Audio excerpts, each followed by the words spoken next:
The Adrian College Media Production House provides opportunities for students to learn and grow live on the airwaves, just like Matt Kibbe. I've gotten a chance to create a relationship with coaches and teams and learn more from people instead of trying to teach myself something. Got an opportunity to expand my knowledge of sports, hone in on my skills as a broadcaster, and learn about equipment in different ways. You get more of a connection with professors as well. Providing opportunities, growing leadership.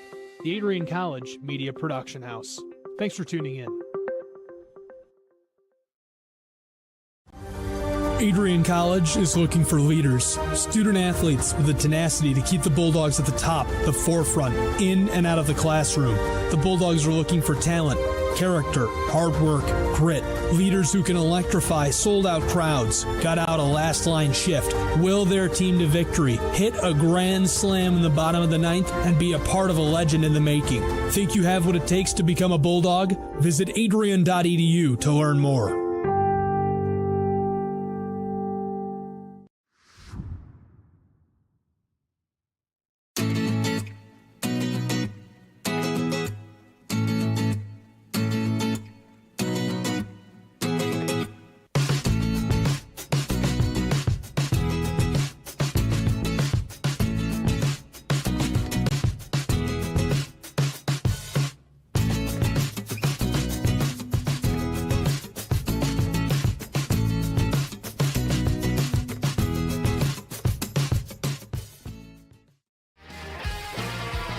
Bulldog fans, connect with Adrian College TV on social media to be updated when we're broadcasting live, to see highlights, plays of the week, and much more. Adrian College Television is on Facebook, Instagram, and Twitter. ACTV's handle is at Adrian College TV on every form of social media. Thank you for tuning in and subscribing to the home of the Bulldogs, Adrian College TV.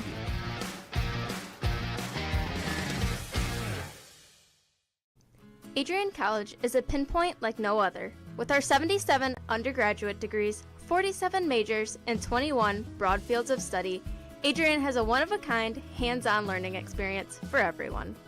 Do you want to visit the campus of Adrian College in person?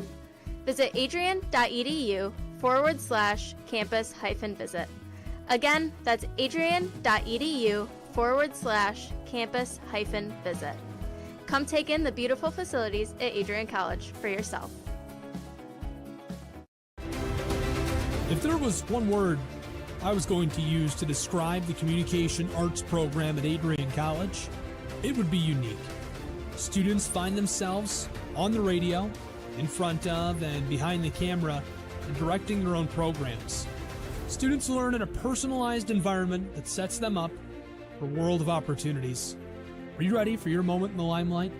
Learn more about the Rush Communications Center and Adrian College's communications program by visiting adrian.edu today. I'm Matt Kibbe, the current student body president here at Adrian College. I chose AC because the campus simply feels like home. Everywhere I go, I know the amenities are there to help me succeed and get to the next level in my career. If you want to see what Adrian College has to offer, you can schedule an in-person visit at adrian.edu/campus-visit. Adrian College has dozens of athletics programs, and winning is a staple on our campus. We have the culture of winning in and out of the classroom. This is a place where young men and women grow into professionals for life. Are you interested in learning more about the Bulldog experience? Visit adrianbulldogs.com and the Recruit Me tab to be recruited to play your sport of choice today. If you have what it takes, you could be a Bulldog in no time. Adrian College Television would like to give a big thank you to our sponsor, Carlton Lodge of Adrian. Carlton Lodge is sponsoring all ACTV broadcasts during the 2021 to 2022 school year. Located at 1629 West Maumee in Adrian, Carlton Lodge offers comfortable rooms and suites at affordable rates. There's also a heated indoor and outdoor pool, along with a 24-hour fitness center. Thank you for the continued support toward Adrian College Television. Adrian College is looking for leaders, student athletes with the tenacity to keep the Bulldogs at the top, the forefront, in and out of the classroom.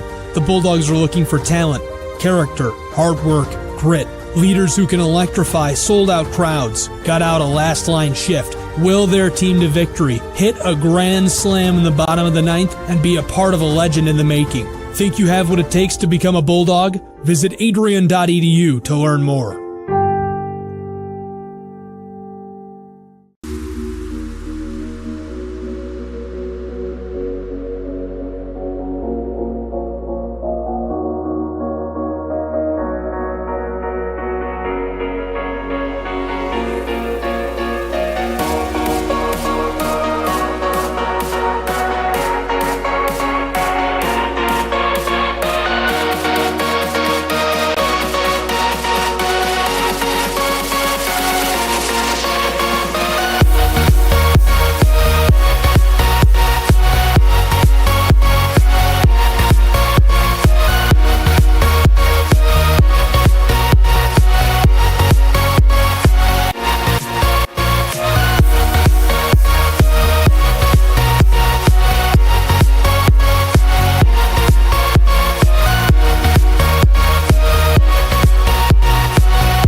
Adrian College has once again been recognized for its commitment to engaged, experiential education by Colleges of Distinction, a one-of-a-kind guide for college-bound students. While higher education has changed over the past 20 years, Colleges of Distinction's selection process has stayed consistent and accepting only those that adhere to the 4 distinctions: engaged students, great teaching, vibrant community, and successful outcomes. Overlaid in the last few years have been a look into high-impact practices. They believe most critical to the student experience were the kinds of engaging experience that are found at Adrian College. To learn more, please visit adrian.edu.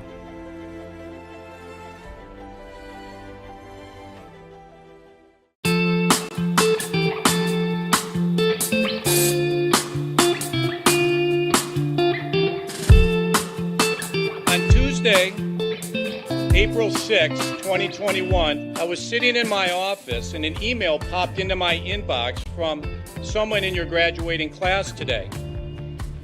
The email said, "Dear President Docking, back in August I had emailed you in regards to the state of the well-being of the campus community during the COVID spike. At that time, I was incredibly anxious about the prospect of spending my senior year of college sitting at my kitchen table in my hometown trying to finish my seminar projects in the event we switched to all online learning. As I type this email now in April, I cannot describe to you the gratitude that my fellow students and I have for Adrian remaining open on campus for the duration of the school year. I wanted to take the time to thank the Adrian College community, the faculty, the staff, for allowing us to have as normal of a year as possible in a world that simply did not want that to happen. I look forward to walking across the stage in May knowing that I was still able to enjoy time with my friends and the Bulldog community during my senior year. All the best, Max Birmingham, class of 2021. Max, you've got to stand up so we can give you a round of applause.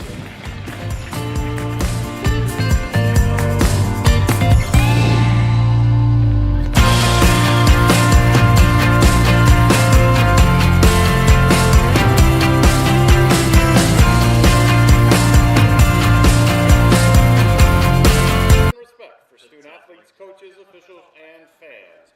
Please join Adrian College in providing a positive environment for today's competitors by refraining from making disparaging, racist, sexist, or other derogatory comments during your time here at Nicolay Field. The MIAA encourages all of today's participants, both on the field and in the stands, to be loud, be proud, and be positive.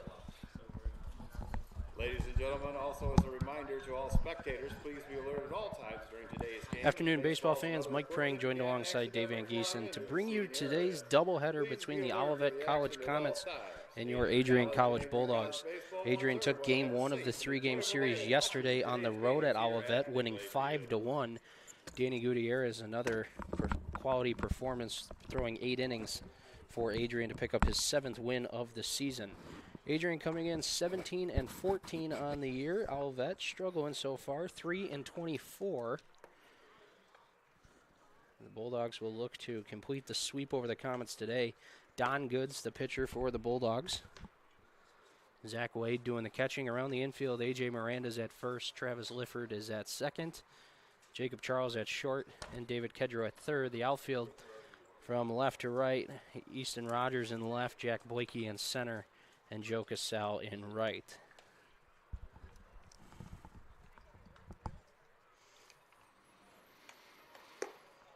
Leadoff hitter for Olivet is Braden Abbott.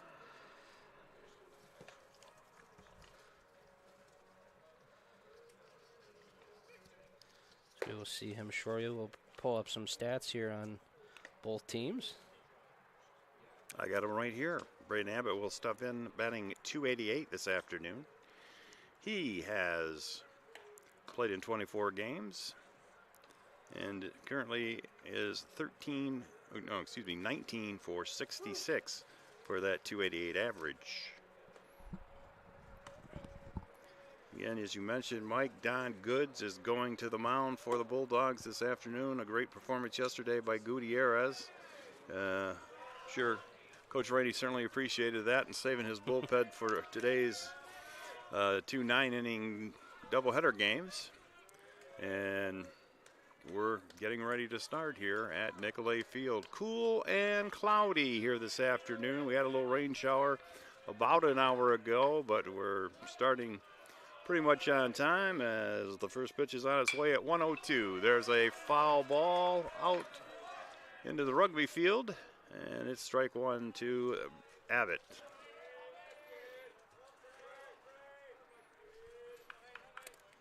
Goods, the left-hander, kicks and deals on the outside corner for strike two.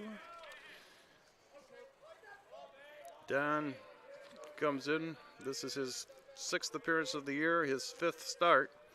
He has a rather hefty 10.90 ERA, but that was pushed up there by a couple of the not so good performances at the beginning of the season, but he's been pitching better as of late. And he is on the mound as the Bulldogs go for their 7th in a row here this afternoon. 2-2 to the leadoff batter for Olivet, the shortstop Braden Abbott. He swings, he misses, it gets by the catcher, and he's going to end up going to first on a strikeout. So we get a strikeout, but a wild pitch keeps him on base. Now batting the center fielder, number 16, Silas Wall. So that'll bring up Silas Wall.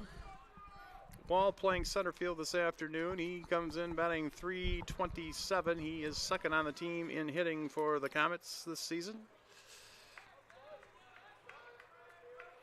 He's in the 2 spot. He has 3 home runs so far on the year. Here's the pitch high for ball 1. So an unfortunate break. The Bulldogs could not corral that wild pitch. They had Abbott completely fooled as he was stepping out over home plate trying to swing at that, but he obviously couldn't reach it, and neither could the Bulldog catcher, Zach Wade. So good, starts out 2-0 on Silas Wall. Just underway here from Nicolay Field. Here's the pitch, and that's on the outside corner for ball 3. So 3-0, and again, the biggest struggle that Goods has had this season has been with his control. So we'd like to see him not get in many of these 3-0 situations as he busts one over for a strike. That has been pretty much a thing that has plagued the Bulldog pitching staff as a whole as well. Swing and a miss. Strike 2. Be big to see him come back here early in the game.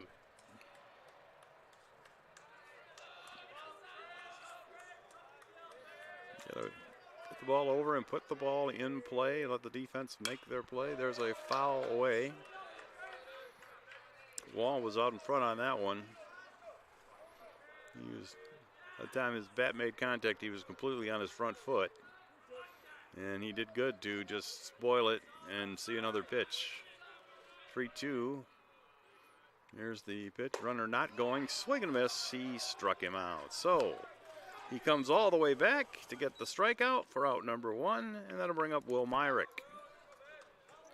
Now batting the right fielder, number 19, Will Myrick.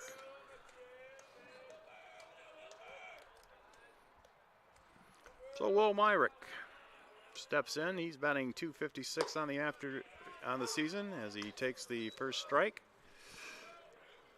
It's a good fastball by Goods on the outside corner, and he watched it go by. They're trying to keep a close eye on Abbott there at first base. So far, he really hasn't shown much of an inkling to go. Check swing that time, but the ball was high, so we're going to ask, but the answer is no, he did not go. So it's 1-1.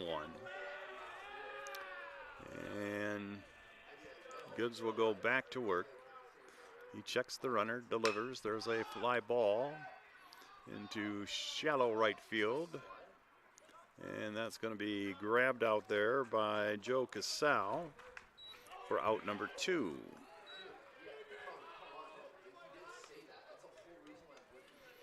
And that'll bring up Gabe Kirk, the first baseman. Now batting the first baseman, number 5, Gabe Kirk. Gabe Kirk comes in. He's the leading hitter for this Olivet team. He has 4 home runs, and he's knocked in 27 as he takes a strike for strike number 1. He's batting .337. So he's the most dangerous hitter in the Comet lineup. Here's the pitch. Ball in the dirt ball off the AstroTurf. Yeah, Don's problem so far early is just struggling to stay ahead. Well, he does have the advantage of being a left-hander. Ooh, that hit the ball, the bat. I'm not totally sure, but Saying it went off his hand, they're going to award him first base. I think that's kind of a situation where you got to try to figure out what got hit first. But he is definitely in some pain here. This does not look good.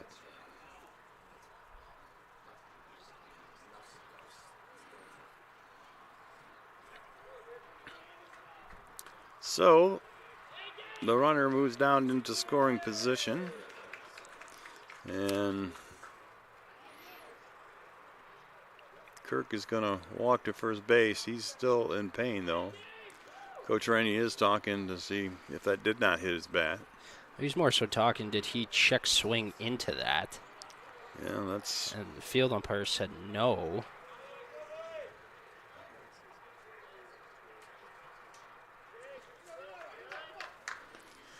So first and second now, 2 outs here in the top of the first for Batter's Cook. designated hitter number 0, Mason Cook. So that'll bring up Mason Cook, another left-hander, stepping in. It could be part of the reasons why Goods is getting a start today. So many left-handers in this lineup. There's a strike. Gets away momentarily from Wade as it pops out of his mitt, but no advance by the Comet runners. Good trying to get us out of the first inning here, unscathed. There's a fly ball to left field. Easton Rogers coming on. Will he get there? No. The shortstop dives. He doesn't get there, and that'll get a run in. So a fortuitously placed pop-up gets the first run of the ball game in for Olivet. And that'll bring up Blake Hawkins. Now batting the third baseman, number 22, Blake Hawkins. So now the Bulldogs in a bit of trouble. They got 1 run in, and they got runners at second and third with 2 out. And so we need to pick up this third out here. As the first pitch is inside for a ball. And to be honest with you, really, it'll be the 4th out because we struck out the first hitter, and he got on base, and he's the run that scored. But it was on a wild pitch. There's a big cut by Hawkins. Make it 1-1. Here's the delivery. Swing and a miss. Hawkins chased a fastball outside. Again, Hawkins is seeing those 2 big runners on base, and he's trying to drive them in. Good's keeping the ball away from him so far. Here's the pitch. Swing and a miss. He struck him out, and the inning is over. But the Comets do get 1 run on just 1 hit. They leave 2 runners on base.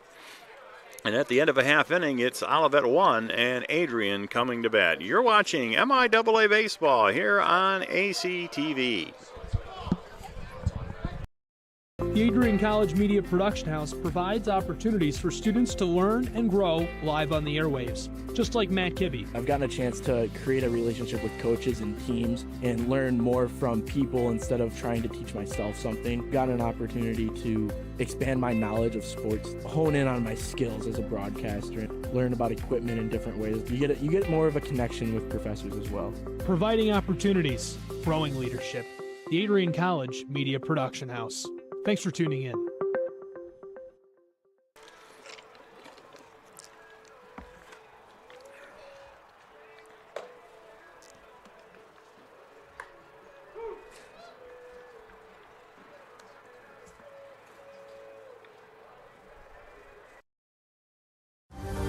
Adrian College is looking for leaders, student athletes with the tenacity to keep the Bulldogs at the top, the forefront, in and out of the classroom.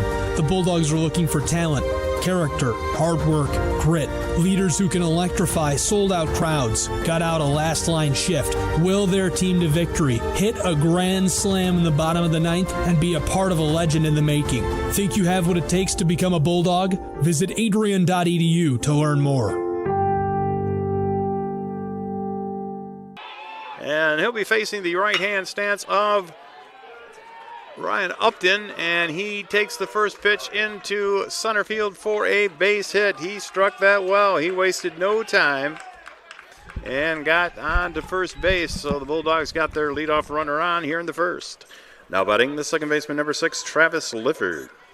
Got Ryan Upton doing the pitching this afternoon. He comes in with a record of 1-3. This is his 7th appearance, all starts.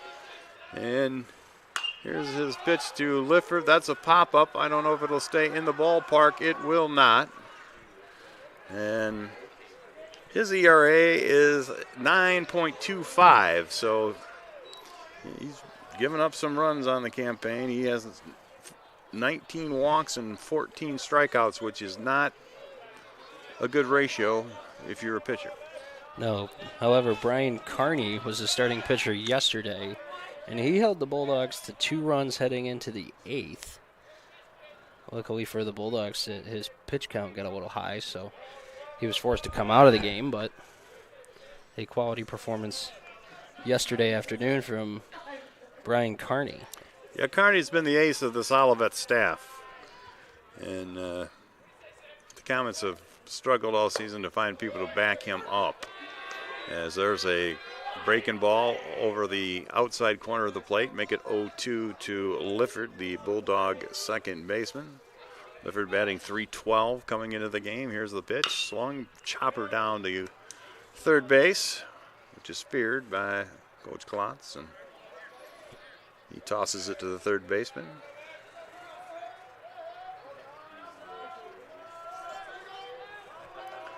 So we'll do the 0-2 pitch again, but first we're going to throw over and keep Charles close. We're a little concerned with Charles possibly running.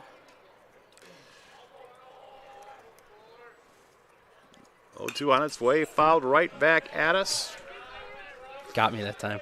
Get your shoulder out there, Big Mike, and make a save. Normally doesn't get me, but I get what you mean that when you're looking down at something and you look up and there's a ball coming right at you. Once a season, that always happens to me. Got me. There it goes, ball down in the dirt, so it'll be an easy stolen base for Charles. He can walk the last 20 feet. And the Bulldogs now with the tying run in scoring position here in the first. It's 1-0 Olivet. And this is the second batter for the Bulldogs up there right now. And that's a strike, and he's called out on strikes for out number 1. Now batting the first baseman, number 30, A.J. Miranda.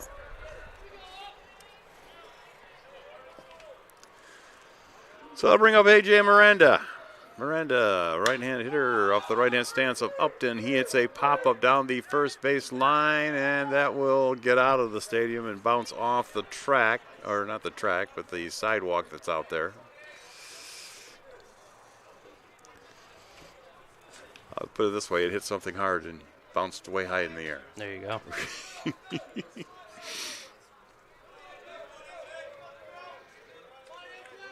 Jim Miranda, he's moved his batting average up to .328 on the season. He's knocked in 20 runs on 3 homers.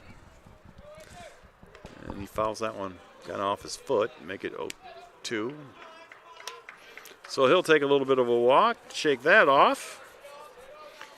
Standing on deck is Big Ed Wagner, the Bulldog designated hitter this afternoon. Miranda's playing first. And there's a bouncing ball to second. This will get Charles to third, but it will be out number 2 as an easy bouncer for Nate Drosty at second base. Now batting the designated hitter, number 20, Ed Wagner. So Wagner, the top left-hand batters in the Bulldog lineup, takes a strike on the outside corner for strike one. He's looking for something he can drive and get Jacob Charles in and tie this ball game up. Pitch down low on a breaking ball. Makes it 1-1.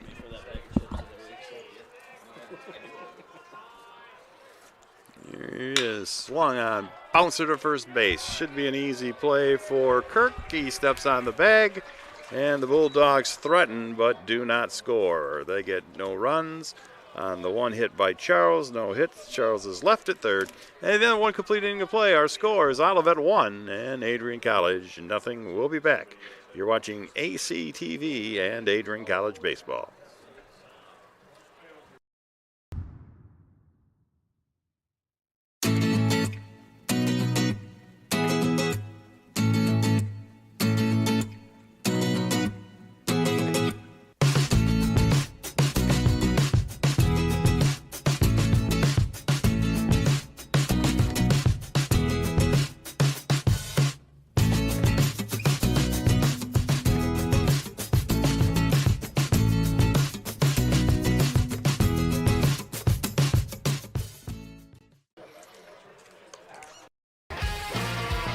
Bulldog fans, connect with Adrian College TV on social media to be updated when we're broadcasting live, to see highlights, plays of the week, and much more.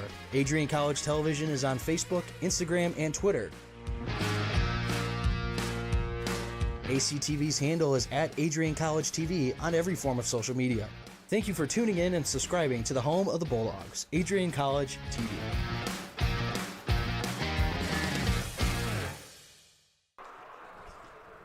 Welcome back, top of the second. Olivet leading 1-0. Don Goods back on the mound for his second inning of work. Leading off for Olivet in the top of the second is left fielder number 3, Alex Rose. So Alex Rose steps in. He is a right-hand batter, and he is batting 167 on the campaign. He looks at a ball to start his at-bat. Rose fouls that one away, so that evens the count at 1-1. Rose playing left field this afternoon, as the Comets sent 6 batters to the plate in the first inning. So this is the lower third of the Olivet lineup. So here's the pitch. Goods busts him in with a fastball on the inside corner for strike 2 as he fouls it away. Rose will be followed by catcher Ray Straczynski and second baseman Nate Druss as the pitch bounces in and lies in front of the Bulldog catcher Zach Wade.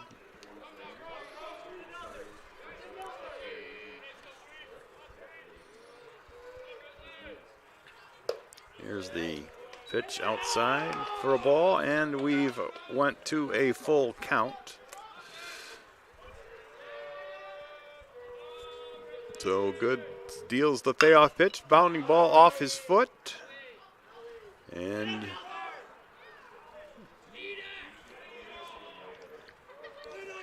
he'll hop around for a while.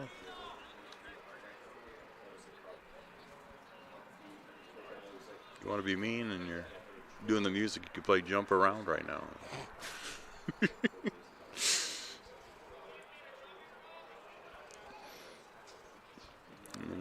We shouldn't laugh because that is a painful thing. But it's one of those injuries that's it's gonna feel better when it stops hurting. Here's the pitch again and fouled away.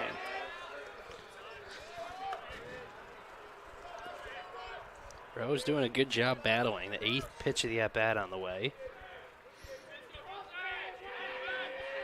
Well, fouling him off is also giving him some time to work the pain out of his foot. Bounding ball to Charles. He gets up it, gloves it, throws low, but scooped out of there by A.J. Miranda. Nice play by A.J. And there's one out in the Olivet second. Now batting the catcher, number 24, Ray Straczynski. So that'll bring up Straczynski. He's doing the catching for the Comets this afternoon, at least here in game one.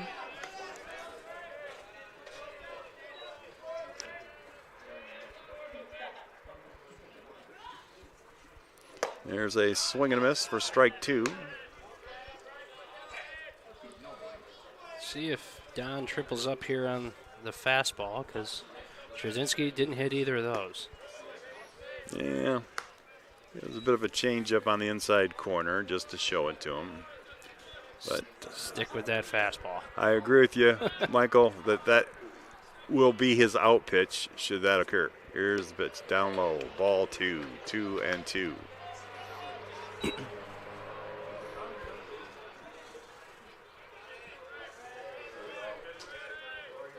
Goods now, looking for the strikeout. Ball gets away off the mitt of Zach Wade, and we are once again at a full count.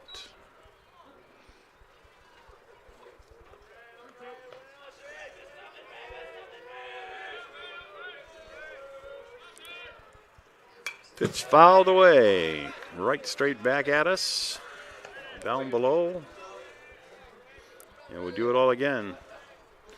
And that's part of the problem with all these full counts and these foul balls. It's just pushing that pitch count up, and there's strike three. He watched it go by.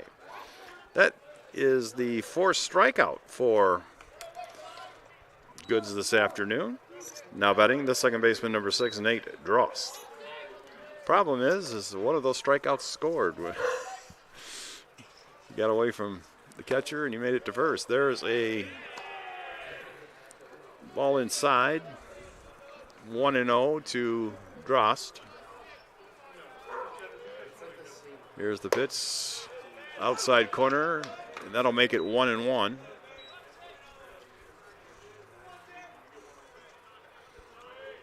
Two out now, bottom of the top of the second, and a swing and a miss by Drost. Just stick with that fastball. And put it over the plate. There we go. Down low for a ball. Yeah, you get the feeling that, especially down here in the bottom of the order, you want to go right at guys. Drost batting .231 this season. Here's the 2-2 pitch. He watched it go by, and he too is a strikeout victim. So, for the Comets in the top of the second, they get no runs on no hits. There were no errors and none left. The Bulldogs are going to come up to bat, see what they can do about this one-run deficit. As we bring you the bottom of the second, when we return, you're watching ACTV. Adrian College is a pinpoint like no other. With our 77 undergraduate degrees, 47 majors, and 21 broad fields of study, Adrian has a one-of-a-kind, hands-on learning experience for everyone. Do you want to visit the campus of Adrian College in person? Visit adrian.edu/campus-visit. Again, that's adrian.edu/campus-visit. Come take in the beautiful facilities at Adrian College for yourself. Yeah. Do it till he throws it. Then I call time, walk out there and say, hey, you're 6'1", I'm 6'6". Just do what the hell I tell you before I kick your ass. If there was one word I was... Welcome back, bottom of the second. Adrian trailing 1-0. It'll be Casal, Rogers, and Kedro due up here in the second. Now batting the right fielder, number 10, Joe Casal. Upton throwing strikes early. He's thrown 12 pitches in the first inning and with 11 of them strikes. So Joe Casal steps in. Casal has become a handyman on this Bulldog squad this season. He takes the first pitch for a ball and playing some first base. He's played some left field. He's playing right field today. He kind of just goes wherever he needs to go depending on who's on the hill for the Bulldogs. You know, normally Good's a the right fielder, so today he's in right. So there's a bounding smash down to shortstop. And the long throw, and Abbott gets him for out number 1.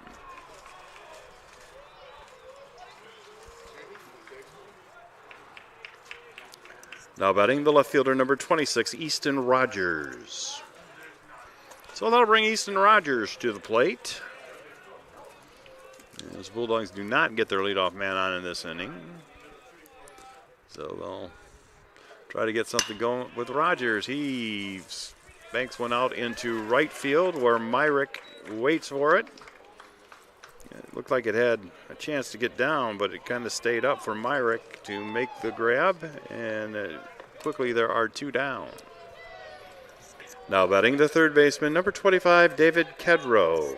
Yeah, slight breeze blowing straight out to right field today, so looked to be our issue with that ball there, as the wind just got under and kept it up in the air. Well, as you mentioned, it is a slight breeze, and it's kind of blowing from center to right, so it would, a slicing line drive, it would help drive it towards the line. There's a drive. That's pretty well hit. That's way back there. He's looking, but he will not touch. It is gone. David Kedrow hits it out and ties this ball game up with a long home run to left. That's his first of the season for Kedrow, and it ties the game at 1.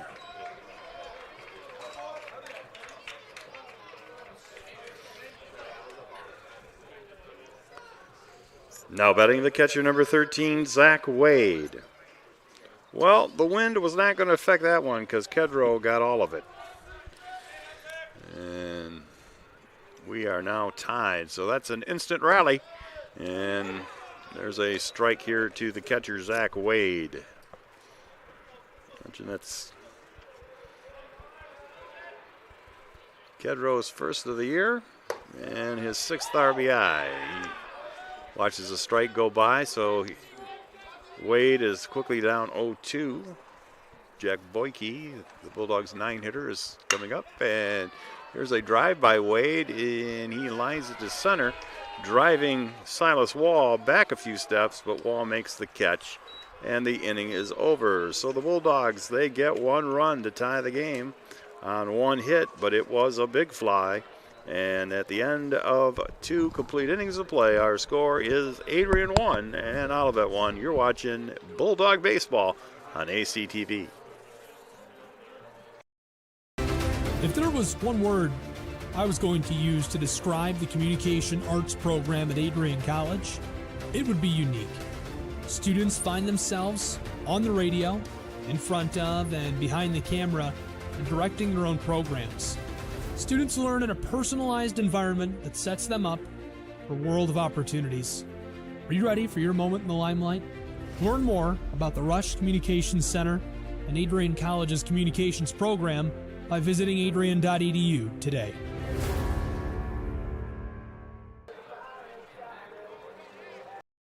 Adrian College is looking for leaders, student athletes with the tenacity to keep the Bulldogs at the top, the forefront, in and out of the classroom. The Bulldogs are looking for talent, character, hard work, grit, leaders who can electrify sold-out crowds, gut out a last-line shift, will their team to victory, hit a grand slam in the bottom of the 9th, and be a part of a legend in the making. Think you have what it takes to become a Bulldog? Visit adrian.edu to learn more.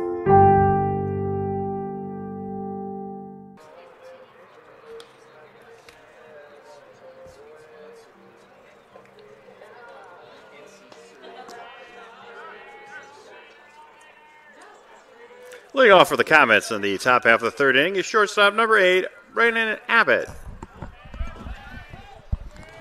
So we're back here for the top of the 3rd here at Nicolay Field again on a cold and somewhat cloudy afternoon. The first pitch is hit to the gap in center field, and Abbott is retired as Boyke runs it down for the first out. Nice. 1 pitch at bat for Don Goods. Now batting the center fielder, number 16, Silas Wall. Oh, and that 1 pitch at bat was needed as we're through 2 1/3, and Goods, that was his 46th pitch right there. Wool is ahead 1-0.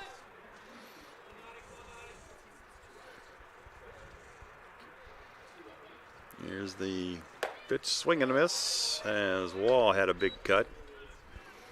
Well, you know, those, as we were talking last inning, the fastball seems to be overmatching the guys at the bottom of the lineup, and Abbott noticed that he could get a fastball on the first pitch, so he took a big cut at it and hit it hard, but right to Boyke in center field. So we're at 2-2 to the number 2 hitter in the Comets lineup, Silas Wall. Here's the pitch. Wall out in front, and he strikes out. 2 down. Now batting the right fielder, number 19, Will Myrick. Good so far. That's his 6th strikeout of the day. Yeah. Good is racking them up, which is, again, all the more reason to challenge these Comet hitters. There's a drive center field coming in as Boyke. He's going to make the catch and almost overran that one, but did a good job to stay in front of it, make the catch, and the inning is quickly over. No runs, no hits, no errors, and nobody left for the Comets at the end of 2.5. Our score remains 1-1 here at Nicolay Field. You're watching Adrian College Baseball on ACTV. Adrian College has once again found itself on the 2022 U.S. News & World Report Best College Rankings. This is the 8th straight year that Adrian has been named to the top regional colleges Midwest section. Adrian College was also named the most innovative school in the regional colleges Midwest category. In addition, Adrian received accolades in Best Value in undergraduate teaching within regional colleges Midwest. Adrian College was also named in the top first-year experiences by U.S. News & World Report. This marks the third. Welcome back. Bottom of the third, 1-1 is our score. Bulldogs tied the game 1-1 in the bottom of the second after the solo home run by David Kedrow. So 9-hitter Jack Boyke will lead things off here for Adrian. Leading off, the center fielder, number 9, Jack Boyke. Upton continues to pound the strike zone. 21 pitches so far, 17 strikes. And the good thing about sending Boyke up right now is, you know, he's warmed up because he just did a couple of wind sprints out there, flagging balls down in center field for that 1-2-3 inning. There's a bouncer, takes a funny hop off the mound, but a good barehanded play by Abbott gets Boyke at first base. Yeah. Abbott came in, was going to do that in a more conventional way, but when it hit the side of the mound, he just had to stick his bare hand out and make the play. Now batting the shortstop, number 4, Jacob Charles. Well, and props to Abbott there, knowing the speed of Boyke, knowing, hey, like, this guy's a center fielder, and I just watched him do those wind sprints like you said. So, you know, props to him on making that play and making it as quickly as you can. And that's a tough play because ground ball barehanded, like, you need to keep your hand open as high, as large as you can, as Charles skies his one to center. And that'll be flagged down by Wall, who took about 3 steps back and made the catch. And quickly there are 2 down, and the batter is Travis Lifford. Now batting second baseman, number 6, Travis Lifford. Yeah, sometimes, Mike, when you're an infielder and a guy hits a little dribbler, you've got to make that play with your bare hand. But in that particular case, he had to make it with his bare hand just because the ball was now going completely different, and that was the only hand he had available. That side of his body. And he had to throw across his body. So nice job keeping it on line, too. Okay, 2 quick balls to Lifford. Upton has been pretty much in command. He gave up a base hit to Jacob Charles to start the ball game on the first pitch, and then the home run to Kedrow. And other than that, he's pitched a pretty good ball game so far this afternoon through 2 innings and 2/3. He's now down 3-0, however, to Lifford. Lifford waiting. He takes a ball low, and he will get a free pass, and that'll bring up A.J. Miranda with 2 out. Now batting the first baseman, number 30, A.J. Miranda. So Miranda, who bounced to second his first time, they throw over to try to keep Lifford from scoring position. This might be a situation where Lifford might attempt to take an extra base. And that one hit him. So now, suddenly, the Bulldogs went with nobody on and 2 out to 2 on and 2 out. Now batting the designated hitter, number 20, Ed Wagner.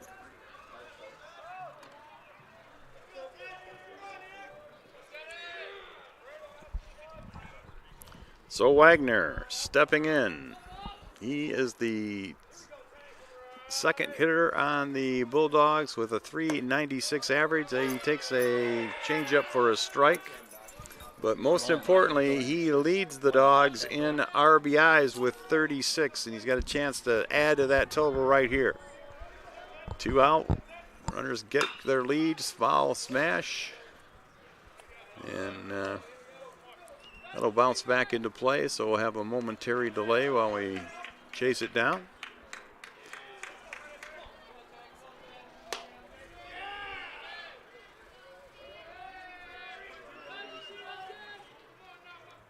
The Bulldog bats have kind of been surging during this 6-game winning streak, but they've been kind of quiet these last 2 days against Olivet. There's a drive. This is going to be trouble. It's going to be up the gap. That's going to get 1 run in.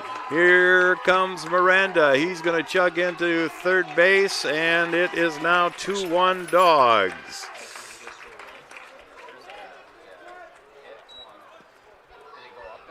Nice piece of hitting there. He just went with the pitch, which is what you're supposed to do, and drove it up the gap. Now batting the right fielder, number 10, Joe Casal. So the Bulldogs take their first lead of the afternoon. And the RBI double by Wagner. First pitch is a ball. That's Castel, who bounced to short his first time. Sun makes an appearance this afternoon. Suddenly, it's a lot easier to see the ball for Joe Casal. That one's in the top of the strike zone for strike 1. 1-1. And again, Mike, we see a pitcher who got in trouble by just throwing balls. There's a drive. This is going to be hit. Going back for it, and it will be ran down just in front of the track by Myrick. And the Bulldog rally is over. But they do get 1 run. They take their first lead of the day.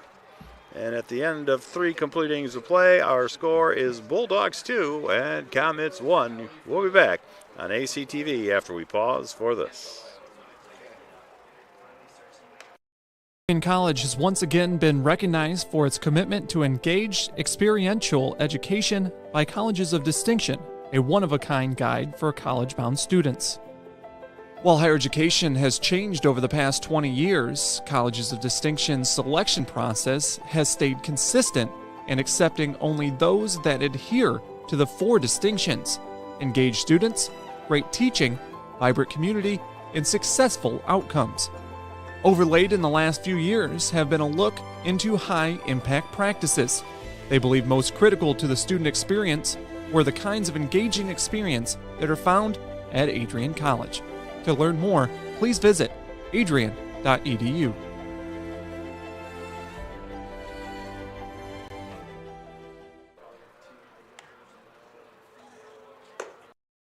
The Adrian College Media Production House provides opportunities for students to learn and grow live on the airwaves, just like Matt Kibbe. I've gotten a chance to create a relationship with coaches and teams and learn more from people instead of trying to teach myself something. Got an opportunity to expand my knowledge of sports, hone in on my skills as a broadcaster, and learn about equipment in different ways. You get more of a connection with professors as well. Providing opportunities, growing leadership. The Adrian College. All right, we're back here at the Nicolay Field where Gabe Kirk is stepping in. The Comet first baseman had the unfortunate situation of being hit by a pitch his first time up, right on his fingers as he held the bat. And he is shaking that off, but there was a few moments where he was in quite a bit of pain when that ball hit him. in probably the worst spot to get hit you can possibly be. There's a pitch down low, and it's quickly 3-0 to the big hitting first baseman from Olivet. As we said, he leads the Comets in batting this year. He comes in batting .337. He takes a strike and makes it 3-1. It was just a get-me-over pitch there by Goods, and he was taken all the way. Here's the pitch. That one is on the outside corner. He thought maybe that was outside, but he shakes his head as the call is a strike, and here comes the full count payoff pitch. Swing and a miss. He struck him out. So, once again, Goods comes back from 3-0 to get a strikeout. Now batting the designated hitter, number 0, Mason Cook. That is the 7th strikeout on the afternoon through 3 1/3 innings for Goods. That one is up high. That shows you some of the potential of this young man as a pitching prospect. There's a foul ball. He's got control. He can rack up a lot of strikeouts. 1-1 to the designated hitter, Mason Cook for Olivet. He is a big left-hand hitting guy. He chops one down to the first base coach. Kind of gets away from him, but he gets it, and we're right back to the action. Swing and a miss. Strikeout number 8. Now batting the third baseman, number 22, Blake Hawkins. So the Bulldogs get the first 2 outs, both on strikeouts. Nobody had to do anything. There's a smash down to third base. It's just speared there. And long throw, the throws off the mark, and the tag as Kedro stopped the line shot and made the play. A nice job by A.J. Miranda to come off the bag, catch the ball, and make the tag. And the inning is over for Olivet. The top of the 4th, they get no runs on no hits. There were no errors, and no one was left on base. We'll be back with the Bulldogs batting in the bottom of the 4th when we return here to Nicolay Field. You're watching baseball on ACTV. Adrian College is looking for leaders, student athletes with the tenacity to keep the Bulldogs at the top, the forefront, in and out of the classroom. The Bulldogs are looking for talent, character, hard work, grit, leaders who can electrify sold-out crowds, got out a last-line shift, will their team to victory, hit a grand slam in the bottom of the 9th, and be a part of a legend in the making. Think you have what it takes to become a Bulldog? Visit adrian.edu to learn more.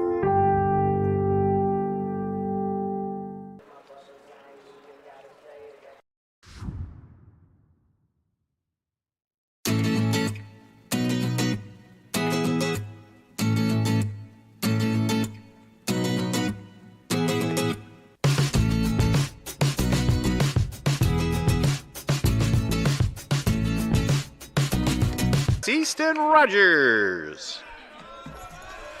So Easton Rogers steps into the right-hand batter's box and takes a ball inside and low for ball 1.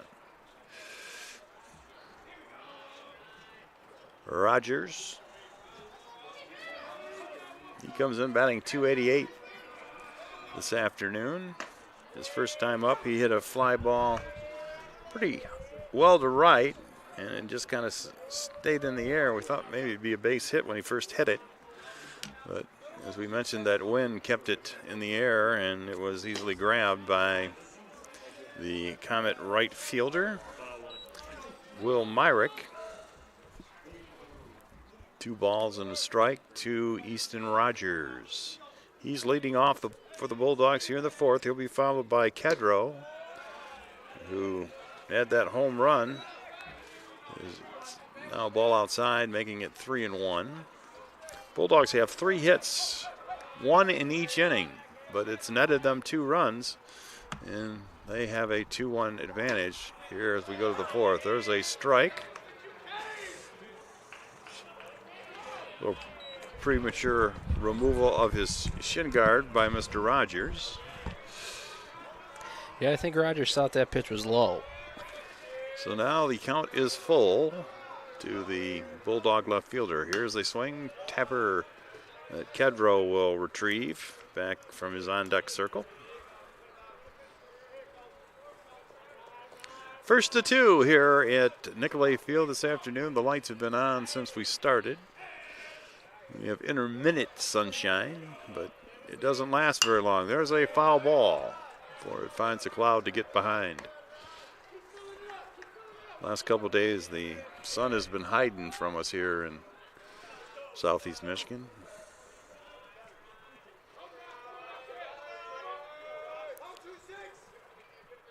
Here's the pitch by Upton, and that's outside for a ball, and Rogers will get that walk. And the Bulldogs have their leadoff man on.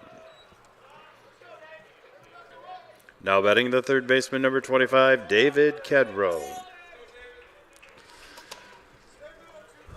So Kedro hit his first homer, his first time up of the season. So here's the throw over to first base. They want to keep Easton Rogers close.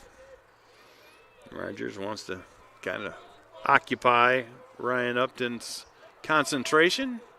Here's a swing, a bunt, and this one hits him just about the same spot that Kirk got hit.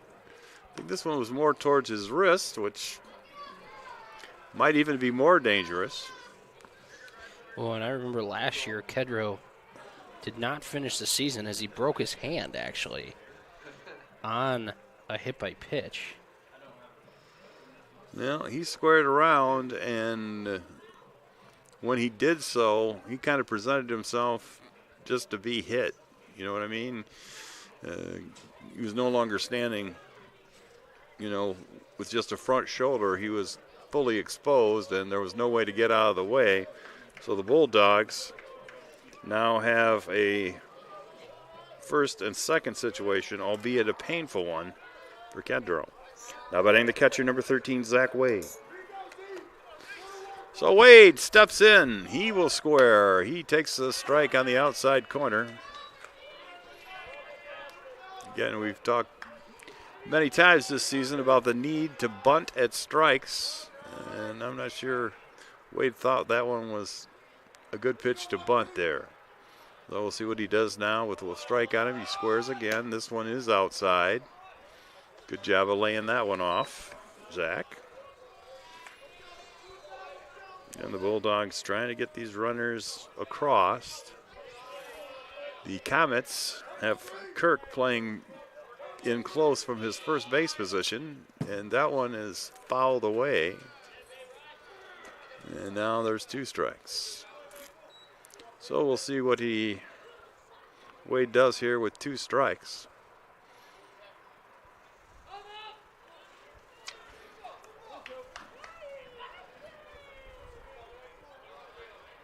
Wade batting 083 on the season, but he had his best weekend of the year last weekend. This one's pretty well hit. That's deep into right field, where Myrick will run it down, but that will allow Easton Rogers to walk into third base.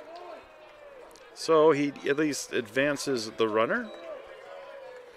And that's what I mean. He's just been hitting a lot better balls these last couple of weeks. And that makes sense because he's starting to get more time behind the plate as the catcher. Now batting the center fielder, number 9, Jack Boyke. Just feel that as a freshman, he'll be a good hitter for the Bulldogs as his career progresses. He's got a good swing, fairly good command of the strike zone, which most catchers do, since that's all they basically do all day is catch pitches. Makes it a lot easier.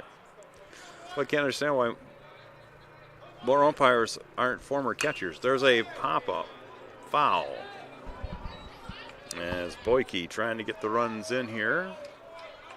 David Kedro is still at first base.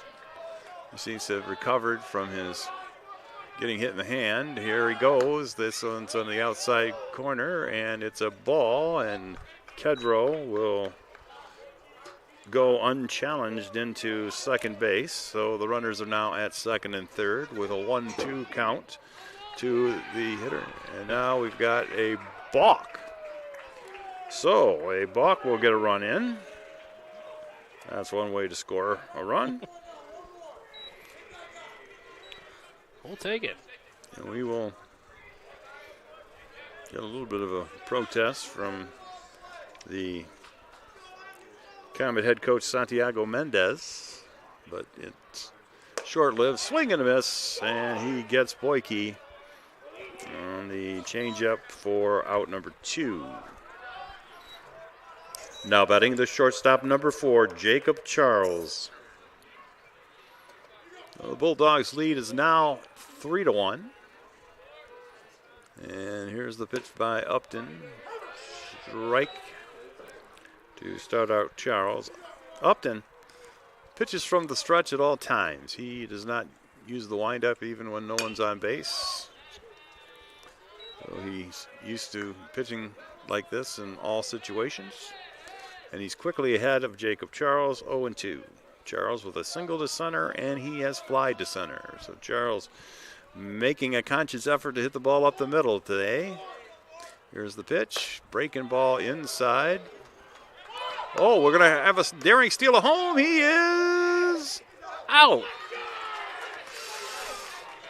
Pedro tried to take advantage of a soft toss back to the pitcher, and they just got him. So he is out, stealing 1-2, and that ends the inning, and Charles will come back up to bat when we start the 5th inning.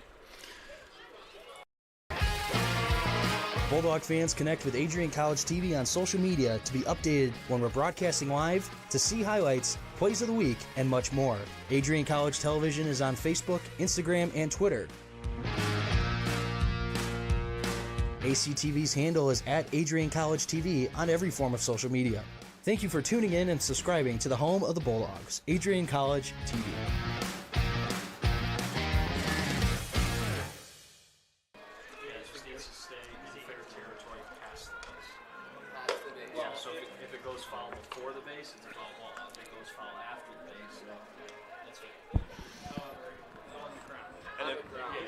And if it's the base, it's fair. I'm going to head over to softball. Eject the guy over that one time. I'm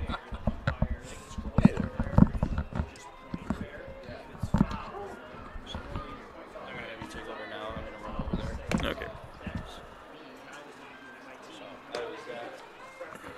As soon as I can. We'll be here.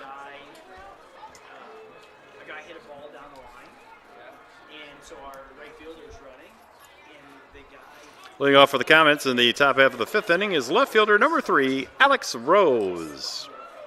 So we're back here at Nicolay Field, 3-1 our score. Bulldogs in the lead. Alex Rose stepping in, and he takes the ball outside for ball 1. Rose, he bounced to Charles at short his first time. He looks at 1 for strike 1, and it's a 1-1 count to the 7-hitter in the lineup. Swing and a miss. Goods gets him fishing for one outside. Again, this is the bottom third of the Comet order. 1-2 pitch on the way. Goods, he got him, and there's one away.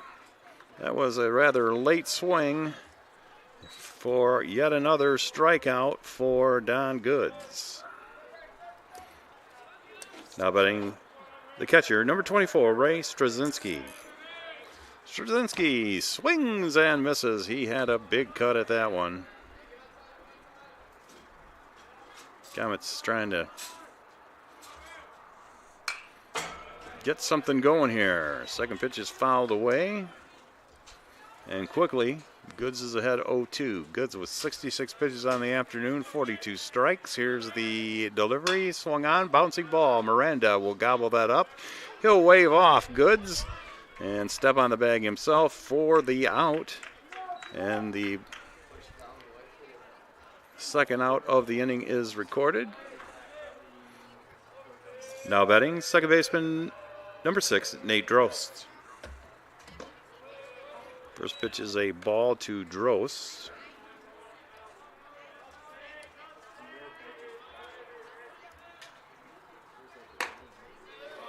Ball 2.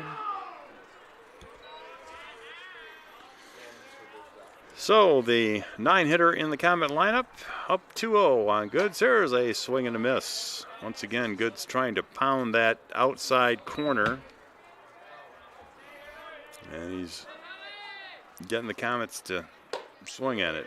There's a strike in the upper part of the zone. And it's 2-2. And here comes the 2-2 delivery outside for ball 3. And once again, we're at a full count. So the payoff pitch. And he bounces it in there for ball 4. Well, you hate to see that. A walk to the 9-hitter, but that's what happens when you do get behind. You now have to face the top of the order. Now batting the shortstop number 8, Braden Abbott. So, Drost leading off first base. Abbott at the plate. Here's the pitch outside corner for a strike.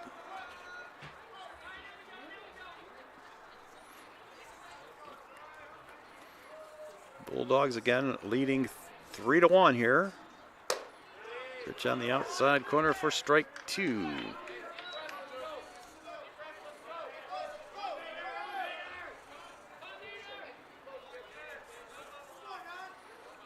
No, 2 strikes to the leadoff batter. He fouls one away into the net. That probably saved some fans some injuries there. Having the big net up, because that was lined pretty hard into the seating area. Pitch is outside for a ball. And it's 1-2. Throw gets momentarily away from Don Goods, but no chance for advancement as Lifford trots in and retrieves it. Goods gets his sign, comes to a set, looks, checking the runner, give him a second look. There's a fly ball center field.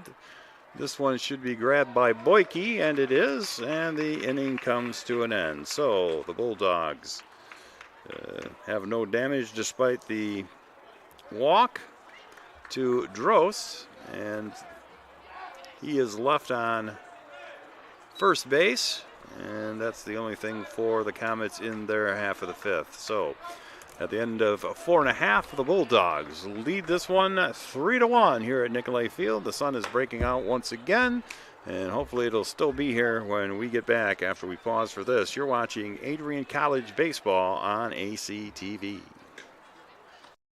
Adrian College is a pinpoint like no other. With our 77 undergraduate degrees, 47 majors, and 21 broad fields of study, Adrian has a one-of-a-kind, hands-on learning experience for everyone. Do you want to visit the campus of Adrian College in person? Visit adrian.edu/campus-visit. Again, that's adrian.edu/campus-visit. Come take in the beautiful facilities at Adrian College for yourself.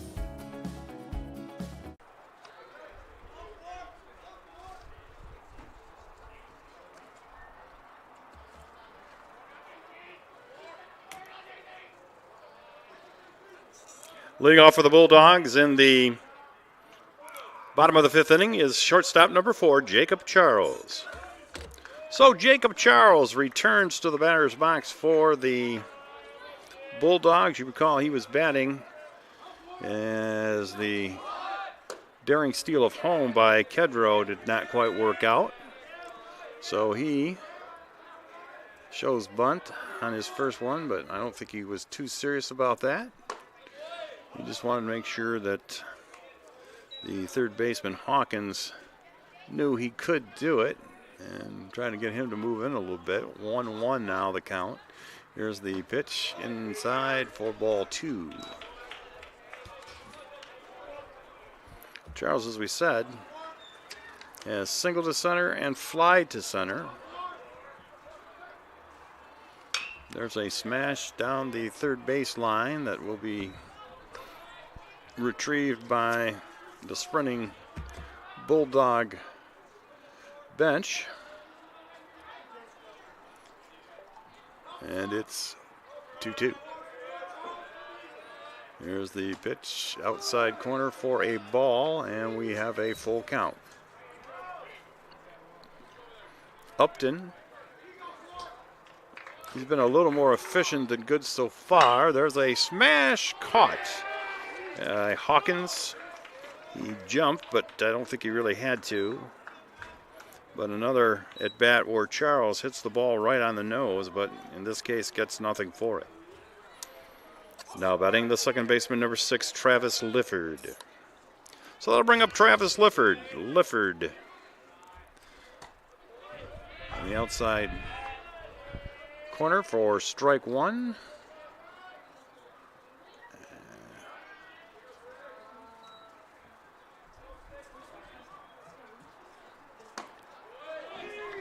And an inside pitch makes it 1-1.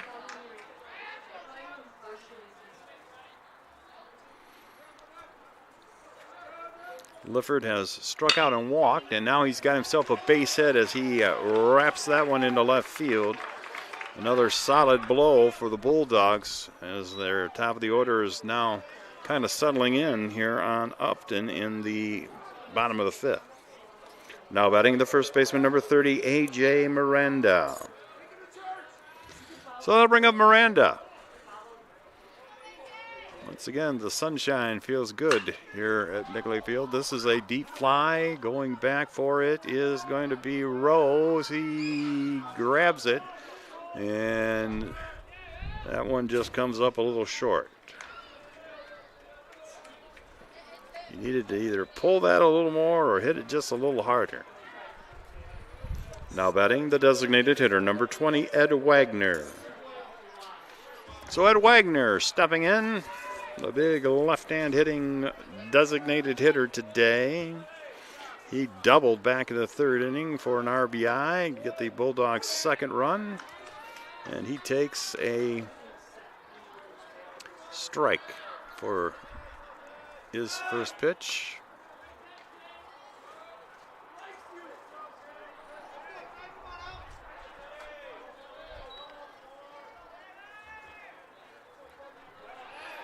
Pitch over to the first base bag as they're trying to keep Lifford from going. And hey, this is something you don't see in Major League Baseball anymore. Multiple throws to first base. Lifford only has 3 stolen bases. There he goes. There's a drive into center field, and this should be caught by Wall, and it will end the inning. And that's kind of too bad because it looked like Lifford had this base stolen. I was about to say that he's only stole 3 bases, but that's all his attempts, so he's always made it. And he is retired on the fly ball by Wagner to center field. So nothing for the Bulldogs in the 5th. They get a hit and leave a man, and at the end of 5 complete innings of play here from Nicolay Field, our score, Bulldogs 3, Comets 1, and we'll be back for the 6th inning after we pause for this. If there was one word I was going to use to describe the communication arts program at Adrian College, it would be unique. Students find themselves on the radio, in front of and behind the camera, and directing their own programs. Students learn in a personalized environment that sets them up for a world of opportunities. Are you ready for your moment in the limelight? Learn more about the Rush Communications Center and Adrian College's communications program by visiting adrian.edu today. After today's game, you can find a recap and a box score, as well as information about all the athletic programs here at Adrian College. Again, that's www.adrianbulldogs.com, your source for Adrian College sports.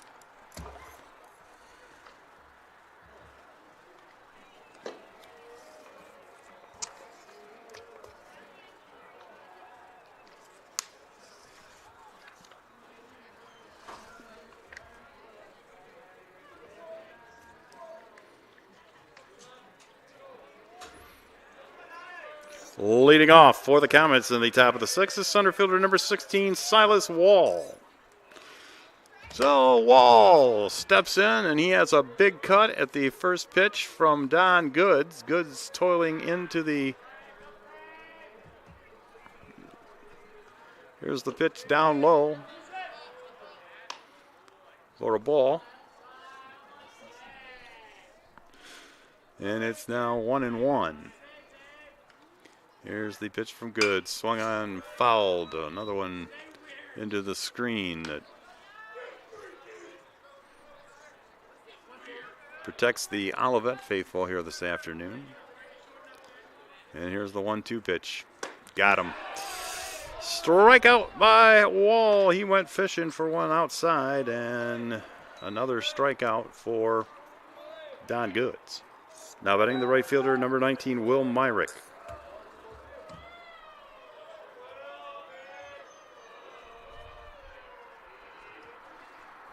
Myrick, this is one way outside. He didn't have much of a decision for that. Good job by Wade to flag that one down. So there's the 1-0 pitch, fouled away. That comes off the screen in front of us.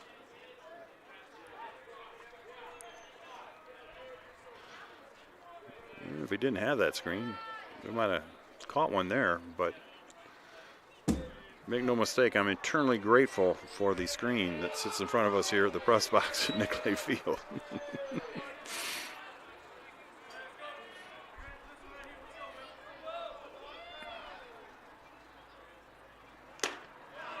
There's a swing and a miss for strike 2, and it's 2-2.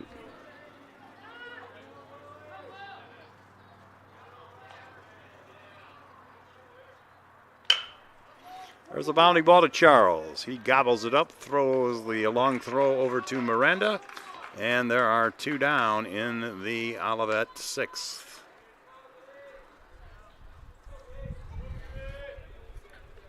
Now batting the first baseman, number 5, Gabe Kirk.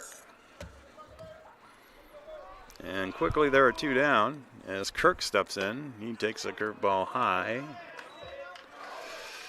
And that's what you wanted. You want to have this big guy bat with nobody on base, especially with a 2-run lead, because he's the kind of guy that can put one out. He's the leading home run hitter on the Comets with 4. And he just takes a little excuse me swing and taps it down to Kedro. Kedro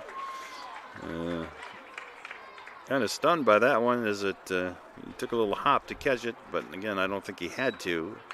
But he makes the grab easily, and 1-2-3, the Comets are retired in the 6th. So at the end of 5.5, there's no score in the inning for the Comets, and the Bulldogs continue to lead 3-1. We'll see if they can add to that. When they return, they'll have Casal, Rogers, and Kedro coming up to bat in the bottom of the 6th, and we'll be back after we pause for this. Adrian College is looking for leaders, student athletes with the tenacity to keep the Bulldogs at the top, the forefront, in and out of the classroom. The Bulldogs are looking for talent, character, hard work, grit, leaders who can electrify sold-out crowds, gut out a last-line shift, will their team to victory, hit a grand slam in the bottom of the 9th, and be a part of a legend in the making. Think you have what it takes to become a Bulldog? Visit adrian.edu to learn more.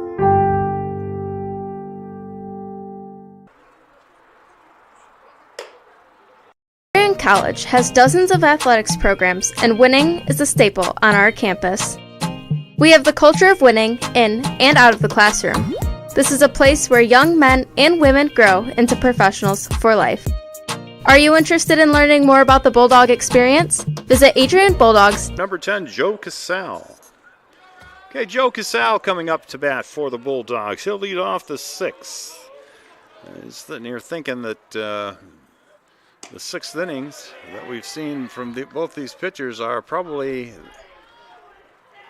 can't completely confirm this, but I'm willing to venture that this is the longest outings of the year for maybe both of them, just by looking at the number of starts and the innings pitched this season. As Upton in his 7th start, he came in with only 24 innings pitched, which is an average of about 4. There's a base hit as Casal dumps it into right, and the Bulldogs have the leadoff batter on here in the 6th inning.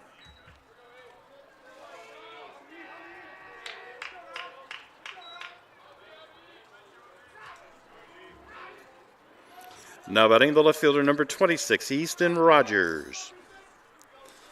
So Easton Rogers comes up. He's fly to right and walk this afternoon. And he takes a strike on the middle of the heart of the plate. I think he was kind of taken all the way on there, see if he could get ahead in the count. And there's a toss over to keep Casal close as Joe gets back with relative ease. There's another toss. This one's a little closer, but he's still safe. 65 pitches for Upton through the first 5 innings in a batter. Here's the pitch, swung out, bouncing ball. This could be in as it eludes the third baseman who was playing close to the line. And the Bulldogs got a little bit of a rally going with starting with a pair of hits right here.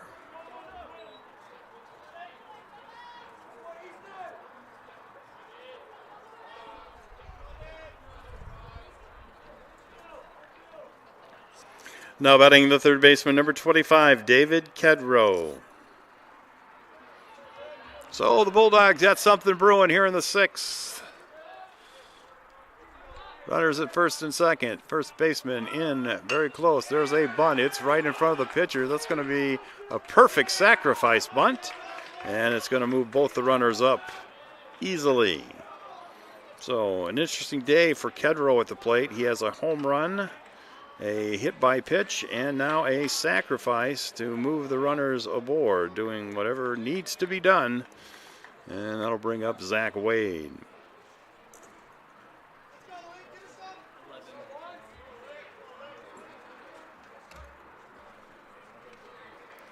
I will amend that. Now pinch batting is going to be Lincoln Hayward. Ladies and gentlemen, your attention please. Now pinch batting for the Bulldogs is number 11, Lincoln Hayward. Hayward in place of Zach Wade.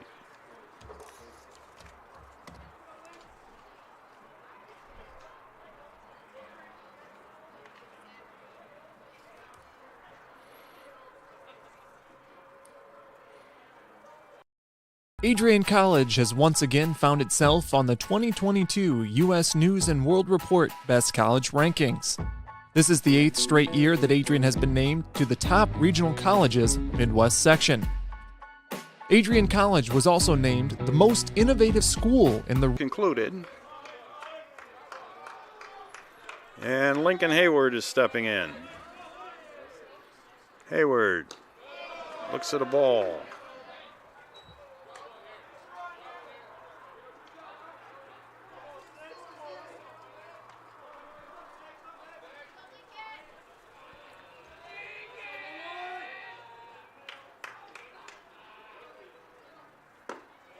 This is on the outside corner. That's a ball as well.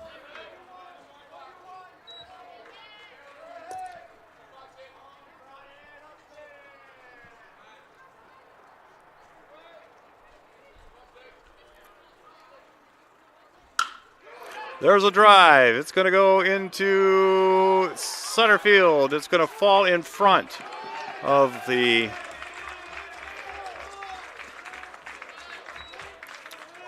center fielder for Olivet, and in comes a run.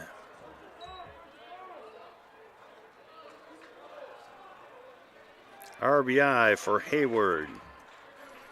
Now batting the center fielder, number 9, Jack Boyke.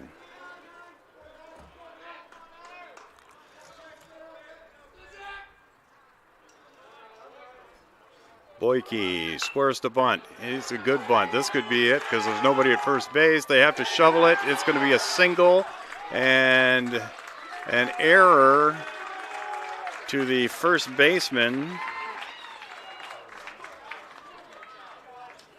as one run comes in.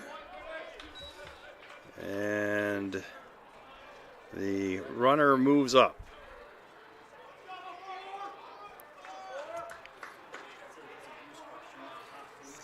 Now batting the shortstop, number 4, Jacob Charles.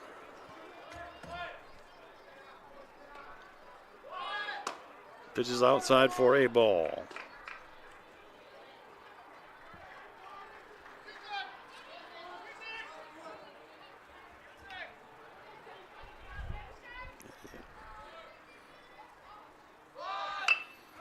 There's another bunt. This one's going to be picked up, and they'll throw to first and get the runner.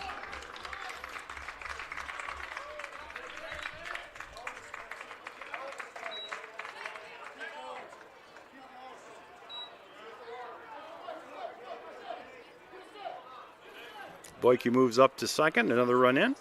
Now batting the second baseman, number 6, Travis Lifford. Here's the pitch. Swung on, fly ball, center field.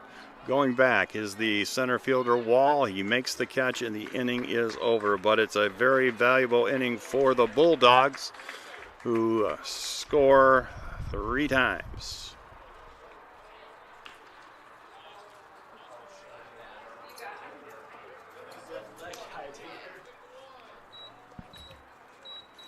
So let's add that up here. We got 3, make it 4 hits, 3 runs, just the 1 error, and 1 was left on base. At the end of 6 complete innings of play, our score is now the Bulldogs 6 and the Comets 1. We'll be back after we pause for this. You're watching ACTV.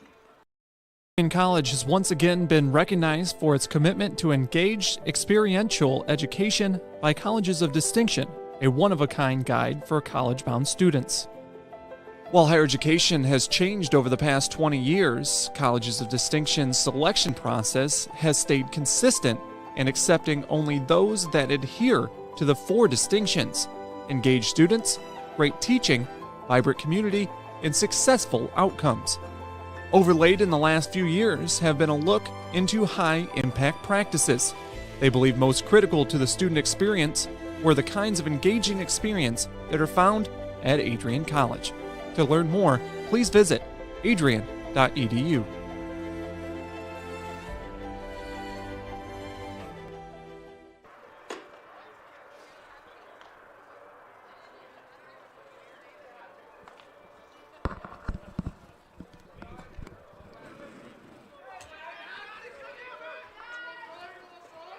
Leading off for the Comets in the top half of the 7th is designated hitter number 0, Mason Cook.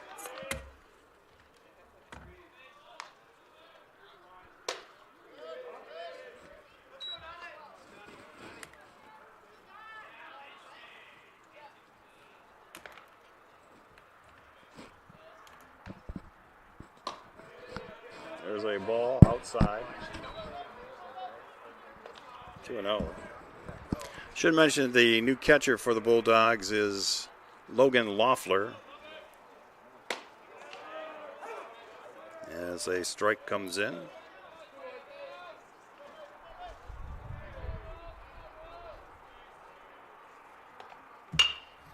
Here's the smash back to the pitcher Goods, and he is out 1-3.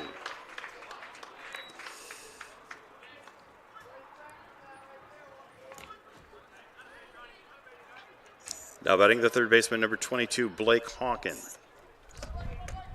So I'll bring up Hawkins. Bulldogs now with a more comfortable 5-run lead at 6-1. There's a swing and a miss as Goods going to work now with a bit of an advantage. Here's the pitch on the outside corner. That's a strike for strike 2.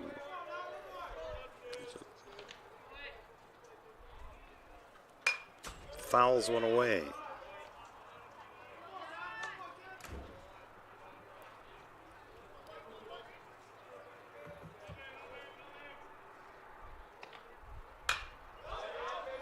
This one's fouled away.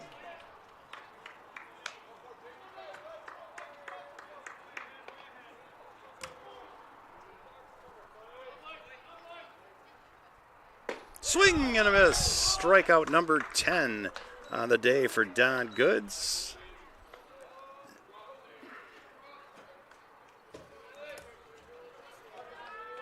Now batting the left fielder, number 3, Alex Rose.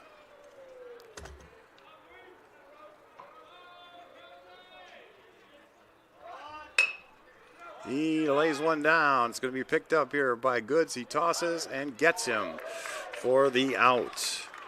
So 1, 2, 3. Goods does the job as he shuts him down in their half of the 7th. And at the end of 6.5, our score is Bulldogs 6 and Olivet 1. We'll be back after we pause for this. You're watching Adrian College Baseball on ACTV.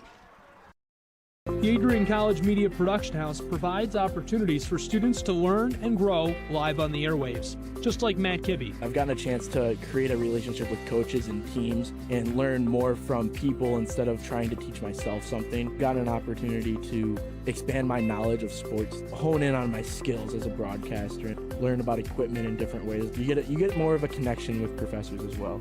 Providing opportunities, growing leadership. The Adrian College Media Production House. Thanks for tuning in.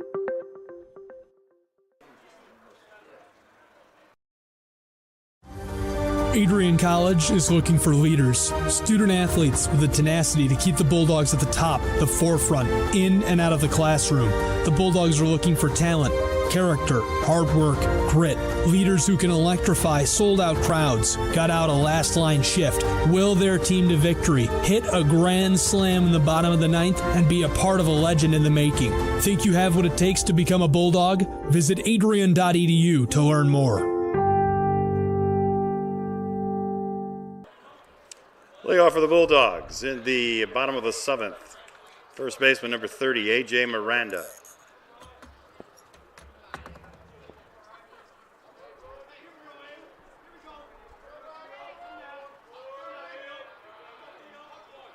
Miranda stepping in here, and that one hit him. It grazed him on the way by.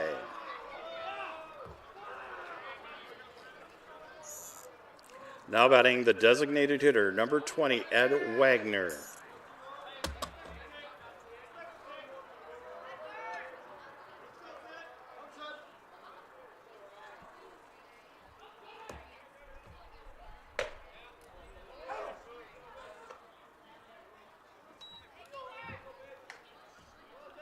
First pitch to Wagner is a strike. Called. And that one's outside for a ball. Wagner has doubled, bounced to first, and flied to center this afternoon. Wagner, here's the delivery. Swing and a miss as he protects the runner, and Miranda is going to be safe down at second base. So it kind of costs Wagner swinging at a pitch that he normally would not offer at, but he does get the runner down to second base.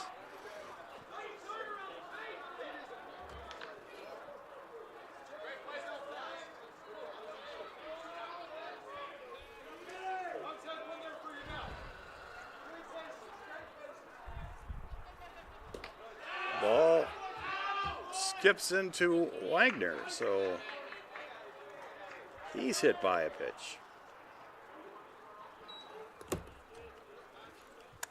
Now batting the right fielder, number 10, Joe Cassell.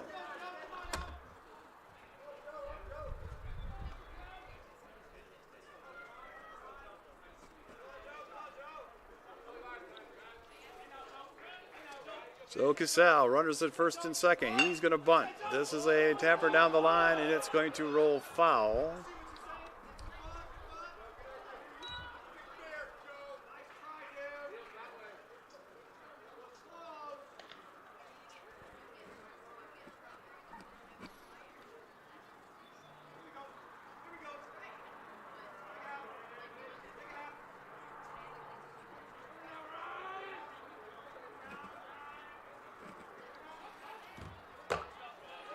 This pitch is a ball high.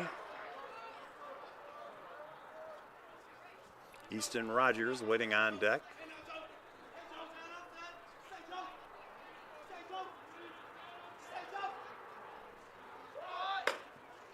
That pitch pitch is at the top of the zone for a strike called. So Cassell now down 1-2. Again, Upton now toiling in his 7th inning of work.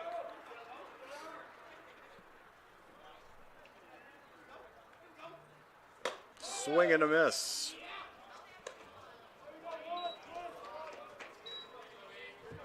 Cassell, that's his 3rd, so he will sit down, and the batter will be Easton Rogers.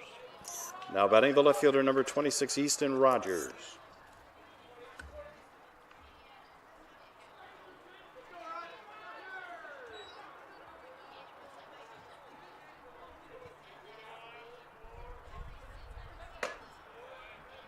Pitch on the outside corner for a strike to Rogers.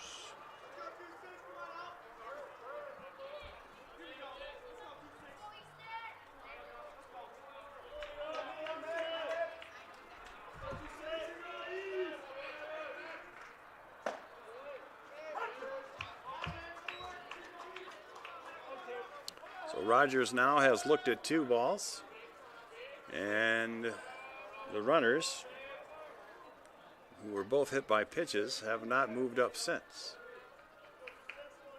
The 0-2 pitch coming from Upton. Here's a smash down the third base line, foul.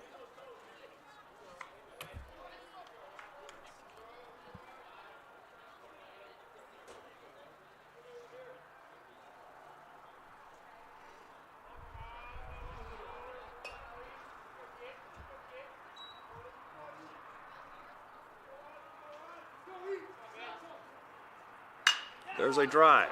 That's going to be into the gap. That's a base hit. Unfortunately, Miranda had to kind of hold up to make sure that wasn't caught, so no one will actually score on the play. And the bases are now loaded for David Kedrow. Now batting third baseman number 25, Dave Kedrow.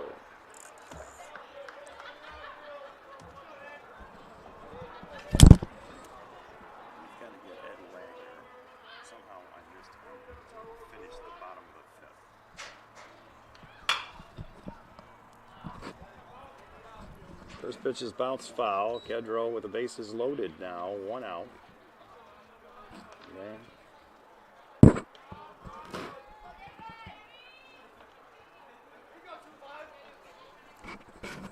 sure that's all right.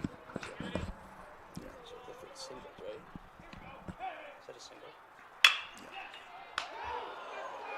Yeah. Line caught, and that's going to be an instant double play. So Kedrow hit it like a bullet, but right at the shortstop, and we have a double play, and that will end the inning. The Bulldogs leave 3. There were just the 1 hit for the Bulldogs, and at the end of 7 complete innings of play, our score is 6-1. And the Comets will bat in the 8th. When we return, you're watching AC TV.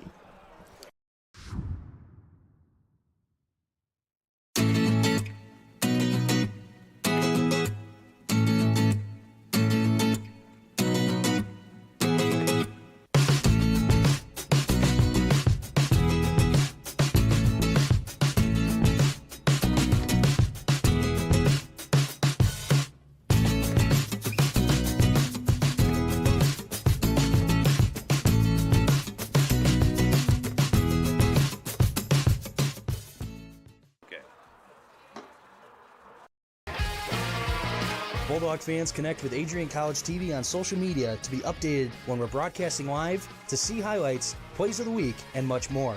Adrian College Television is on Facebook, Instagram, and Twitter. ACTV's handle is at Adrian College TV on every form of social media. Thank you for tuning in and subscribing to the home of the Bulldogs, Adrian College TV.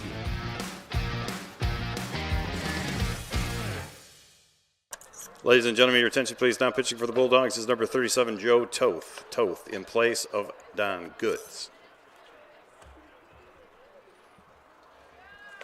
Okay. Okay, so hang on. So it looks like I need just to delete the 6th inning.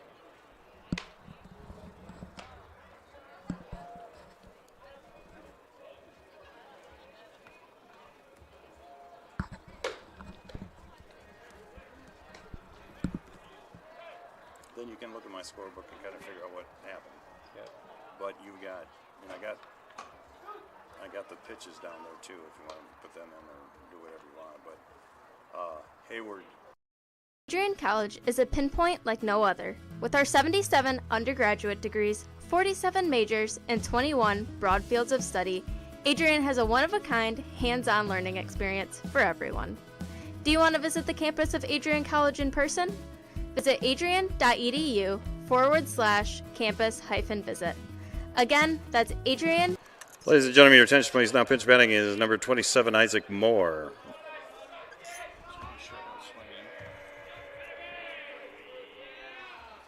There's Isaac Moore stepping in. He is a pinch batter here for Straczynski.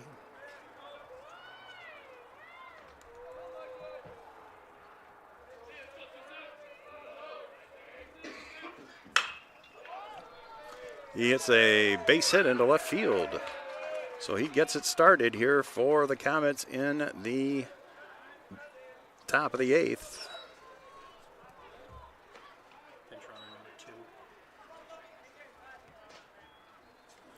And so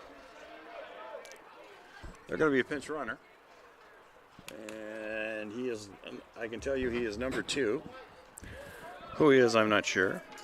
Actually, he is Ben Helgevoid. So he's there at first base.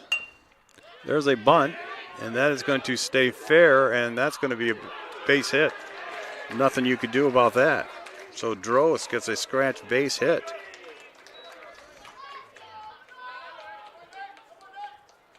And Helgevoid moves to second base. Now batting the shortstop, number 8, Braden Abbott.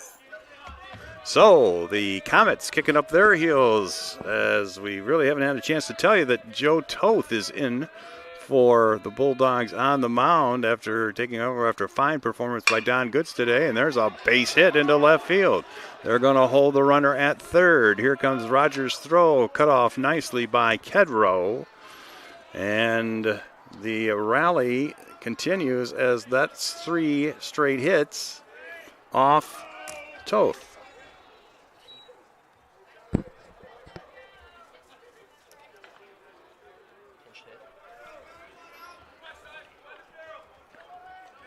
Now batting center fielder number 16, Silas Wall.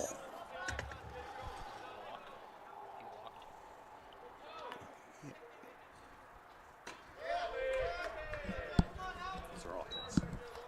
It's to center. And then that's a bunt base hit. And an error got into the second.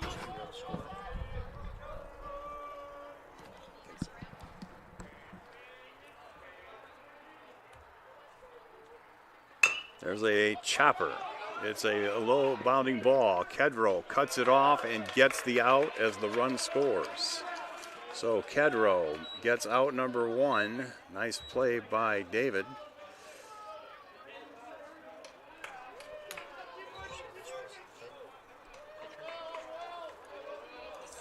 Now batting right fielder number 19, Will Myrick.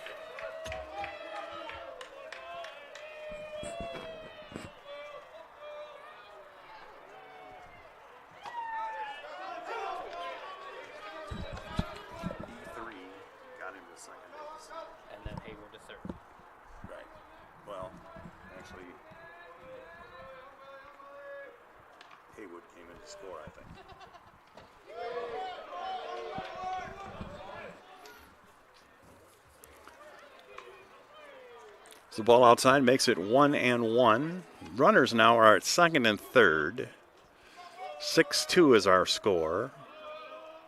Toth on the mound, working from the far side of the rubber. Right side as we look at it. There's a foul away to Myrick. Myrick has fly to right, fly to center, and bounced to short this afternoon. He now finds himself down 1-2. This is his first opportunity to face Toth.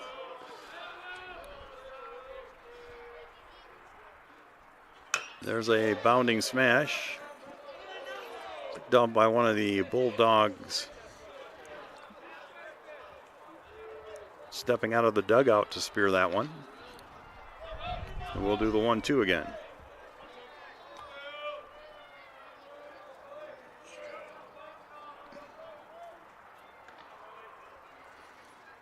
There's a bounding smash to second base. Going to be gobbled up and throw him out.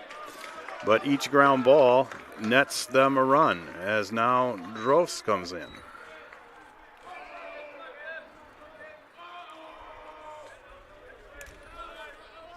Now batting the first baseman, number 5, Gabe Kirk. So he'll have to face Kirk. And he's decided against that, and he's now going to intentionally put Kirk on base, and we'll face Mason Cook instead. Now batting the designated hitter, number 0, Mason Cook.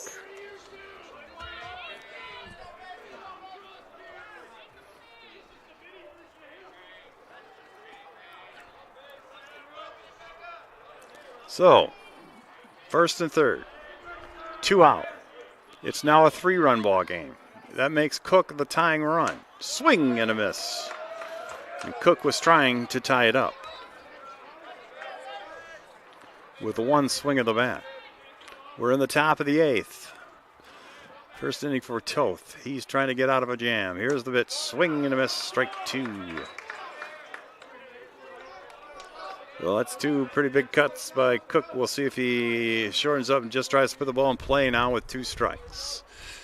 Toth comes to the set. He looks at the runner at third. He deals. Swing and a miss. He struck him out on 3 pitches. All swing for strikeouts.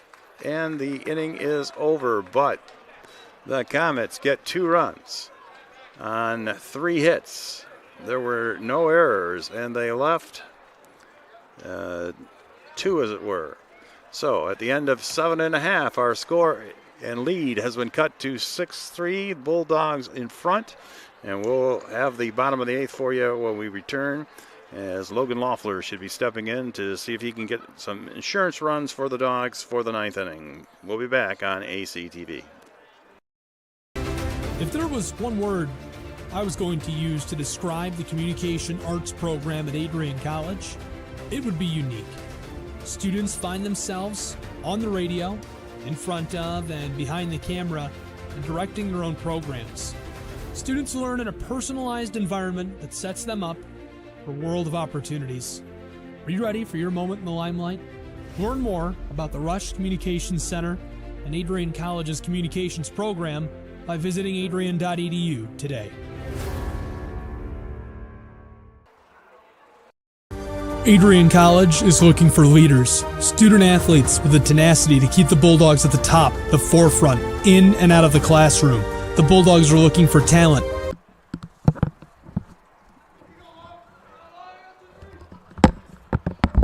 Leading off for the Bulldogs is catcher number 23, Logan Loeffler. So Logan Loeffler stepping in. That ball skips in.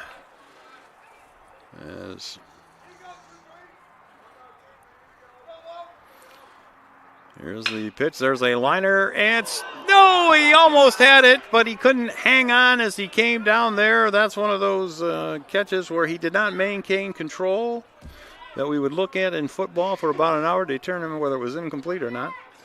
But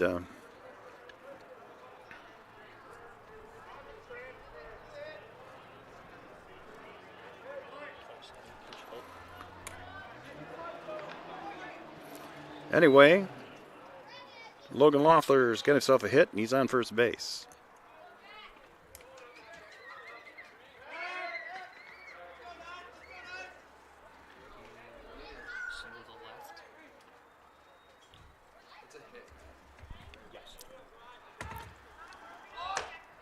He squares to bunt, takes a ball.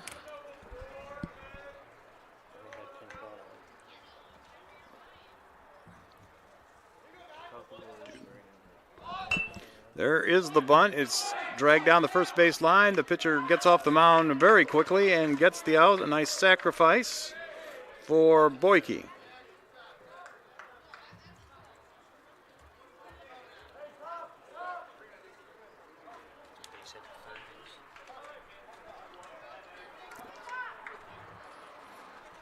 So that'll bring up Jacob Charles, the shortstop. Runner now at second base. Bulldogs again trying to get that extra insurance run, and this could pick it up. That is a base hit. However, he did not get a very good jump, and he will trudge into third.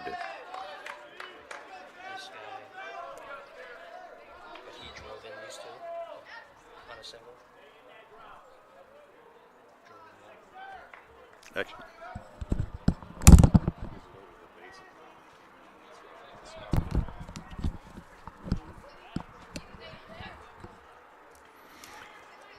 That'll bring up Travis Lifford. He bunts right out in front of the plate. That could get a run in because there's nobody at the plate. They throw to first. They don't get anyone.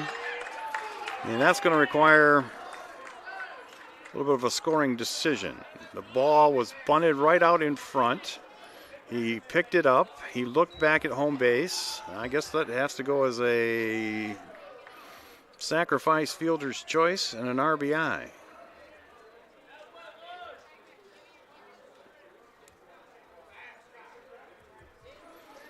And that puts runners at first and second. There's the pitch for a ball. The batter's first baseman, number 30, A.J. Miranda. That's Miranda now up there, one out. Runners at first and second. It's now 7-3. Nice safety squeeze by the Bulldogs. There's a little bouncer. The pitcher makes that play. That is a sensational play. He ran that ball down, and a good thing he did, because I don't think the shortstop, Abbott, as far as he had to come, was going to get it. But Upton makes just an incredible play for out number 2. Now batting designated hitter number 20, Ed Wagner. What that does, though, is basically acts like a bunt, even though it was a full swing, and moves both runners up. Here's the pitch, ball outside.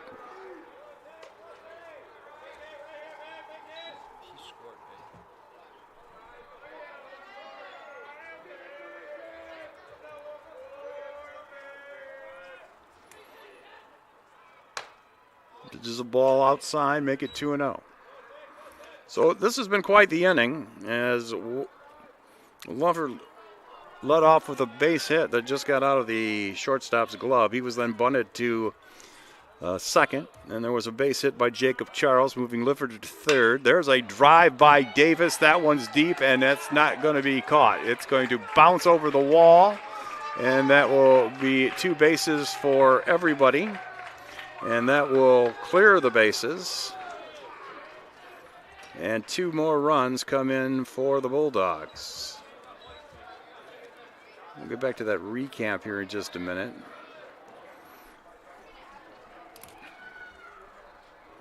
As I said to A.J. Miranda,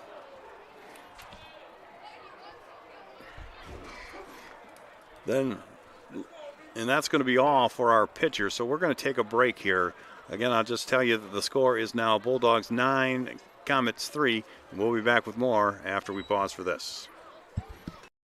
College has dozens of athletics programs, and winning is a staple on our campus. We have the culture of winning in and out of the classroom. This is a place where young men and women grow into professionals for life. Are you interested in learning more about the Bulldog experience? Visit adrianbulldogs.com and the Recruit Me tab to be recruited to play your sport of choice today. If you have what it takes, you could be a Bulldog in no time.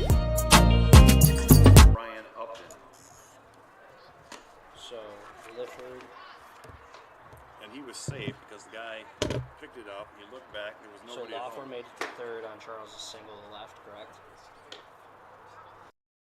The Adrian College Media Production House provides opportunities for students to learn and grow live on the airwaves, just like Matt Kibbe. I've gotten a chance to create a relationship with coaches and teams and learn more from people instead of trying to teach myself something. Got an opportunity to expand my knowledge of sports, hone in on my skills as a broadcaster, learn about equipment in different ways. You get more of a connection with professors as well. Providing opportunities, growing leadership.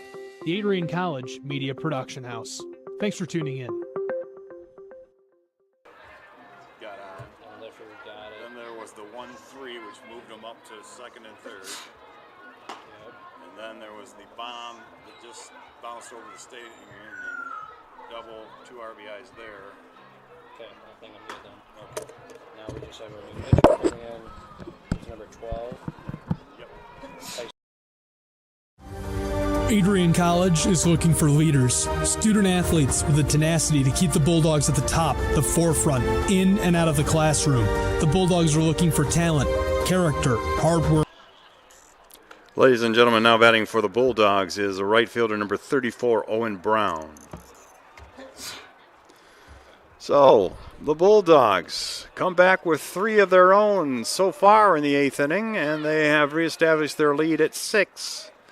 Here's Owen Brown, his first at bat of the afternoon. He takes a strike in the top of the zone.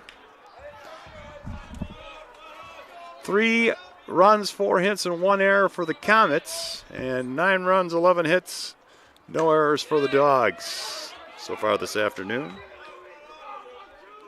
Second pitch is a strike to Owen Brown. Brown still has a runner in scoring position. That's Ed Wagner, who just crashed a double. There's a swing and a miss. The ball is dropped. That'll allow Wagner to go down to, well, I will not, because that is the 3rd out. So,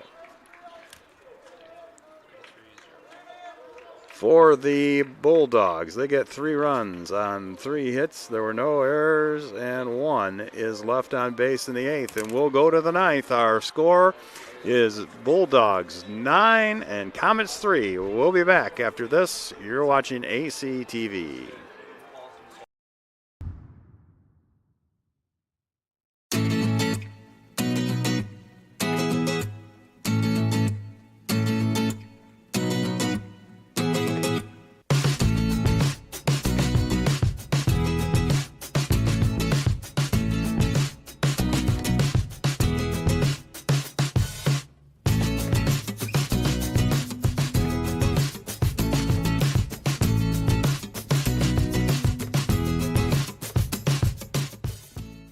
Toth.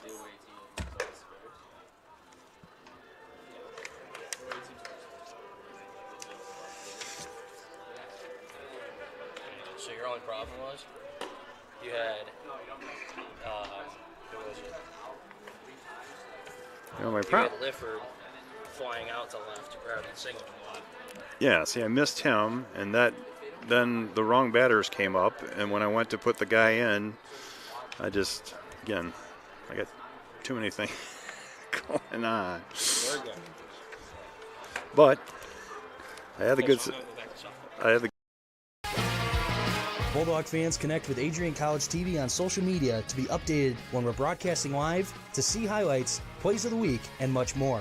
Adrian College Television is on Facebook, Instagram, and Twitter. ACTV's handle is at Adrian College TV on every form of social media. Thank you for tuning in and subscribing to the home of the Bulldogs, Adrian College TV.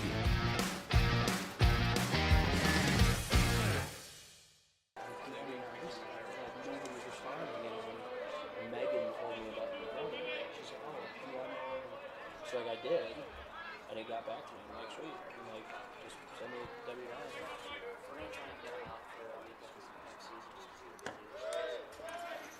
Ladies and gentlemen, the leadoff batter for Olivet is number 22, Blake Hawkins. Blake Hawkins stepping in. He takes a ball outside for ball 1, and we have a new pitcher. Michael Swanson is going to try and finish this up in place of Joe Toth, who worked 1 inning. And hopefully 3 more outs for 6 runs. It'll be a win for Don Goods. But Swanson has come in and thrown 3 straight balls to start. This is not the way you want to see your 9th inning reliever come into the game. Let's see if he can come back here. Here's the pitch down the middle for a get-me-over strike.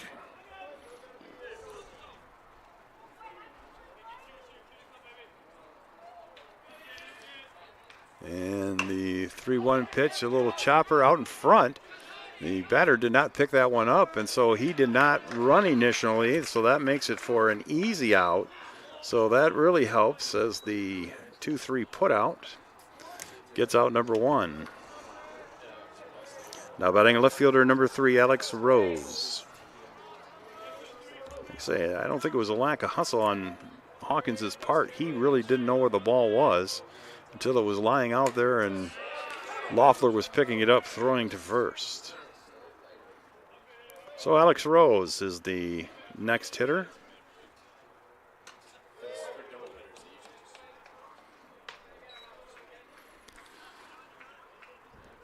It was now 1-1 count. Swanson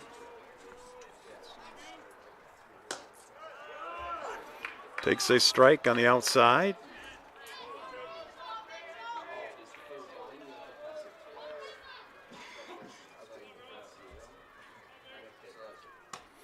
And there's a strike 3 as Alex Rose is out for excessive window shopping. And he is out number 2. We're going to get a pinch.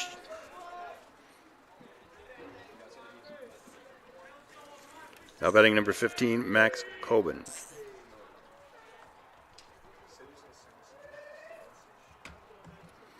So number 15, Max Coburn. It's coming in. These Comet hitters have changed their numbers on us, so we have to kind of look up who they are. There's a ball on the a little bit low, and it's 1-0. Here's the pitch. That one's wide. 2 balls and no strikes. To the pinch batter, Coburn. Bulldogs 1 out away from their 7th win in a row here. Swing and a miss by Coburn.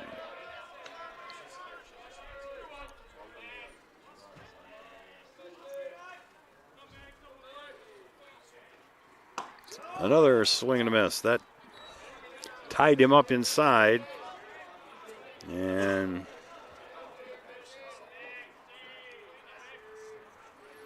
here's the pitch outside for a ball. So 3-2. Comets down to their last strike here. Here it comes. Got him, and the game is over. Bulldogs win as they take their 7th in a row, and they'll be looking for more here in game number 2. For Olivet on the game, they had 3 runs on 4 hits. They made 1 error, left 5 on base. And for the Bulldogs, they had 9 runs on 12 hits. They had no errors, and they left 9 on base. So, the winning pitcher is Don Goods. The losing pitcher, Ryan Upton. Time of today's game was 1 hour and 53 minutes. And that brings our coverage of game number 1 to an end. Again, stick with us here the rest of the afternoon as we've got game number 2 coming up here, as you're watching Adrian College baseball on ACTV. Again, today's final score is Adrian College 9 and Olivet 3. We'll be back in about. Adrian College is looking for leaders, student athletes with the tenacity to keep the Bulldogs at the top, the forefront, in and out of the classroom. The Bulldogs are looking for talent, character, hard work, grit, leaders who can electrify sold-out crowds, got out a last-line shift, will their team to victory, hit a grand slam in the bottom of the 9th, and be a part of a legend in the making. Think you have what it takes to become a Bulldog? Visit adrian.edu to learn more. Adrian College is a pinpoint like no other. With our 77 undergraduate degrees, 47 majors, and 21 broad fields of study, Adrian has a one-of-a-kind, hands-on learning experience for everyone. Do you want to visit the campus of Adrian College in person? Visit adrian.edu/campus-visit. Again, that's adrian.edu/campus-visit.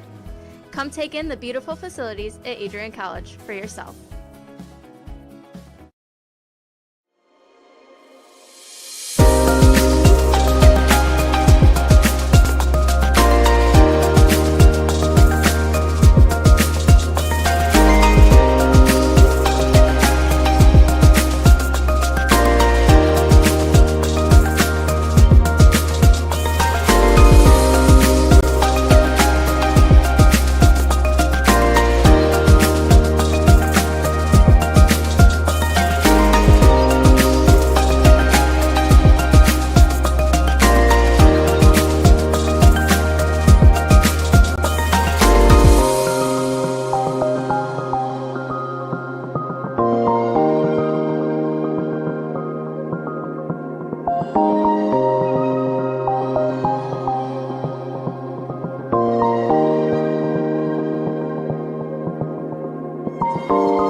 as you anxiously await all of the amazing experiences that will define your college years. You stand today, students, on the threshold of one of the most magical times in your life.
April 6, 2021, I was sitting in my office and an email popped into my inbox from someone in your graduating class today.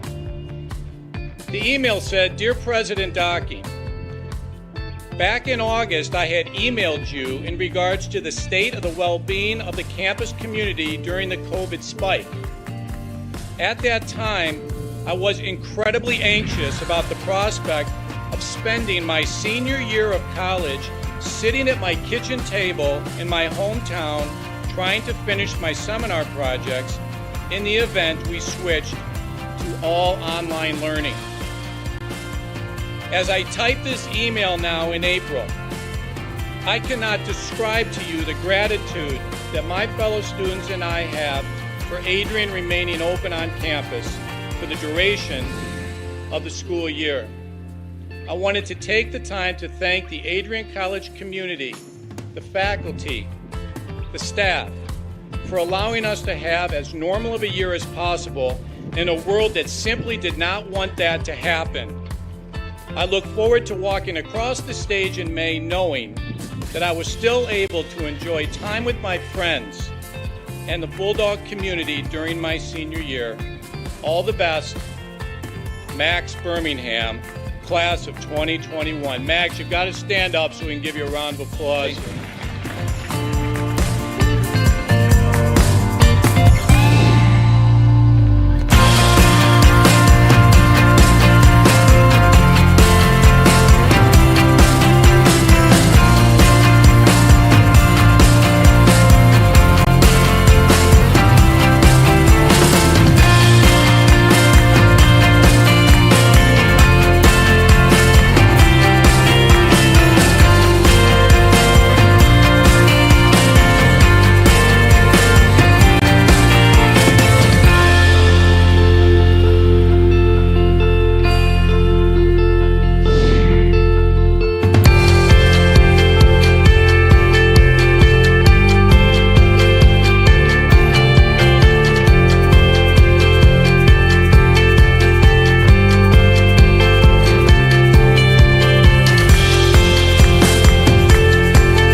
For those of us on this stage, today is one of the most exciting days of the year. We love to see the wonder and anticipation in the eyes of our new students, as all of you anxiously await all of the amazing experiences that will define the years ahead.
Adrian College is looking for leaders, student athletes with the tenacity to keep the Bulldogs at the top, the forefront, in and out of the classroom. The Bulldogs are looking for talent, character, hard work, grit, leaders who can electrify sold-out crowds, gut out a last-line shift, will their team to victory, hit a grand slam in the bottom of the ninth, and be a part of a legend in the making. Think you have what it takes to become a Bulldog? Visit adrian.edu to learn more. Adrian College is a pinpoint like no other. With our 77 undergraduate degrees, 47 majors, and 21 broad fields of study, Adrian has a one-of-a-kind, hands-on learning experience for everyone. Do you want to visit the campus of Adrian College in person? Visit adrian.edu/campus-visit. Again, that's adrian.edu/campus-visit. Come take in the beautiful facilities at Adrian College for yourself.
as you anxiously await all of the amazing experiences that will define your college years.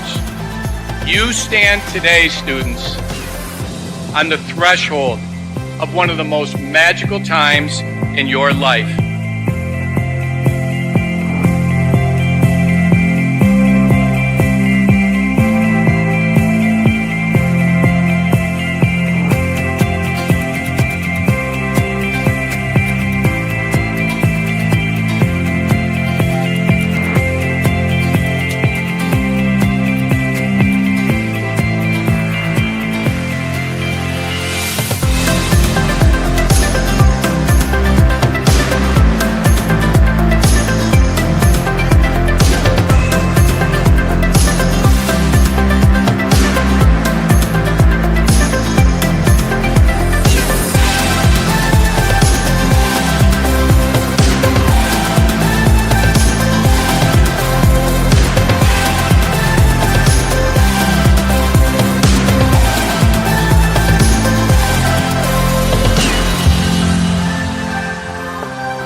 April 6, 2021, I was sitting in my office and an email popped into my inbox from someone in your graduating class today.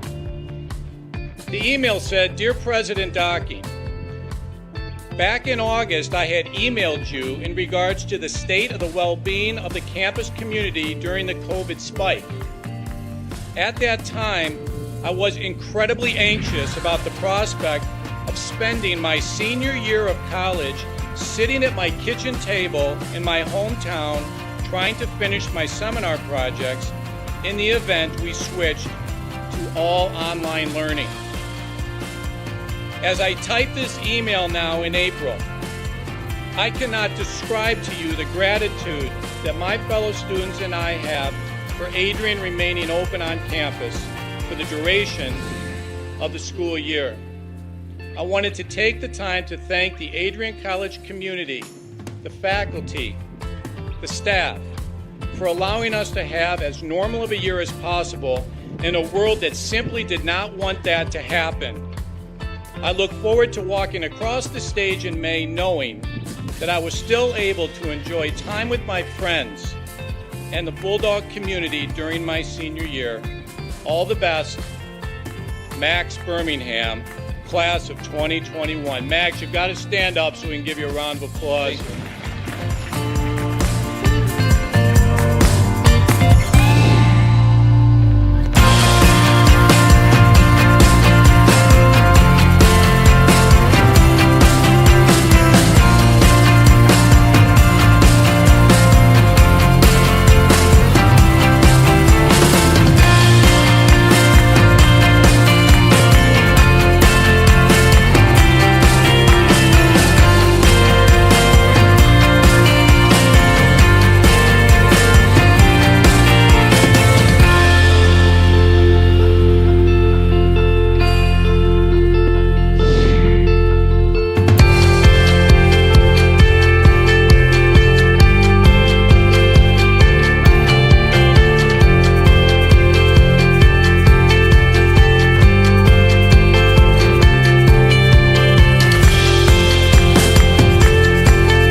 For those of us on this stage, today is one of the most exciting days of the year.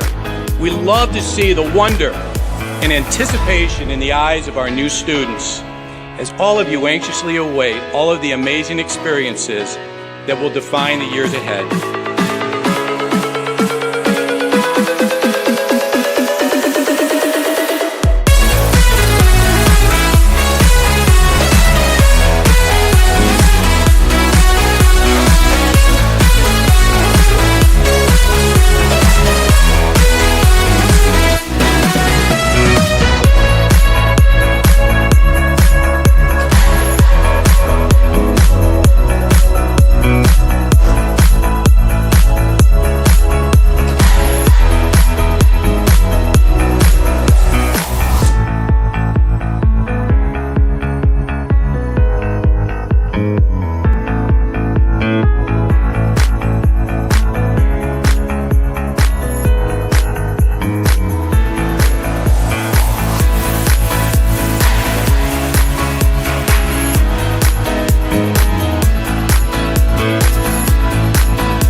Adrian College is looking for leaders, student athletes with the tenacity to keep the Bulldogs at the top, the forefront, in and out of the classroom. The Bulldogs are looking for talent, character, hard work, grit, leaders who can electrify sold-out crowds, got out a last-line shift, will their team to victory, hit a grand slam in the bottom of the ninth, and be a part of a legend in the making. Think you have what it takes to become a Bulldog? Visit adrian.edu to learn more. Adrian College is a pinpoint like no other. With our 77 undergraduate degrees, 47 majors, and 21 broad fields of study, Adrian has a one-of-a-kind, hands-on learning experience for everyone. Do you want to visit the campus of Adrian College in person? Visit adrian.edu/campus-visit.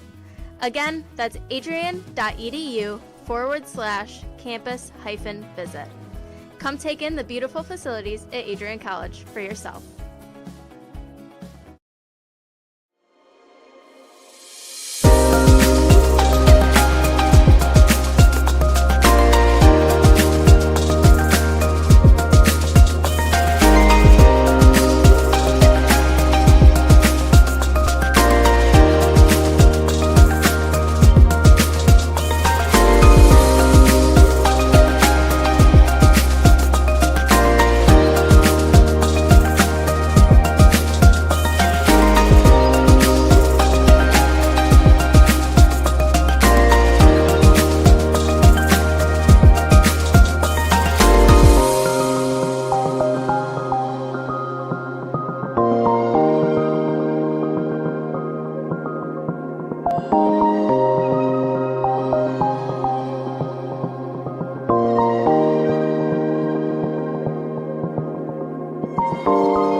you go. It went back.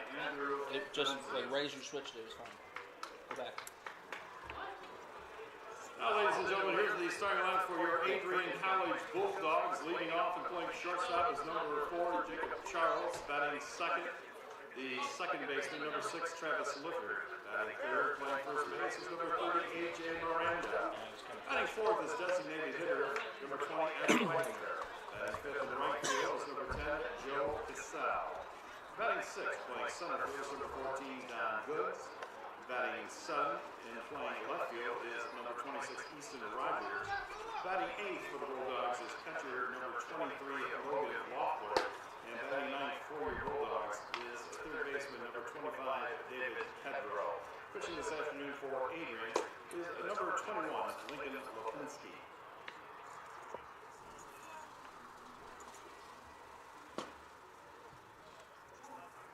Again, ladies and gentlemen, a reminder that to all spectators to be alert at all times during today's games as baseballs and other equipment can accidentally fly into the seating areas.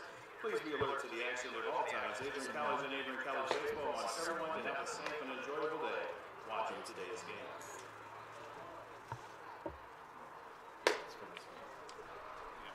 Well, we got time, like, Goose writes it in until we get, but you got the same. Adrian College has once again been recognized for its commitment to engaged, experiential education by Colleges of Distinction, a one-of-a-kind guide for college-bound students.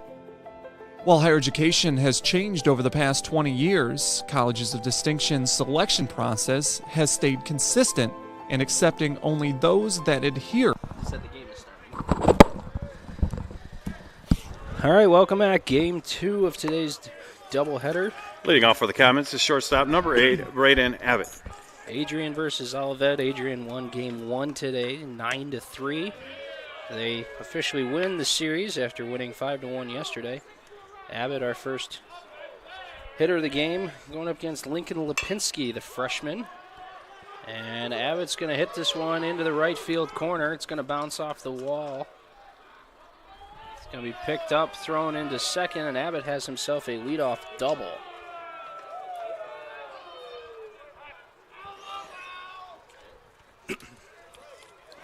Now batting the right fielder, number 19, Will Myrick.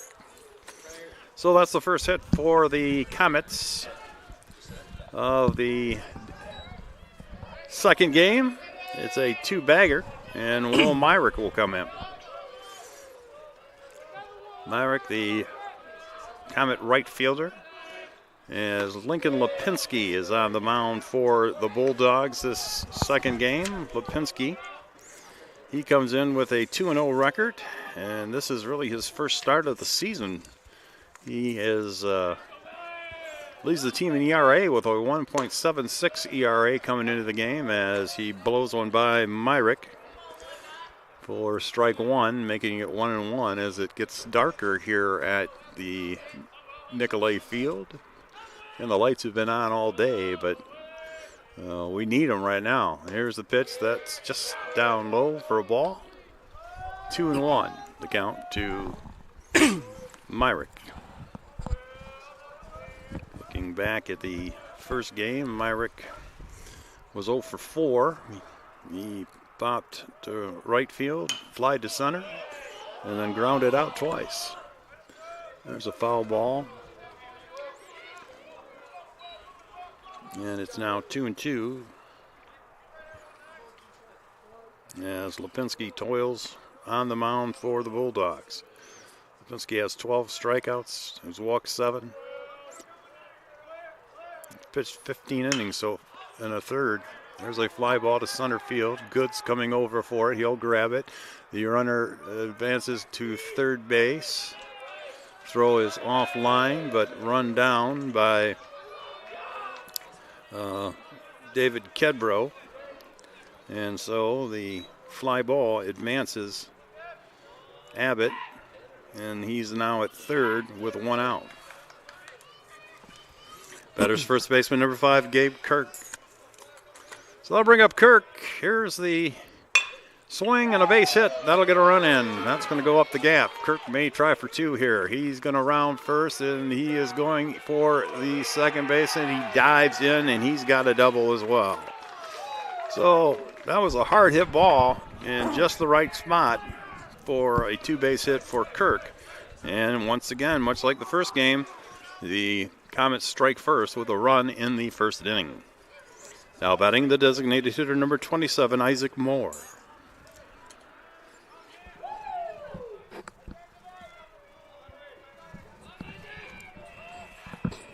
So Moore now steps in, watches one sail wide for ball number 1. Yeah, along with it getting darker, the wind is kicked up and it's blowing pretty heavily out to right. That's going to help any ball out right field.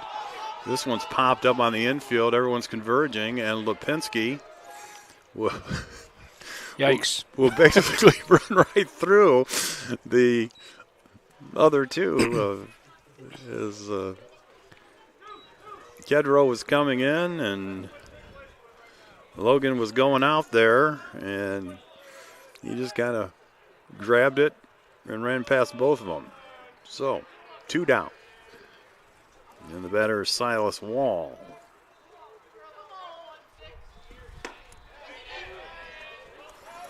Now batting for the Comets is center fielder number 16, Silas Wall. So Wall checks his swing and is determined that he did go around.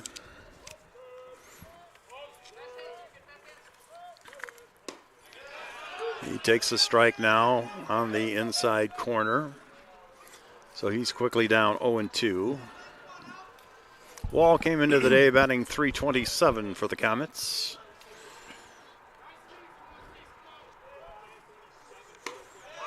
And he swings and misses, and he is retired for out number 3. But the Comets, on a pair of doubles, get a run, and they take the early lead here at the Nick, where they leave a man. Again, there were 2 hits. And at the end of half inning, our score is Olivet 1 and Adrian coming to bat. What the hell? Adrian College has once again found itself on the 2022 U.S. News & World Report Best College Rankings. This is the 8th straight year that Adrian has been named to the top regional colleges Midwest section. Adrian College was also named the most innovative school in the regional colleges Midwest category. In addition, Adrian received accolades in Best Value in undergraduate teaching within Regional Colleges Midwest.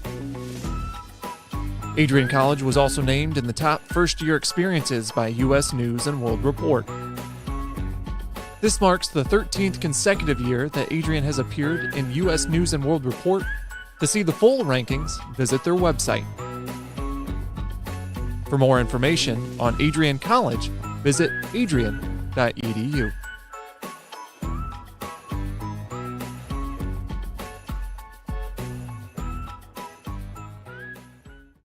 Adrian College has once again found itself on the 2022 U.S. Welcome back. Bottom of the first inning. Olivet struck first in the top half on a RBI double from Kirk. So we will see Jacob Charles, Travis Lifford, and A.J. Miranda to lead off the bottom of the first for Adrian.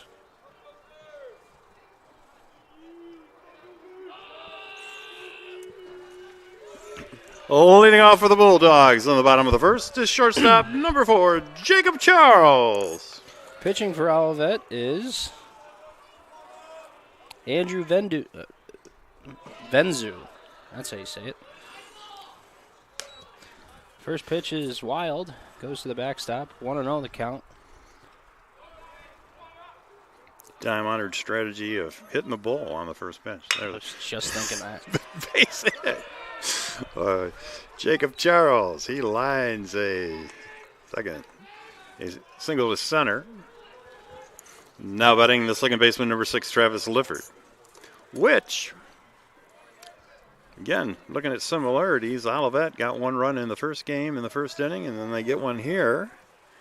And in the first game, Charles singled to center, and after he couldn't really do it on the first pitch because he couldn't reach the first pitch, but he did line the first pitch he saw into center field that was within his grasp, so he had that going for him. He's at first base now with one out as Lifford is the Bulldog hitter. And there, of course, trying to keep Jacob close. Jacob has 7 stolen bases so far in 11 attempts, so he's a capable runner there at first base. Here's the pitch inside. Get out of the way, Mr. Lifford, as he ducks away from that one.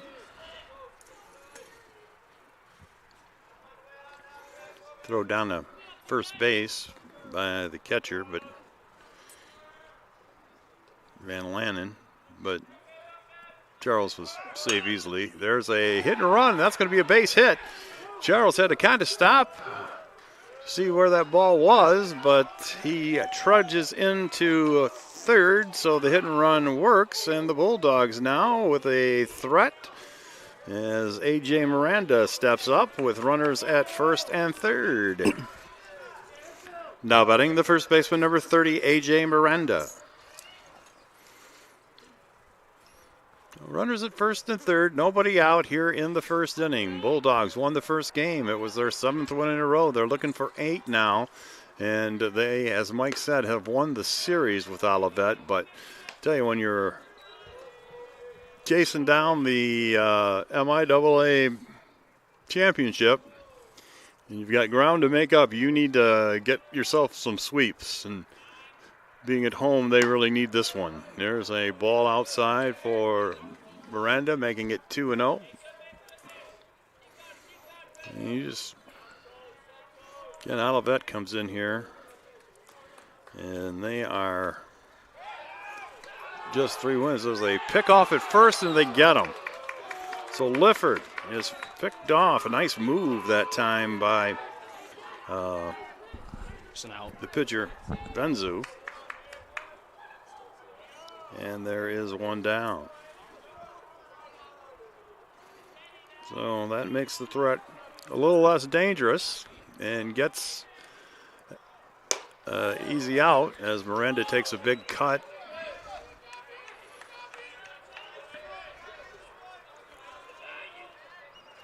Charles now at third base with 1 out. Olivet ready to concede the run. They're playing fairly deep as this one's fouled away to make it 2-2.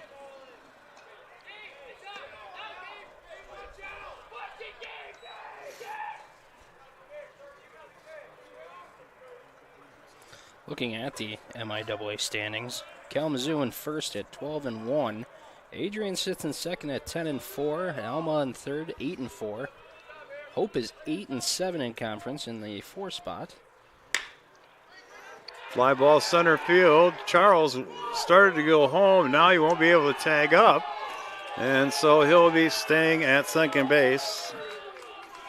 And he's going to be, he's glad that I'm up here broadcasting and not his third base coach. Because what just happened there when I was coaching was my biggest pet peeve in life. Now batting designated hitter number 20, Ed Wagner.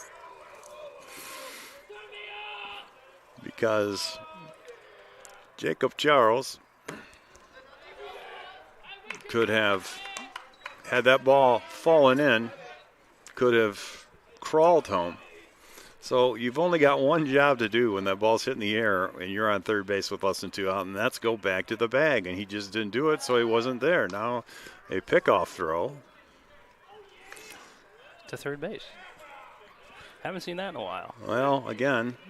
But with Charles' head not fully in the game, that one kind of makes sense. That's one. And Andrew Venzu already picked a guy off, and he finds, you know, you don't have to throw many pitches to do that. So that's an easy way to get guys out, you know. Because I've yet to see the, you know, when you try to pick off a runner, I've yet to see the runner hit the ball back to you, you know. So that's a little safer place to throw the ball than to Big Ed Wagner, who's standing there with a bat in his hand. And he'll take his base. after watching 4 go by.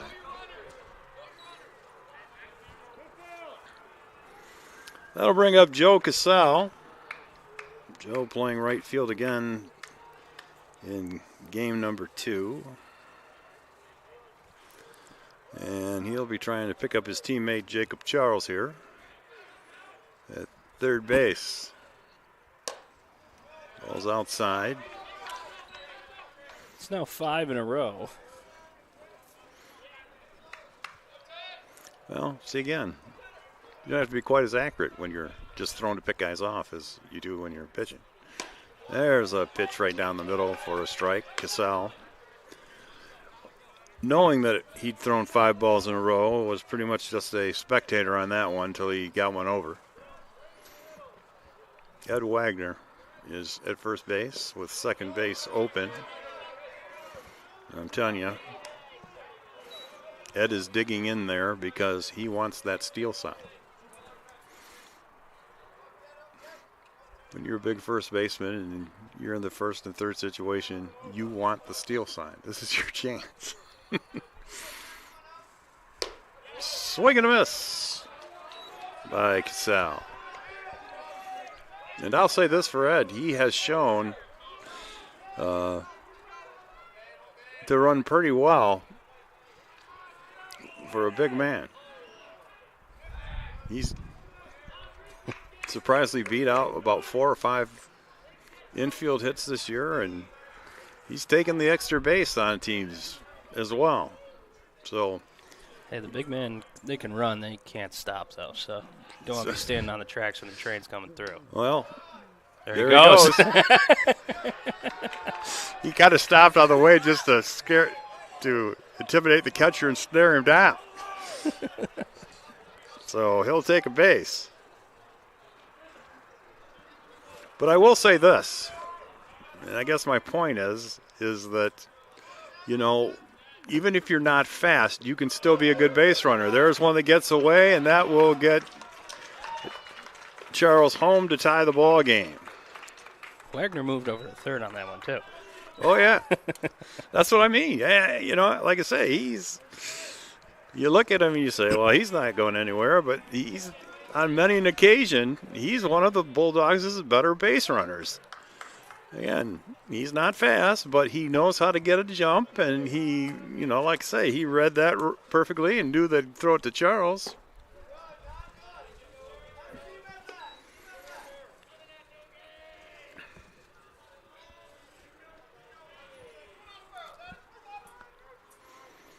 So now it's first and third.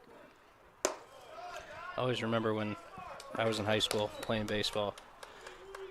Pretty big player like Wagner, and I was on first base. Count was 2-2, and I was leading off, and I thought the next pitch, which was ball 3, was actually ball 4. So I started to walk down to second. Nobody said anything, and our hitter steps out, takes a practice cut, and I end up taking off because I was caught halfway through, and best delayed steal ever. It was because I just didn't know the count. There's a catch out there in left field as Smith had to go to his knees to catch that one, but he does. And that ends the inning as Don Goods flies out to left field. But the Bulldogs get their 1 run back on 2 hits. They leave a couple, and at the end of 1, our score here from Nicolay Field is Adrian 1, Olivet 1, and the Comets will be coming to bat when we return. You're watching MIAA Baseball on ACTV. Adrian College has once again been recognized for its commitment to engaged, experiential education by Colleges of Distinction, a one-of-a-kind guide for college-bound students. While higher education has changed over the past 20 years, Colleges of Distinction's selection process has stayed consistent in accepting only those that adhere to the 4 distinctions: engaged students, great teaching, vibrant community, and successful outcomes.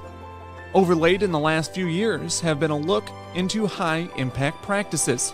They believe most critical to the student experience were the kinds of engaging experience that are found at Adrian College. To learn more, please visit adrian.edu.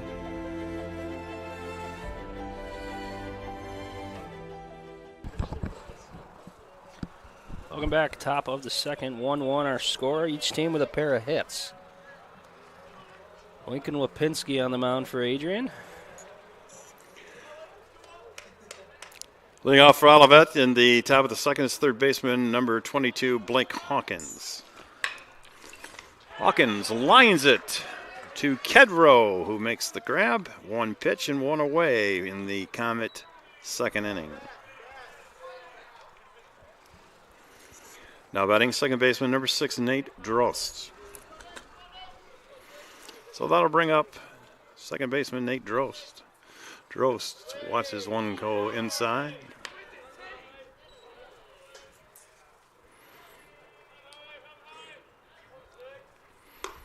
That one's also inside. Drost kind of waved his bat at it, but I think it was more to get out his shoulder out of the way than it was to swing. And there's the strike down the middle to make it 2-1. Drost has the hooded sweatshirt underneath his uniform, which is very valuable on a day like today. You know, I was talking in the first inning about how the wind has picked up, and that has dropped the temperature considerably from game number 1. That one's fouled over by Coach Rainey.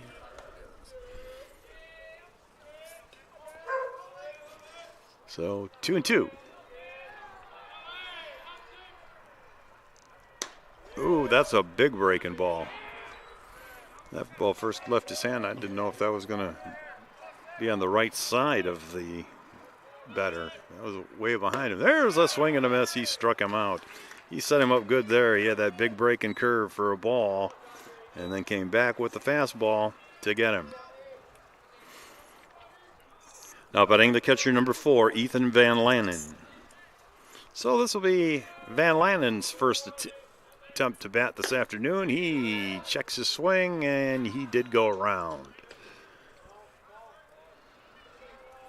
And that was one where he was going to swing, and then he realized this inside might hit me, and I got to get out of the way, and that curved around. Here's a fly ball where they're having trouble with it. That wind is blowing it away from the outfielder there. And that is going to be a double for Cassell, or make it a triple. As Cassell just watched that ball take off over his head. And so a wind-blown triple, and that'll bring up Owen Smith. Now batting left fielder number 18, Owen Smith.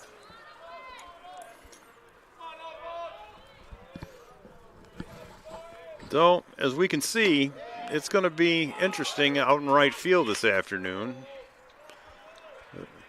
For the rest of the afternoon. First pitch is a ball to Owen Smith. This is also his first at bat of the day. He hits a bouncer. Charles over behind the bag, picks it off and makes the throw and gets him. And the inning is over. So they threaten but do not score. They get one hit on the triple by Van Lannen. And no runs and leave one man on base. So at the end of an inning and a half, our score remains Olivet 1, Adrian 1, and we'll be back with the Bulldogs second when we return after pausing for this. You're watching ACTV. Adrian College has once again been recognized for its commitment to engaged, experiential education by Colleges of Distinction, a one-of-a-kind guide for college-bound students.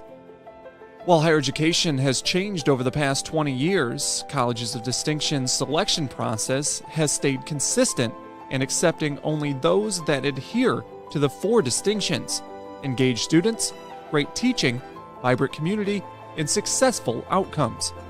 Overlaid in the last few years have been a look into high-impact practices. They believe most critical to the student experience were the kinds of engaging experience that are found at Adrian College. To learn more, please visit adrian.edu.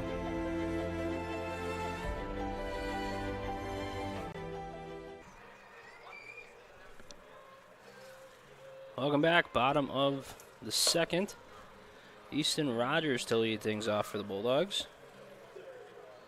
And he will be followed by Loeffler and David Kedrow, so the bottom third of this Adrian lineup.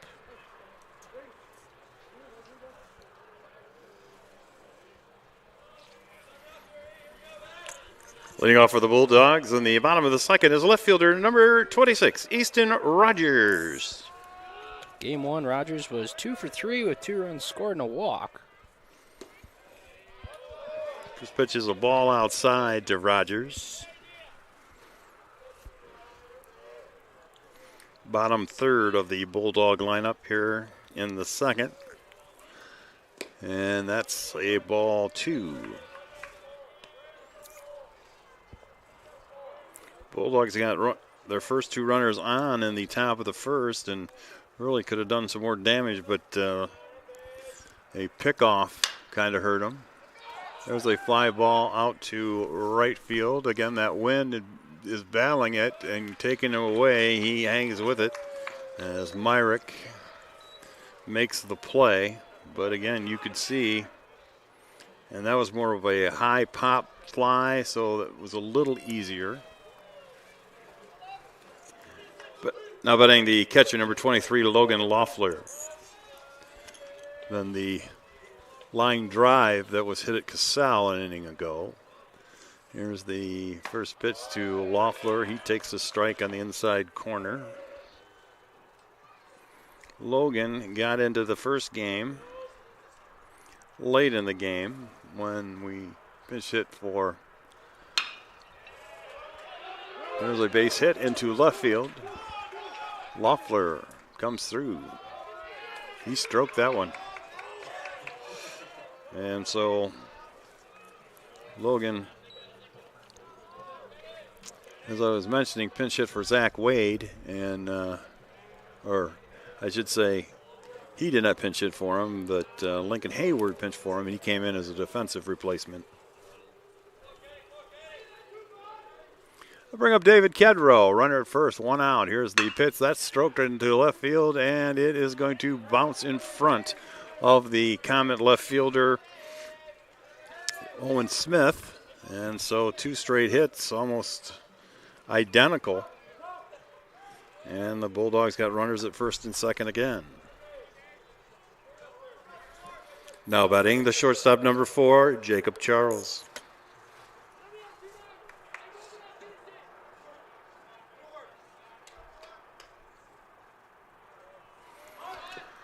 And the bunt is fouled away by Charles.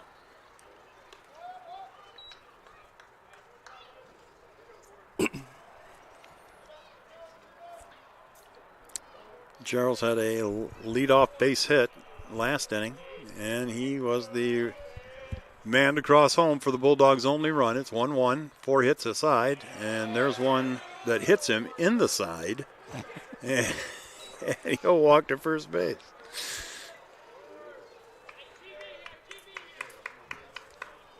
So the sacks are loaded for Travis Lifford. Now batting the second baseman, number 6, Travis Lifford.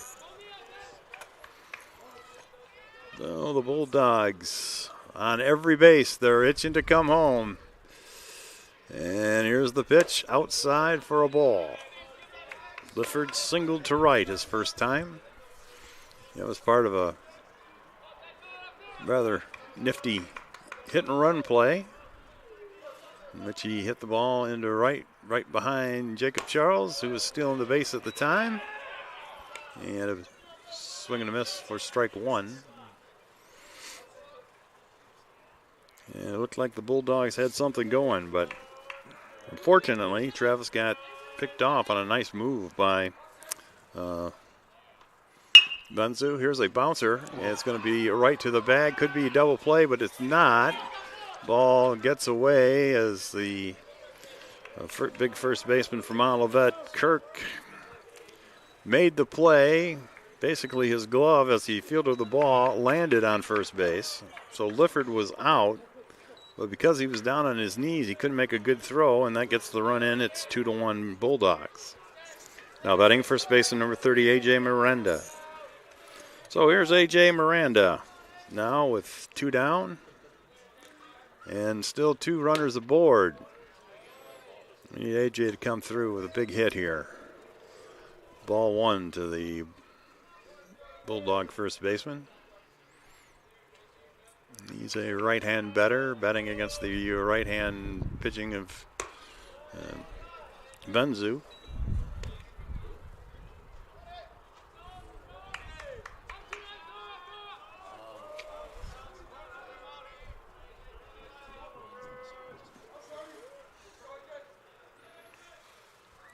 There's a swing and a fly ball up into the gap, and it is going to be run down by left fielder Owen Smith. And so the Bulldogs once again load the bases but get just one run, but that's enough to take the lead here after 2 complete innings of play. They get 1 run on 2 hits. They leave 2. And at the end of 2 complete innings of play, Bulldogs 2 and Olivet 1. We'll be back with more from Nicolay Field and today's second game. You're watching Adrian College Baseball on ACTV. Adrian College is looking for leaders, student athletes with the tenacity to keep the Bulldogs at the top, the forefront, in and out of the classroom.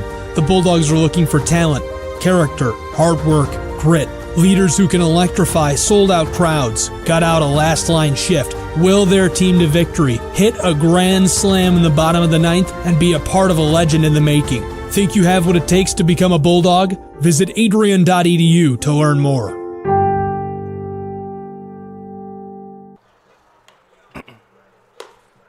Adrian College has dozens of athletics programs, and winning is a staple on our campus. We have the culture of winning in and out of the classroom. This is a place where young men and women grow into. Welcome back. Top of the 3rd. Lipinski's still on the mound. Leading off for Olivet is shortstop number 8, Braden Abbott. And Braden Abbott at the plate. Top of the order here for Olivet here in the 3rd. Abbott rolls this one over. Kedro with Sunday hop. Throws it over for out number 1.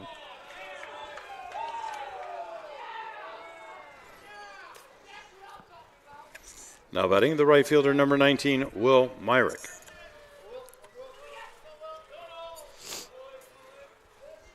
Gotta love 1 pitch, 1 out. That's always a good way to start the inning. And he's done it now a couple times here. Myrick batting. He is 0 for 5 in the doubleheader so far.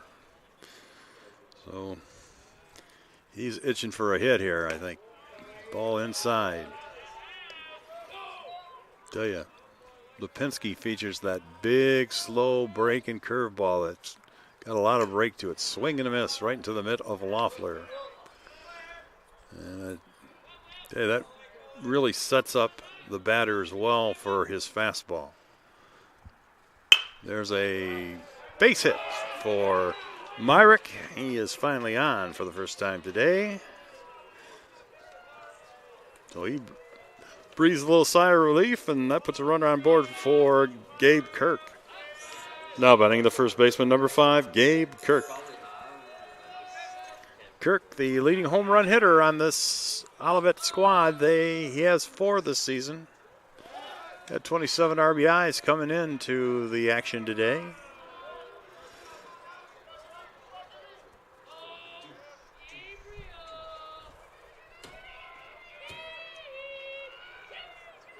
Here's the pitch, and it's outside for ball 1.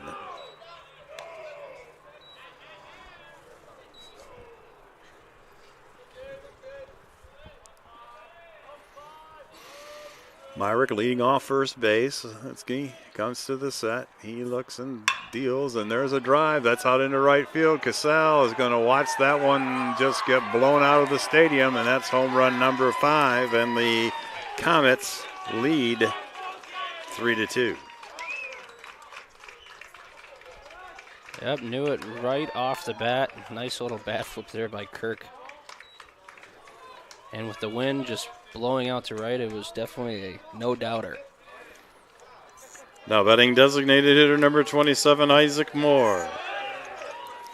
Yeah, you get a ball that's up in that jet stream, and it's going to go out in this game. Wind was not blowing that bad earlier in the day, and it was more of a crosswind when the day started, but those flags are now pointing directly towards the softball stadium. It's going to be hard to hit a home run at the softball stadium today. At least out to right. right in center field because it'll bring the ball back. 1-1 now the count. Here's the check swing. He did not go. So Moore, who's the designated hitter in this game, he had a pinch hit. Makes it 3-1.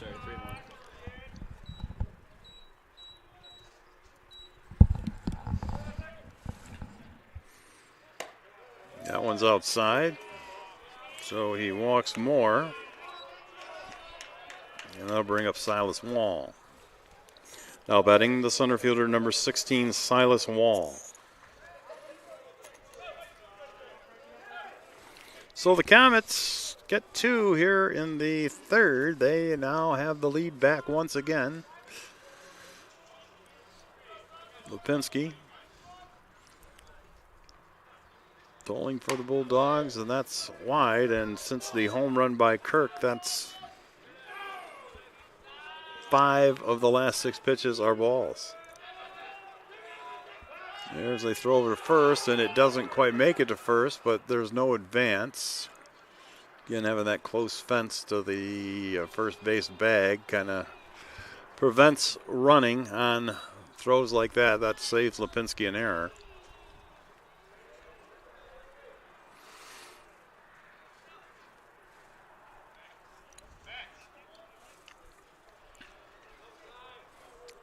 Yeah, this is one of the things. If you're going to be a pitcher, you're going to have a short memory. And guy hits a home run like that. There's a fly ball center field.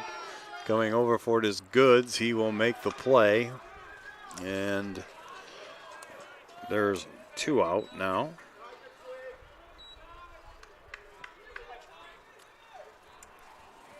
Now batting third baseman number 22, Blake Hawkins. Blake Hawkins steps in.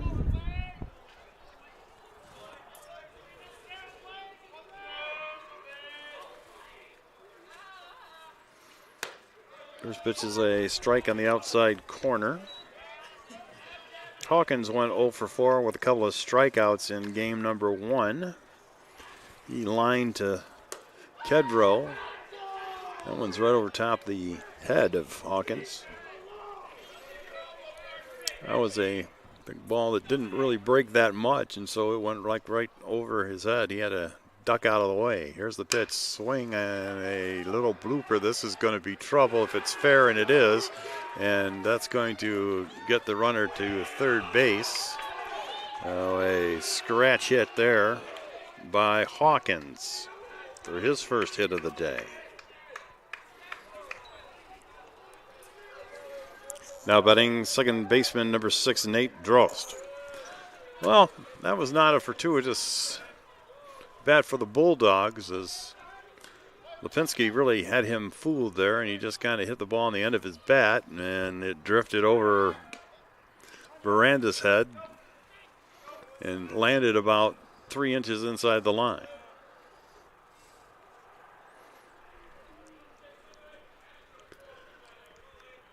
So that's the 6th hit of the day, and game number 2 off Lipinski. And it's now a ball to Drost. Drost struck out his first time in this game, last inning. And the pitch, strike. They get 1-1.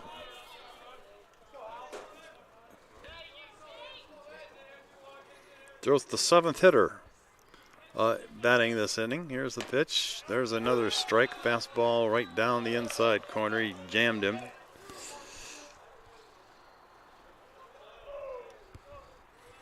Again, this all started with getting Abbott on the first pitch. There was a pitch outside, the throw down to second.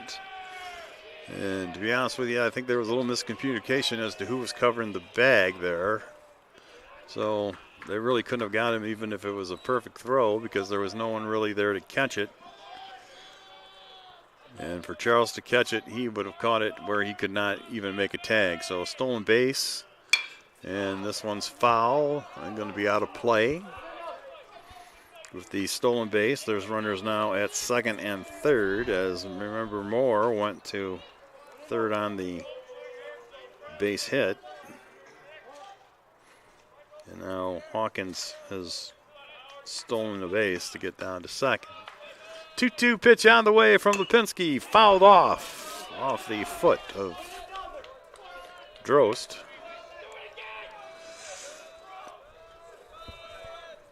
Waiting on deck is Ethan Van Landen, who had a triple into that jet stream in right field his first time up. So you really would like to see this inning end with Nate Drost. If you're a Bulldog supporter, there's a swing and a miss. He struck him out. So he gets out of it without further damage, but the Comets do score 2. They get 3 hits in the inning. They leave a pair. And at the end of 2.5, it's Olivet 3 and Adrian 2. We'll be back with a Bulldog third after we pause for this. If there was one word I was going to use to describe the communication arts program at Adrian College, it would be unique. Students find themselves on the radio, in front of and behind the camera, and directing their own programs. Students learn in a personalized environment that sets them up for a world of opportunities. Are you ready for your moment in the limelight? Learn more about the Rush Communications Center and Adrian College's communications program by visiting adrian.edu today.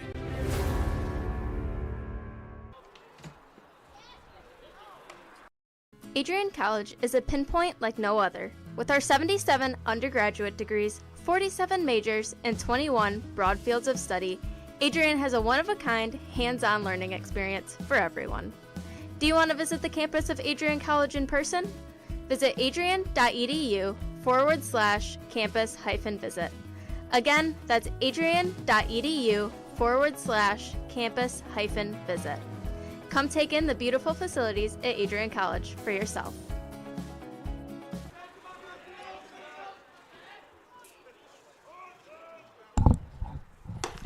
Ed Wagner looks at a ball outside in his first pitch as he leads off the third inning.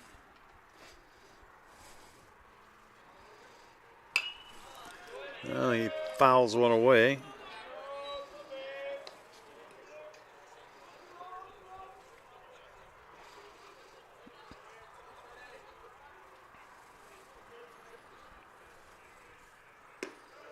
Pitch is outside for a ball, make it 2-1.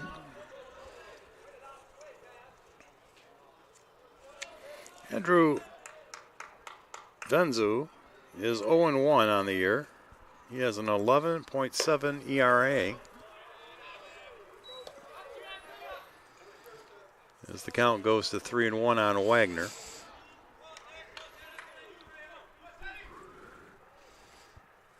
There's a number off the end of the bat, but that's going to find a hole past everyone in the infield and end up in the center field for a base hit. So Wagner on base once again. Now batting the right fielder, number 10, Joe Casal. So I'll bring up Joe Casal. He walked in the first inning. And, Bulldogs have, in both of the first 2 innings, got their first 2 batters on base. So we'll see if Casal can keep that string alive.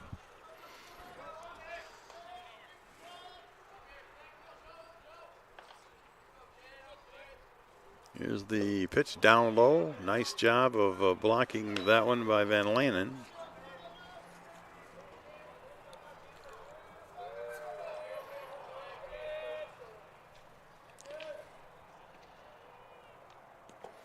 There's another pitch down low.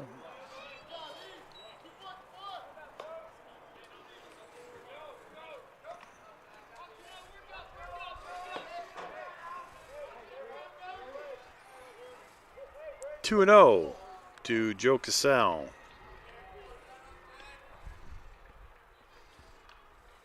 That one's in the inside corner. That was pretty close to hitting Casal, but he is right on top of the plate. So if it doesn't hit him, it's almost assuredly a strike. Here's the pitch, and he watches that one That makes it 2-2. Update from the softball field. They're in the bottom of the 8th, tied 1-1 with St. Mary's. Bulldogs have runners on second and third with nobody out, looking to walk it off. As there's a wild pitch, and speaking of walking it off, our hero, Ed Wagner, trots down to second base. And that makes the count 3-2.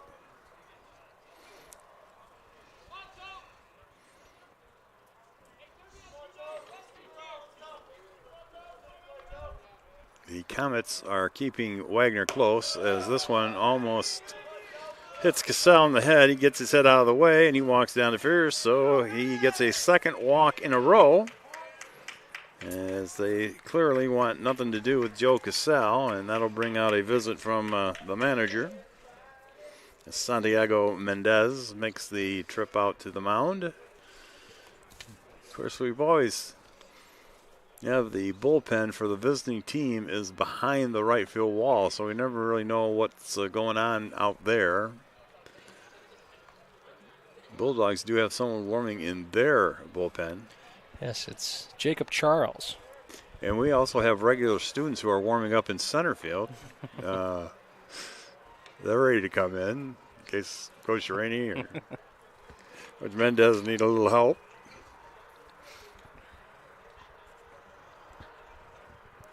So, warm-ups all over the outfield as the confab comes to an end.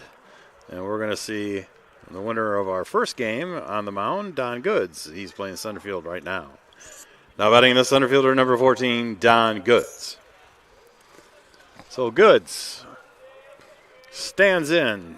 He hit a fly ball to left his first time up. And he squares the bunt. The wheel play is on. The third baseman and first baseman are charging. Tell you, they're lucky that, and that may have been intentionally a bit of a pitch out right there, because if Don Goods hits one in that situation, somebody's going to be losing a few teeth, I think. Here's the pitch. Goods swings, pop up. This is on the infield. Should be the infield fly as he drifts under it and makes the catch. That's exactly what Goods was trying to do. Take advantage of the aggressive bunt defense and hit one through there, but he just got under it and popped it up. Now batting a left fielder, number 26, Easton Rogers. So the Bulldogs struggling at this point to take advantage of getting their first two runners on in every inning. But after that, they haven't really got them home. This one's going to have a chance, however, as Smith is rounding first. He will score. Here comes a throw to third, and it will be a base hit. And an RBI for Rogers to center field, getting home Ed Wagner. And Cassell comes into third. Rogers goes to second on the throw, and the Bulldogs have tied it. Now batting catcher number 23, Logan Loeffler.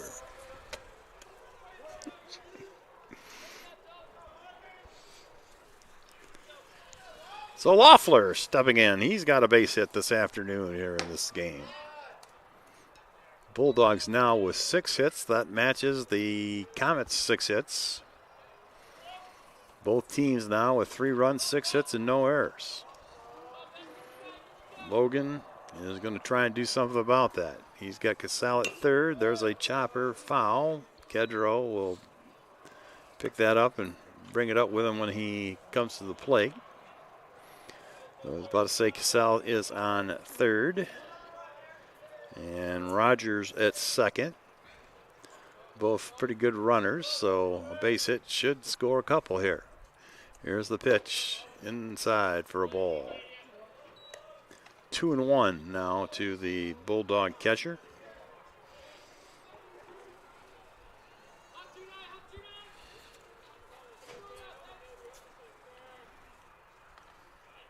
There's a swing, bouncing ball to second base. He'll gobble it up, but the run will come home. So A bounce out to second for Loeffler, but we'll give him an RBI, and the Bulldogs will now take a 4-3 lead. Now batting third baseman number 25, David Kedrow. I bring up Kedrow. He singled to left his first time in this game. He's like that result again. That'd pick up Rogers and give the Bulldogs a 2-run cushion. But this one is popped up into right field, and that will be caught by Myrick for the third out.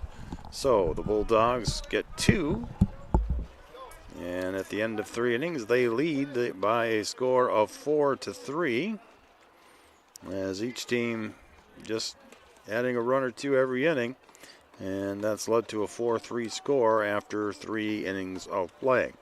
So we'll be back with more from Adrian College and Nicolay Field after we pause for this. You're watching ACTV. Adrian College has once again found itself on the 2022 U.S. News & World Report Best College Rankings. This is the 8th straight year that Adrian has been named to the top regional colleges Midwest section. Adrian College was also named the most innovative school in the Regional Colleges Midwest category. In addition, Adrian received accolades in Best Value in undergraduate teaching within Regional Colleges Midwest. Adrian College was also named in the top first-year experiences by U.S. News & World Report. This marks the 13th consecutive year that Adrian has appeared in U.S. News & World Report. To see the full rankings, visit their website. For more information on Adrian College, visit adrian.edu.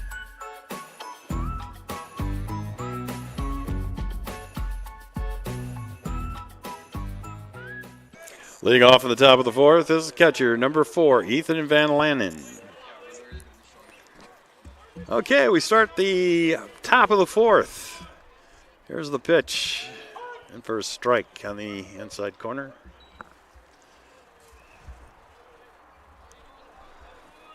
And Lanning tripled in his only at-bat this afternoon. There's another one, same type of hit, but the wind isn't blowing quite so hard. And it's actually knocking the ball down a little bit, so it falls in for a single. So 2 hits for Van Lannen today. Now batting left fielder number 18, Owen Smith.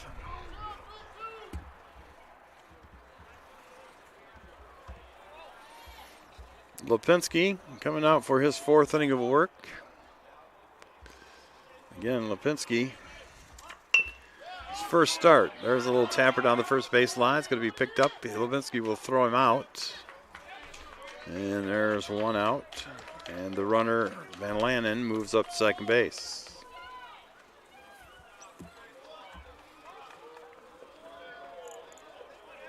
Now batting shortstop, Braden Abbott.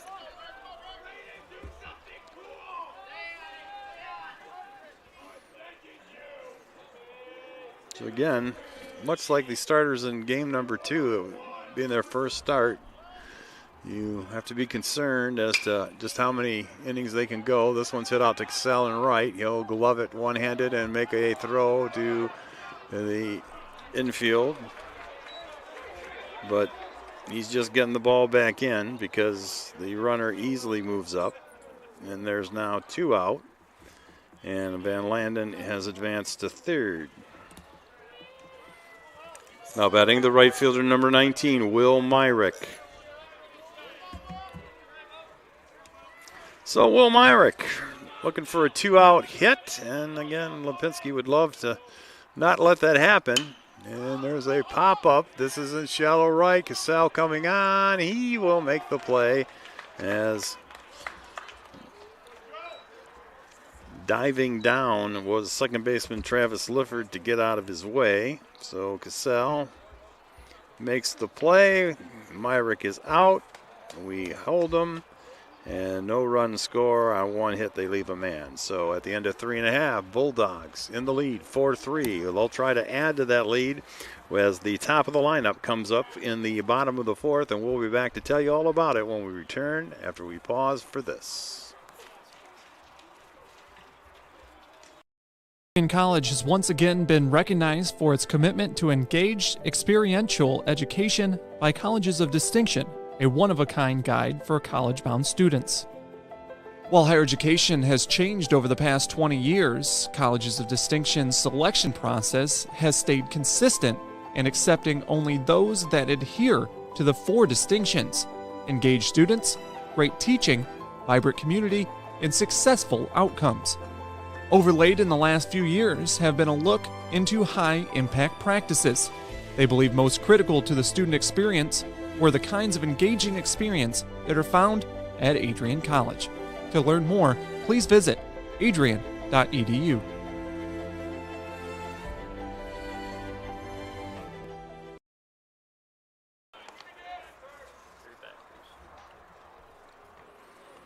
Leading off for the Bulldogs in the bottom of the 4th is shortstop number 4, Jacob Charles.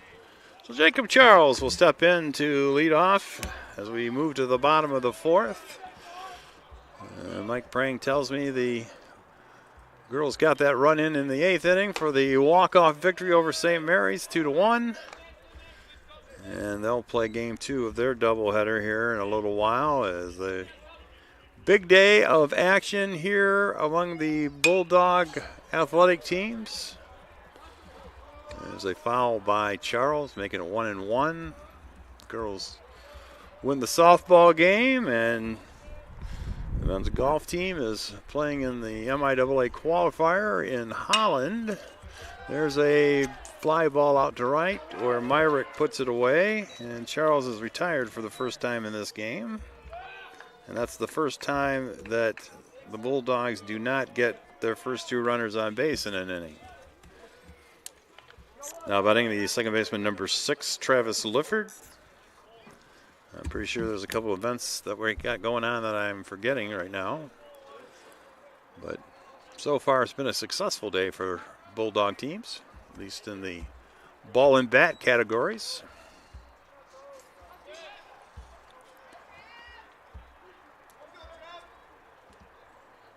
Lifford, he has a single in 2 trips so far. There's one that didn't quite make it to home base and skipped over the catcher's shoulder. I think it kind of nipped him a little bit, so he's walking that off.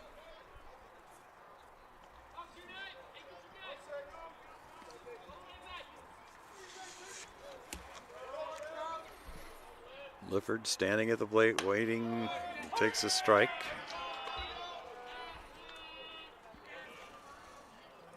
Travis Lifford is a freshman from Oxford, Michigan. He went to Goodrich High School. The newcomers to the Bulldogs lineup. As the season went on, he's played steadier and steadier. Become a key contributor to this Bulldog lineup. There's the pitch. Down low, he'll take his base, and he will go to first on a free pass. Now batting the first baseman, number 30, A.J. Miranda. So Miranda, he's flown to center and left in this game. There's a smash down the third base line, just past the dugout. Nice play by a fan there. As it bounced over the fence and he gloved it with one hand.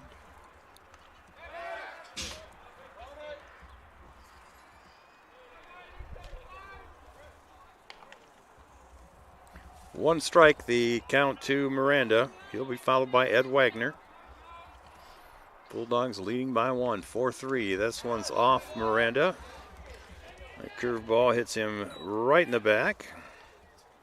So they didn't get the first 2 guys on first and second, but they've done it again. And Ed Wagner's coming up, and that's going to be all for Venzu. As Coach Santiago Mendez has made the motion already. So we're going to get a new pitcher, and we're going to take a break here.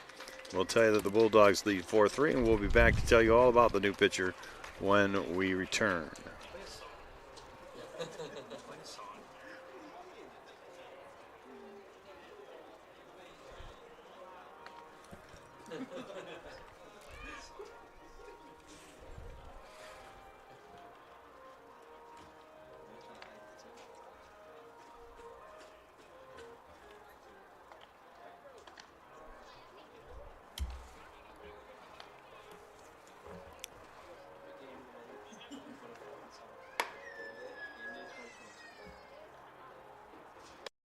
Adrian College has once again found itself on the 2022 U.S. News & World Report Best College Rankings. This is the 8th straight year that Adrian has been named to the top regional colleges Midwest section. Adrian College was also named the most innovative school in the regional colleges Midwest category. In addition, Adrian received accolades in Best Value in undergraduate teaching within regional colleges Midwest. Adrian College was also named in the top first-year experiences by U.S. News & World Report. This marks the 13th consecutive year that Adrian has appeared in U.S. News & World Report. To see the full rankings, visit their website. For more information on Adrian College, visit adrian.edu.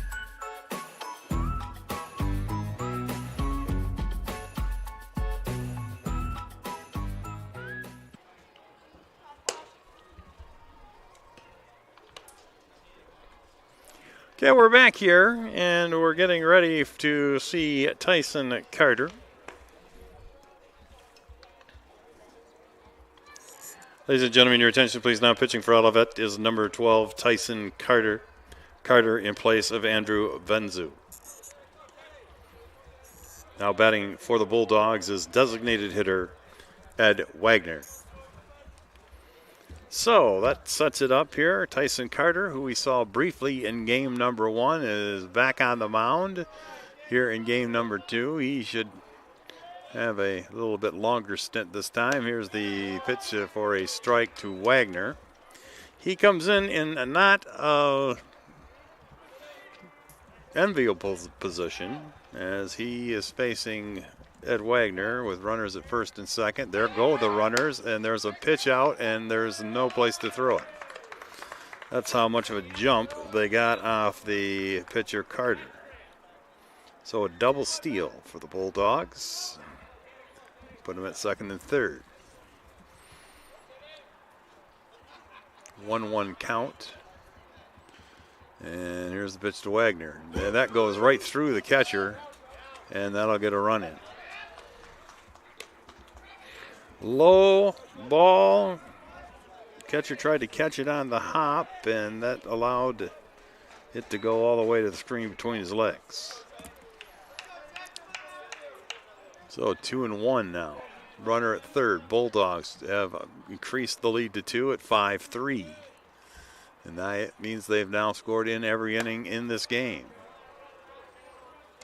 But they haven't had that big inning, you know. They had a couple opportunities to really kind of bust this one open, and they kind of failed to do so, just getting one run. There's a walk to Wagner, which is not really a surprise with the empty base. Now batting the right fielder, number 10, Joe Cassell. Cassell has walked twice in this nightcap of the doubleheader.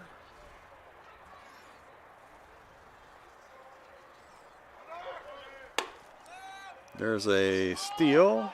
Wagner takes his base, and they get him at the plate.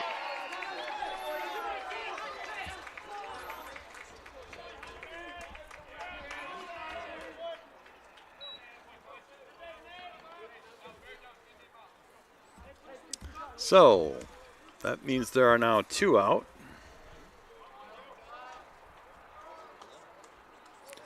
As Miranda's out 2-4-2. And there's a ball because it was pretty much a pitch out. And here's the pitch up high for ball 2 to Joe Cassell. And that does leave the first base open if he wants to pitch to Don Goods, but he would lose the lefty righty matchup. There's a number into center field, and a nice catch over the shoulder to end the inning by second baseman Drost out there. Drost kind of misplayed that ball a little bit, but recovered in time to stick his glove out and make the catch, and the inning is over. So once again, the Bulldogs, come up a little bit short as they get just the one run, but that's enough to give them a 2-run lead. They now lead 5-3, and at the end of 4, we'll take a break here on ACTV. I think the Bulldogs are going to have a new pitcher when we return, so we'll tell you all about him when we get back.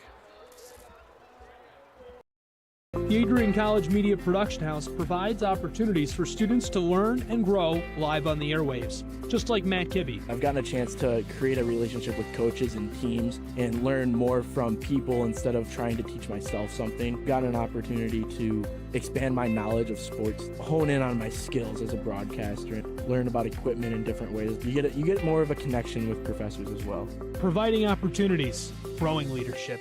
The Adrian College Media Production House. Thanks for tuning in.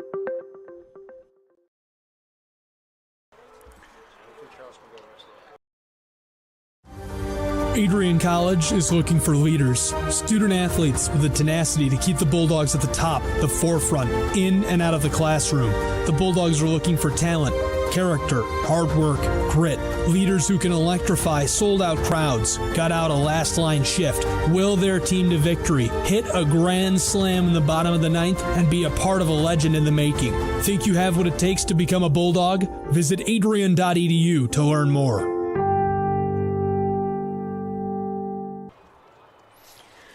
Well, we're back here at Nicolay Field where we've got a new pitcher. As Lincoln Lipinski is done for the day after 4 innings of work. He leaves with a 2-run lead. He's turning it over to former shortstop Jacob Charles, who's moving in from short to his new position as setup reliever. And he's done a good job doing that. He's going to have to face the first baseman, Gabe Kirk, to start the inning. Kirk has a home run in this game. Butters first baseman, number 5, Gabe Kirk.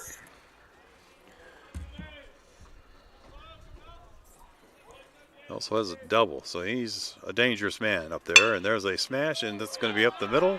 And it is going to be flagged down, but to no avail. It's going to be a base hit for Kirk. As Travis Lifford playing basically left center field right now. Now batting designated hitter number 27, Isaac Moore. Did not let it get any further into the outfield, but he holds Kirk to a single. Swing, and he kind of checked it, but not in time, and that's strike 1.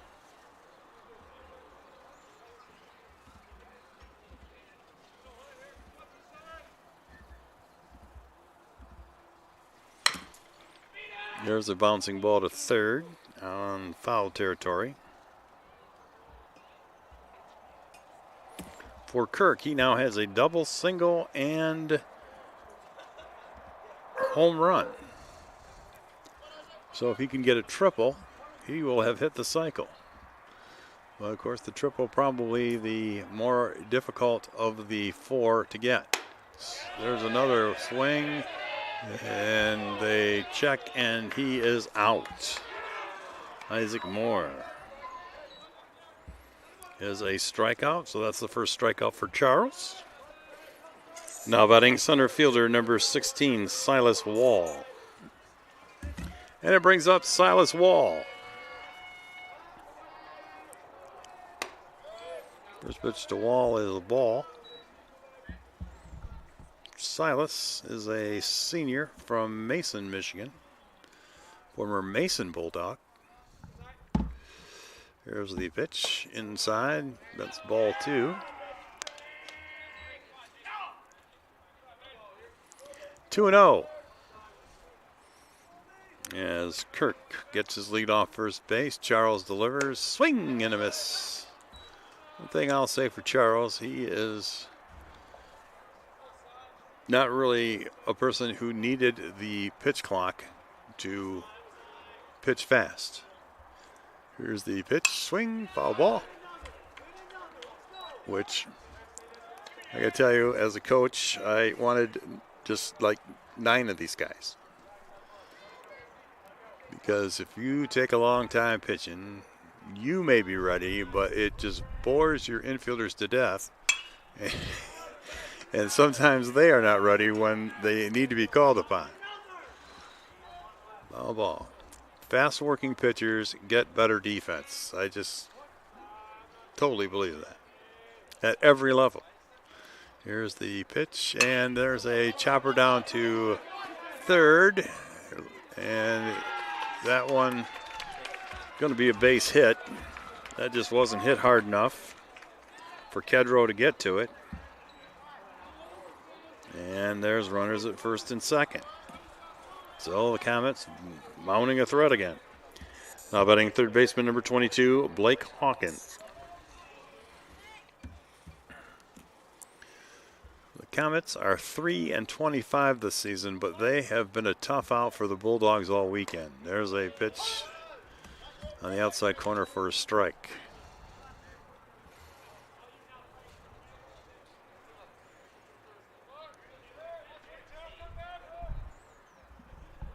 It's a good breaking ball by Charles there. This one is down the line, but it's foul. And that is fortuitous for the Bulldogs. Coach Mendez was sprinting down the line to get a look at that one, but it was clearly foul by about 6 inches. So Hawkins is waiting on an 0-2 pitch. Here it comes from Charles. Swing and a miss. He struck him out. So a second strikeout this inning. Now batting second baseman number 6, Nate Drost. So Nate Drost, he's fanned a couple times against Lincoln Lipinski, and Jacob Charles trying to strike out the side if he can get him to strike out a third time, but the first pitch is up high for a ball.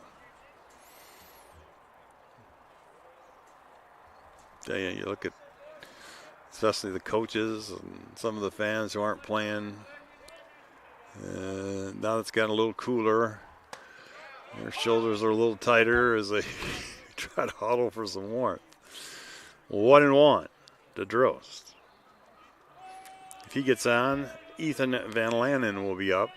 And Ethan Van Landen has a triple and single, and we've really not been able to figure him out since in this second game. So getting Drost becomes even more of an imperative as he swings and misses for strike 2.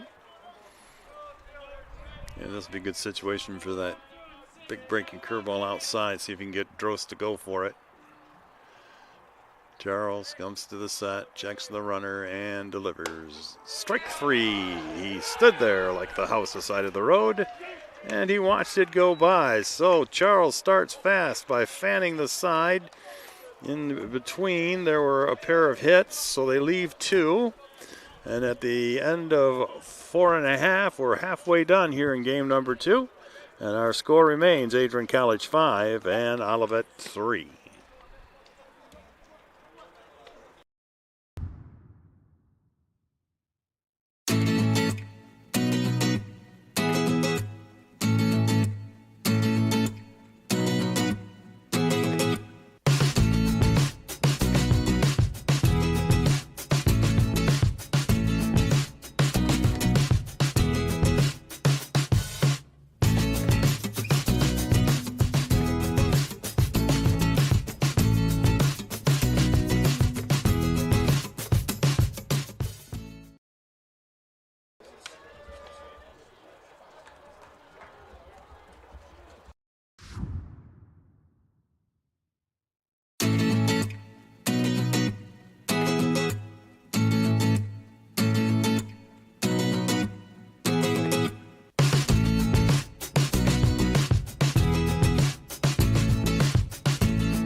To the bottom of the 5th, Don Goods, the left-hand batting center fielder of the Bulldogs, is up to bat. Don Goods picked up his first win of the year in the first game. And he's looking to help the Bulldogs increase their lead here as he takes the ball.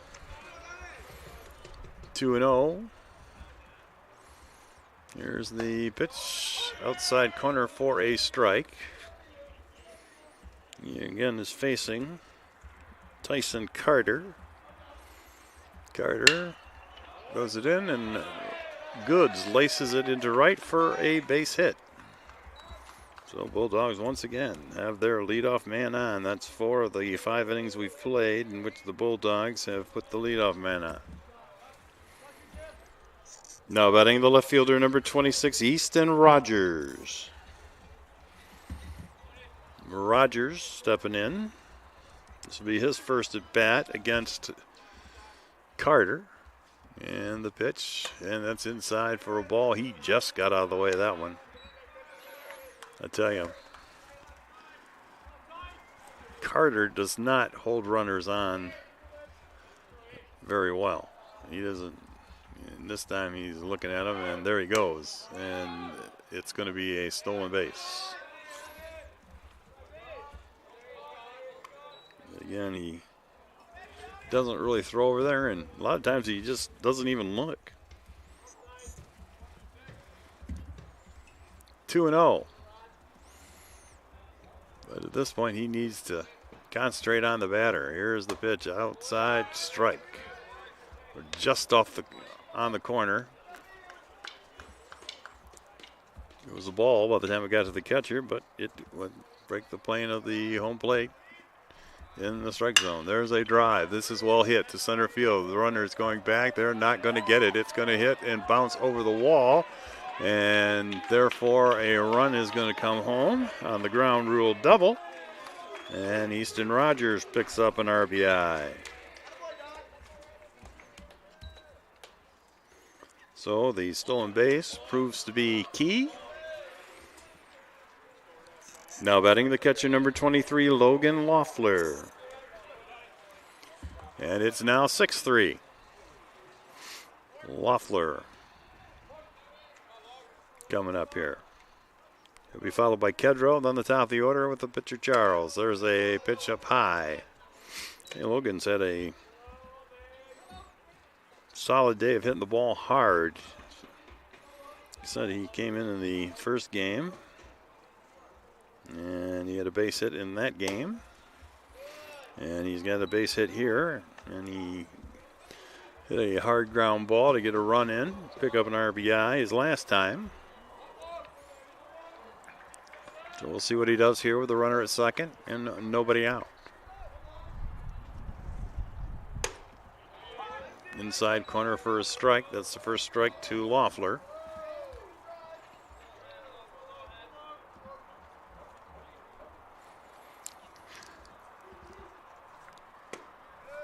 He's outside for a ball. And it's 3-1. To be honest with you, I'm not sure how interested with the base open he is in getting this one over. And it's inside, and he'll walk Loeffler with the base open to set up the double play as David Kedro walks to the plate. Now batting third baseman number 25, David Kedro. So Kedro stands in, runners at first and second, nobody down. Olivet, not sure he's not bunting as Kirk comes in on what would be the grass. There's a steal down to third, and they get him. Nice throw that time. They were trying that double steal again that worked so well the last inning. But Rogers was gunned out, caught stealing 2-5, and the other runner, Loeffler, moves up second base. Pitch was a strike. A nice throw that time by Van Landen. Curveball in for a strike, makes it 0-2 to Kedro. Jay Van Landen, he's been impressive in this second game. He splits the catching duties. He did not catch the first game, but he has one of the better players. That one hits Kedro on the backside. And so with an 0-2, he puts the runner on base, and that's going to be all for Carter. Coach Mendez has seen enough. So we're going to get a reliever coming in. We'll tell you about him when we get back. Again, our score is 6-3. The Bulldogs got runners at first and second with one out when we return. We'll be back in just a moment. Adrian College has once again found itself on the 2022 U.S. News & World Report Best College Rankings. This is the 8th straight year that Adrian has been named to the top regional colleges Midwest section. Adrian College was also named the most innovative school in the Regional Colleges Midwest category. In addition, Adrian received accolades in Best Value in undergraduate teaching within Regional Colleges Midwest. Adrian College was also named in the top first-year experiences by U.S. News & World Report.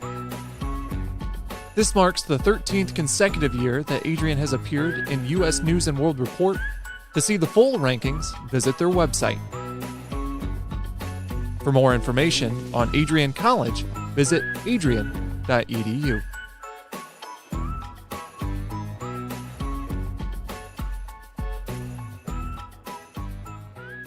Keegan Kuha. Kuha in place of Tyson Carter. Okay, we're back here at Nicolay Field as the Comets have brought on a big, tall left-hand pitcher standing 6'3" out there, 170 pounds in Keegan Kuha. Keegan is a junior from Clinton Township, went to high school at Chippewa Valley, and he'll see what he can do about holding the Bulldogs at bay here with his team down 3 and just 4 innings to bat. He really needs to kind of come in here and put out this fire to keep them in it.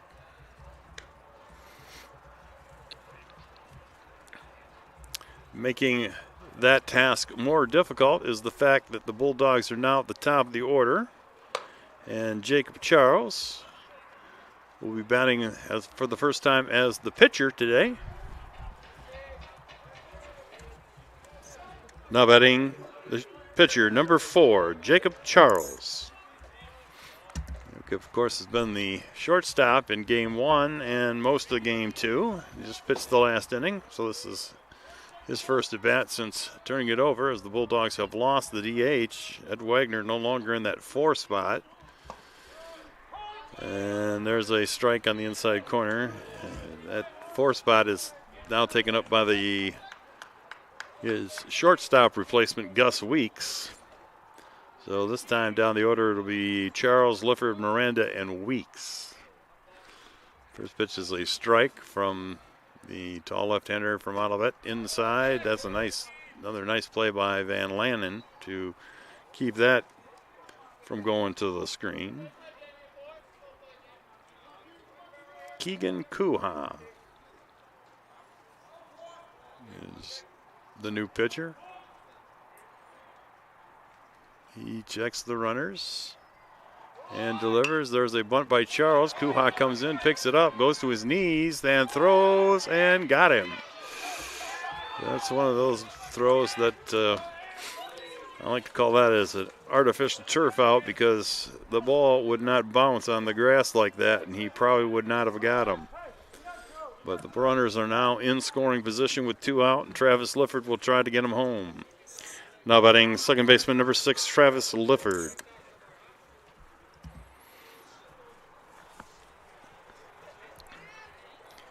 Lifford trying to deliver here in the bottom of the 5th. Bulldogs have 1. They're looking to add more. Here's the pitch. There's a bouncy ball going to be in the hole. Like throw, sidearm throw. He did not get him, and Lifford beats it out. Just a well-placed ball that Abbott just didn't, from that position didn't have enough of a throw from that far away to get Lifford and an RBI single for the Bulldogs second baseman. Better's first baseman number 30, A.J. Miranda. So that gives Miranda a chance to increase the lead as the Bulldogs get one in. And it's 7-3. Mind everybody that now they have the mercy rule after 7 innings if you can get a 10-run lead. So that would be in play if we could get a couple of hits here. So it's not as easy to come back as it would be in past seasons. Right now, the Bulldogs need 12 outs to get out of here. And if they can push the lead to 10, they can make it only 6. Ball's inside, a delayed steal as Lifford saw the catcher go to his knee. And he said, hey, this is a good opportunity for me to go down to second base. 2 balls, 1 strike to Miranda. Now he's got 2 ducks on the pond in scoring position. AJ, the first one, that one hits him. And the bases are now loaded. Tell you, Mike, this has been a season of the beanball.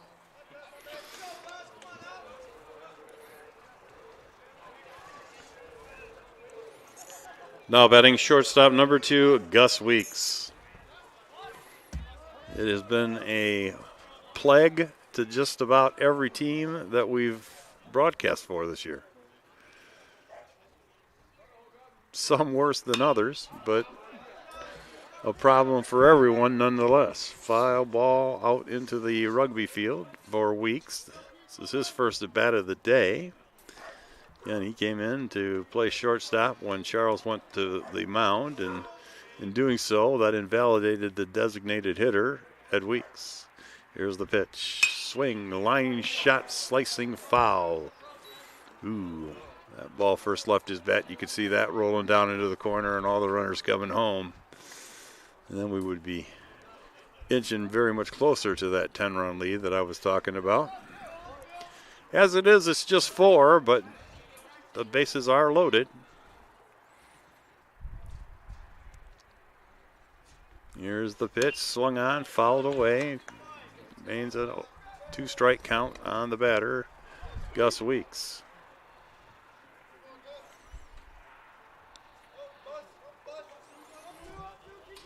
Weeks with somewhat stylish brown baseball spikes up there. It looks like he's playing in loafers.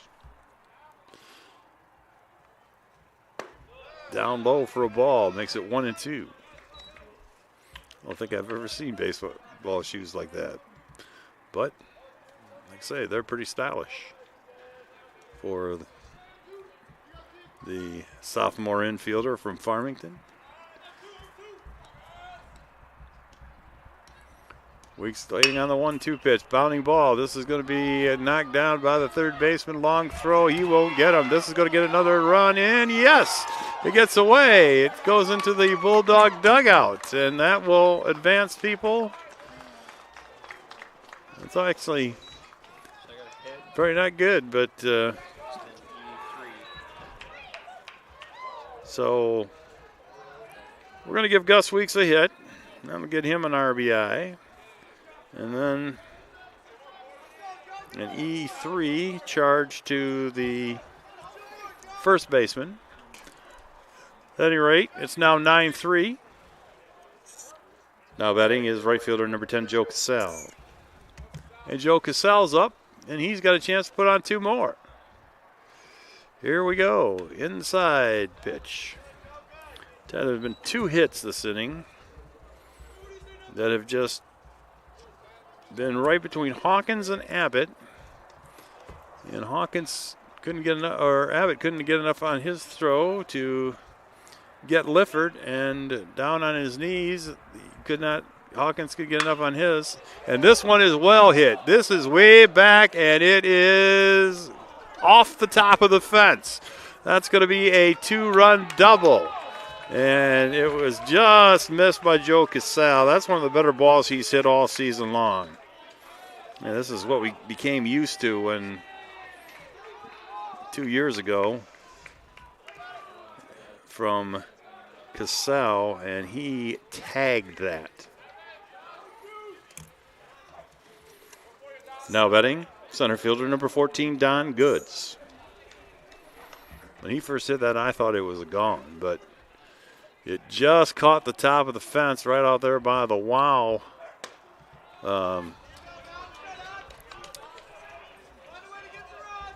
advertisement. And it's now 11-3. That would make Don Goods that 10th run. There's a ball.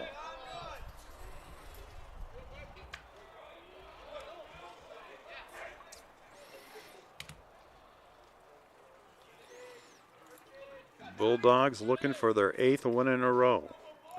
They've went from being tied for 7th place all the way to 2nd in the last 2 weeks. There's a pop-up, and it is almost fielded by a tiny puppy golden doodle out there who is wagging his tail with all the excitement that's going on as the ball landed right in his nap spot.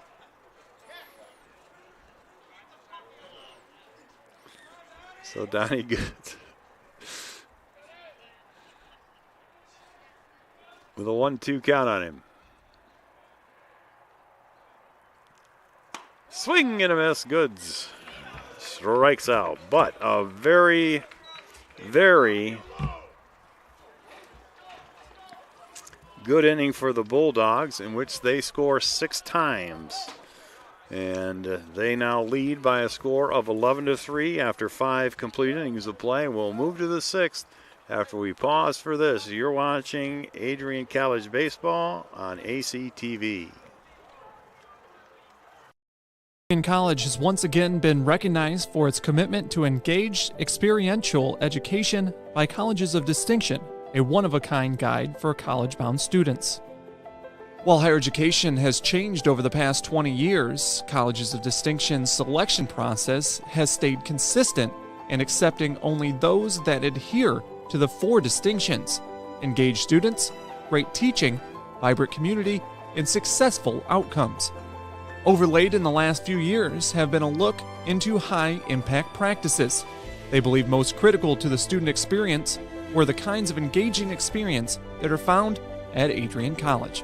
To learn more, please visit adrian.edu.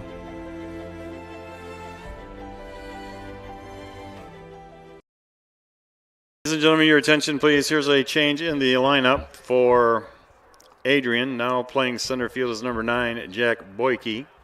Boyke in place of Joe Casale. Moving from center to right field is Don Goods. Leading off for Olivet is catcher number 4, Ethan Van Lanen. So we're back here. We got a couple changes here for you. The first pitch to catcher Ethan Van Landen is fouled away. He is leading off in the 8th spot for Olivet. He'll be followed by Owen Smith and Braden Abbott. We have a defensive substitution as Jack Boyke has now went into center field. He'll be batting in Joe Casale's spot as the 0-2 pitch is high. And Don Goods is going to move from center to right field. Jacob Charles back on the mound, and he watched one. Ooh, that one looked pretty good, but it's called a ball. For a moment, we finally got Van Lanen out. He's still up there. There's a pop-up. This should do it, as Boyke is going to be challenged on the first batter that he sees, as is the usual way it works out. And a pop to center. That's a fairly easy chance for Boyke, so no problem. Now batting the left fielder, number 18, Owen Smith. Tell you, as a coach, I always knew. Put a new guy in, you know, and it didn't matter why. this first ball is going to go to him. I would always just remind him, first ball's coming to you. Here's the pitch, strike 2. Charles.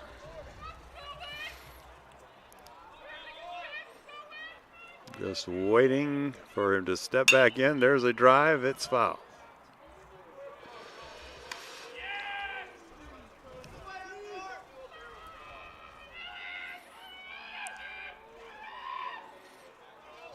Jacob Charles, a pitcher that enjoys country hardball. There's a bouncing ball. Miranda goes to his knees, makes the catch, flips it to Charles, and there are 2 away.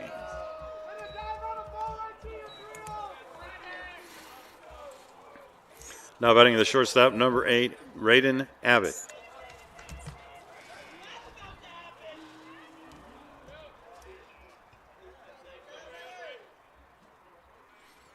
Like I say, there's a nice breaking ball to start off Abbott. That may have been the first one he's thrown this inning. Here's the pitch. That one's a little bit of a changeup for a strike. He's quickly ahead 0-2. This is what Jacob Charles does to you. He comes right in there, challenges you, and makes you swing the bat. Foul ball. Again, when you're down 11-3, you kind of want to take a few pitches, see if you can't get a few men on base and get some walks or better favorable hitting counts, but Charles doesn't really let you do that. Here's the pitch, and swing and a miss, and Charles strikes him out. So 1-2-3 go the Comets, and again, that's one of those great shutdown innings. After the Bulldogs got 6 in the bottom of the 5th, he comes right back out and gets them right back up to hit, and the Bulldogs will be looking for 2 runs to push this to an opportunity to end the game in 7 if they can. When we return, you're watching Adrian College Baseball on ACTV. College has dozens of athletics programs, and winning is a staple on our campus. We have the culture of winning in and out of the classroom. This is a place where young men and women grow into professionals for life. Are you interested in learning more about the Bulldog experience? Visit adrianbulldogs.com and the Recruit Me tab to be recruited to play your sport of choice today. If you have what it takes, you could be a Bulldog in no time.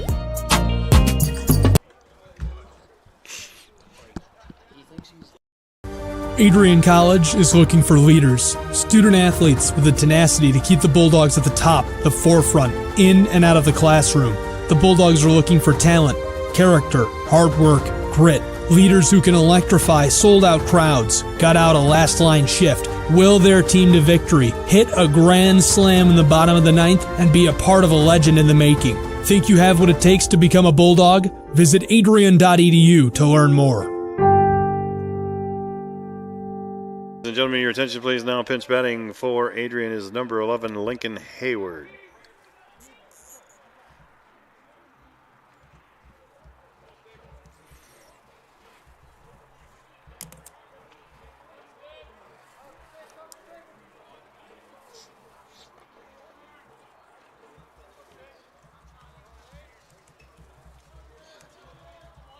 So Lincoln Hayward will lead off the bottom of the 6th here. As a pinch batter for Easton Rogers, he takes a strike on the outside corner for his first look. Again, Keegan Kuha is the pitcher. Keegan's second pitch is right down the middle. You now finally going from the windup. He kind of came in a tough jam in the middle of that 6-run 5th inning for the Bulldogs. That one's way outside.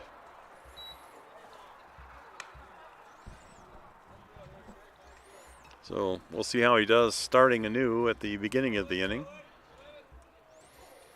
Bottom of the 6th, Bulldogs leading 11-3. Here's the pitch down low, ball 2.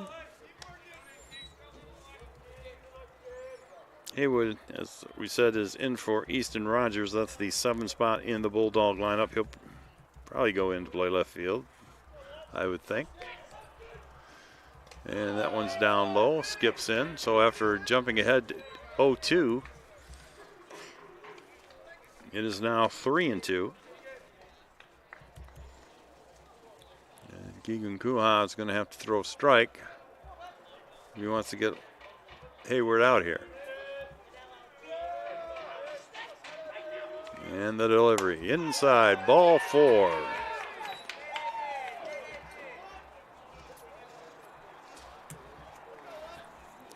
Now batting catcher number 23, Logan Loeffler. And that's going to be all for Kuha, as manager Santiago Mendez has made the motion to the bullpen, and we'll tell you all about the new Olivet pitcher after we pause for this. You're watching Adrian College Baseball on ACTV. Adrian College has once again been recognized for its commitment to engaged experiential education by Colleges of Distinction, a one-of-a-kind guide for college-bound students. While higher education has changed over the past 20 years, Colleges of Distinction's selection process has stayed consistent in accepting only those that adhere to the 4 distinctions: engaged students, great teaching, vibrant community, and successful outcomes.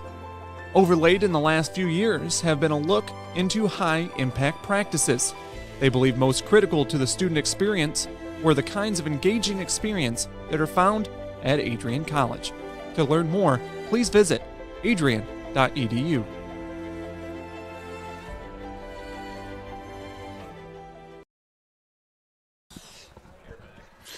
Okay, we're back here. And I'm trying to pick up the number. It's going to be number 3, Alex Rose, coming in. Alex, we saw in game number 1, and he was the left fielder in that ball game. So another position player turned pitcher.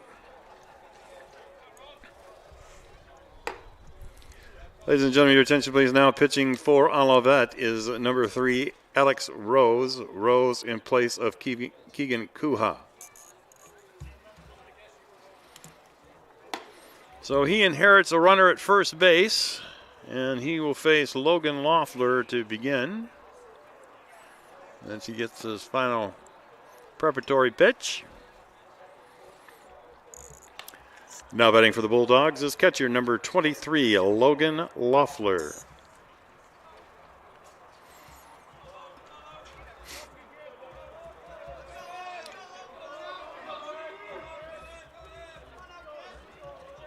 So Hayward leading off first base as Loeffler steps in. Here's the pitch from Rose, and it is a ball. Rose, I think, kind of wanted that one on the, but it was just off the corner. Here's the pitch, in for a strike. Loeffler can afford to be selective with the 1-0 count, so it's now 1-1. Here's the pitch. That one's outside for a ball. 2-1. Wind has kind of died down a little bit. I tell you, earlier in this ball game, it was really blowing out to right field. Like I say, tough day to be a spectator at softball with that wind. There's a ball. Those of you that haven't been to the Adrian College complex here with Nicolay Field and the softball stadium, they sit back to back, so the right fields of both fields kind of back up against each other. There's a bouncing ball to shortstop. There's the relay to second for 1. Relay not in time. Loeffler beats it out. It gets by the first baseman, and on the screen, the catcher Van Lannen runs it down. So that'll be a fielder's choice. And Hayward is out 6-4. As Abbott flipped to Drost for the out. And the batter will be David Kedrow, the Bulldog third baseman. foul ball, straight back. The batter's third baseman, number 25, David Kedrow. The Bulldogs have scored in every inning. They got one in the first, one in the second, two in the third, one in the fourth, and a 6-run inning, which is the big inning they've been looking for basically all weekend. There's a strike to Kedrow. 0-2 now to David. Like I say, the Bulldogs had chances all through those games to make those multi-run innings, put up crooked numbers, but they settled for one 3 times and 2 another. There's a liner into center field. This is going to be trouble. It gets down. It's going to go all the way to the, well, not quite all the way to the wall, but they're going to send Loeffler in, and he's going to score as the catcher Loeffler makes, it's a long trip for a catcher. And he scores on the double by Kedrow. That was hard ball that time as the center fielder came over a wall and he dived for it and he couldn't get it. And then it momentarily got away from Myrick. And Myrick got his glove on it, though, so that kind of knocked the ball away from him, and that allowed the runner to score all the way from first base. And check to make sure he's okay. He is. So he will continue. Now batting the pitcher, number 4, Jake Charles. Jacob Charles up to bat. And he can help himself out with a base hit here. Ball inside. Because remember, he can get a hit, and he can get Kedrow home. He's 3 outs from a win. The Bulldogs now with a 9-run lead at 12-3. Here's the pitch, inside, smash, ground ball to shortstop. Abbott all across the diamond for the out. So hard hit ball, but Charles does not advance the runner. And there are now 2 out. And it'll leave it up to Travis Lifford. Now batting the second baseman, number 6, Travis Lifford. That was a well-hit ball, but right at the shortstop. Abbott, and he gunned him out. Lifford watches one go wide. Again, Van Landen doing a good job to chase that ball down.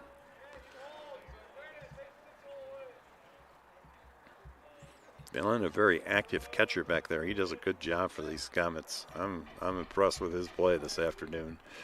There's a swing, a little bit of a check swing. They say Lifford went far enough, so it's 1-1.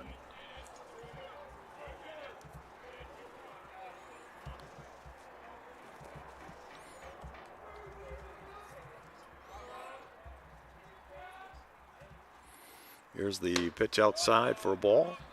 2-1.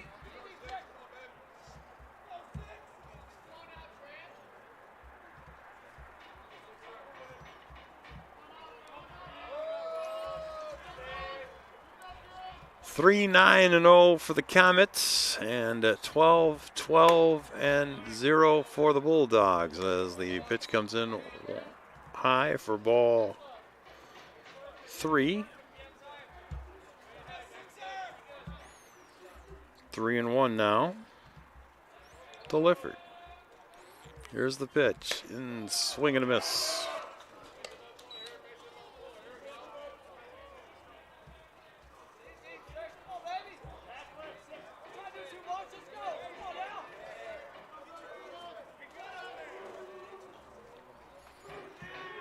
So the payoff pitch to Lifford. It comes in. There's a ball off the end of the bat. Abbott will squeeze it at short, and the Bulldogs are out of the inning. But they do get 1 run, and that keeps their string alive of scoring every inning. There was just the 1 hit. They leave a man. And at the end of 6, the Bulldogs lead 12-3. We go to the 7th. After we pause for this, you're watching Adrian College Baseball on ACTV. Adrian College has once again found itself on the 2022 U.S. News & World Report Best College Rankings. This is the 8th straight year that Adrian has been named to the top regional colleges Midwest section. Adrian College was also named the most innovative school in the regional colleges Midwest category. In addition, Adrian received accolades in Best Value in undergraduate teaching within regional colleges Midwest. Adrian College was also named in the top first-year experiences by U.S. News & World Report. This marks the 13th consecutive year that Adrian has appeared in U.S. News & World Report. To see the full rankings, visit their website. For more information on Adrian College, visit adrian.edu.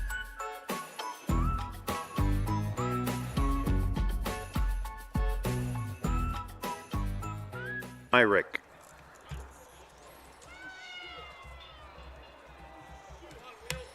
So Will Myrick is stepping up to the plate. We wait an extra minute here as the Comets need a third base coach. Jacob Charles ready to chuck, and the first one's inside for a ball. Will Myrick has a single in 3 trips this afternoon in this second game. Here's the pitch. That's a pop-up that will get out of play and make count 1-1.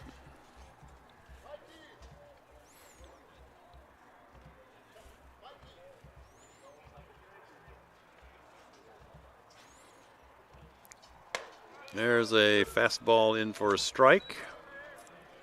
1-2. And the pitch, swing and a miss for strike 3.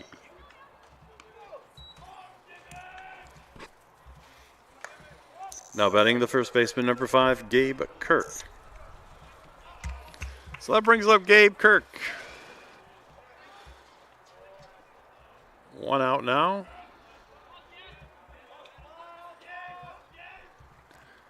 There's a strike on the outside corner.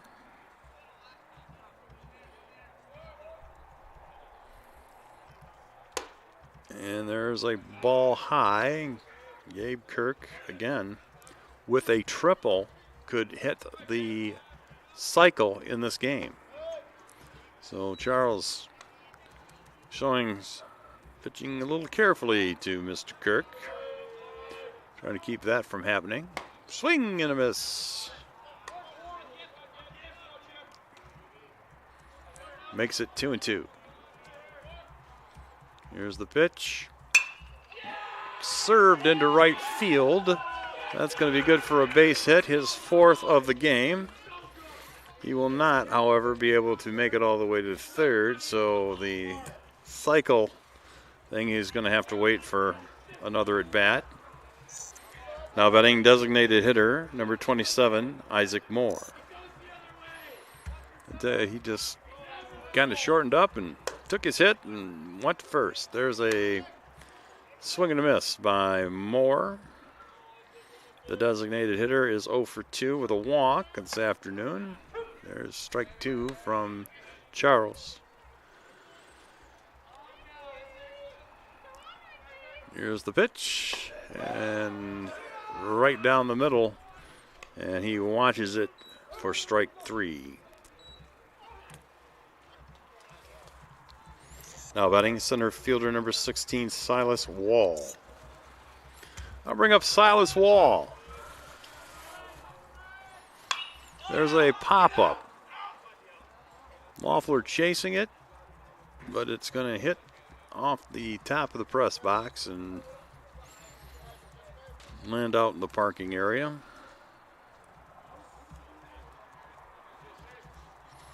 This is the 3rd inning of work for Charles. He delivers, swing and a miss, strike 2. Charles has now 6 strikeouts. He fanned the side in the 5th and had 1 in the 6th, and now a couple here in the 7th. That one's foul down the line, hit right at the Bulldog bullpen.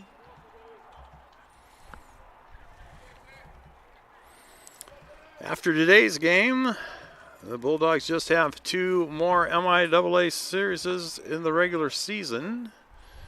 And so here comes the pitch, fouled away.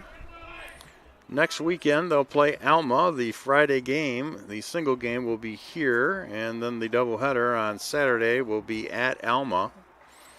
And the same situation will occur the next weekend, only with Kalamazoo. Swing, he's called out on strikes and tagged by Loeffler. So, another inning in which Charles fans the side with a hit sandwiched in between. They get 1 hit, they leave a man, and at the end of 7, it will take a 7th inning stretch here at Nicolay Field. The Bulldogs lead it 12-3.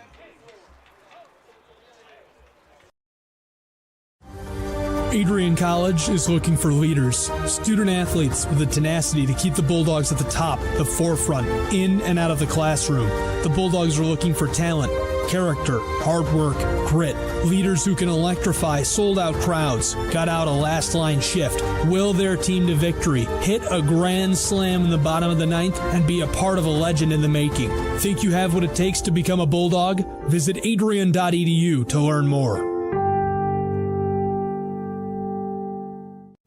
Adrian College is a pinpoint like no other. With our 77 undergraduate degrees, 47 majors, and 21 broad fields of study, Adrian has a one-of-a-kind, hands-on learning experience for everyone. Do you want to visit the campus of Adrian College in person? Visit adrian.edu/campus-visit. Again, that's adrian.edu/campus-visit. Come take in the beautiful facilities at Adrian College for yourself.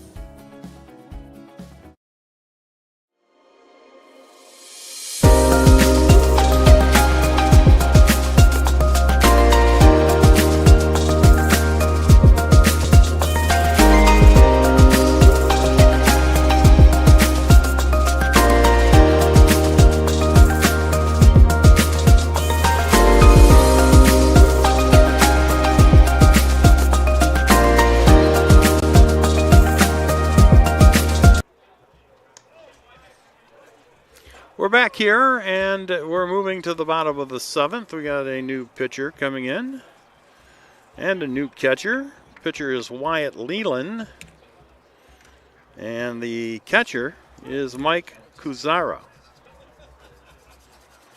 So Kuzara and Leland will now form the battery for the Comets.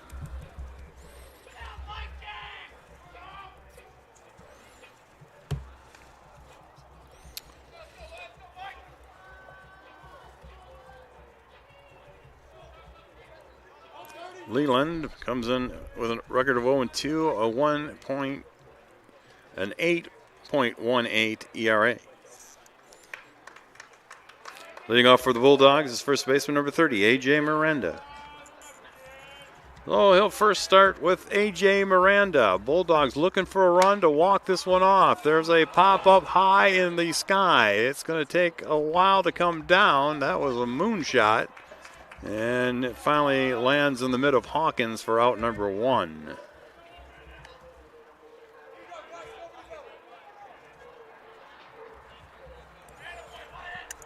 Now batting the shortstop number 2, Gus Weeks. So that brings up Gus Weeks.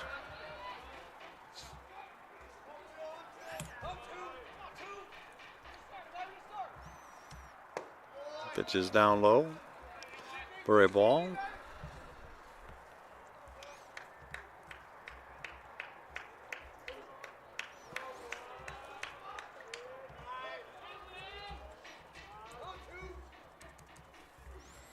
Here's the pitch to Weeks. That's a bounding ball to Hawkins. He takes it on the hop, throws first, and he did not get him. Gus Weeks beats it out. So a single for Weeks.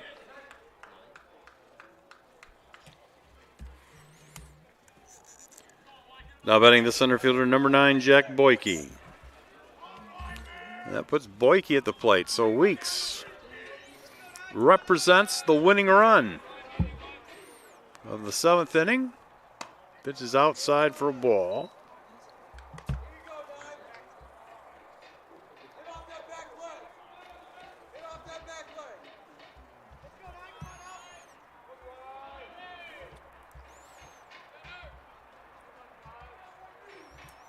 Here's the pitch outside. That's ball 2.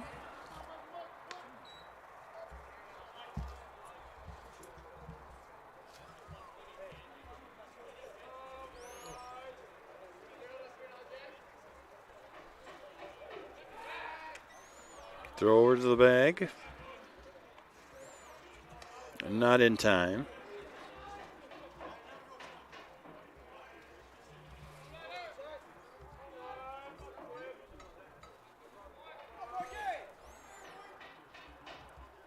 Here's the set and the delivery outside for a ball. Nope, I'm going to call that a strike.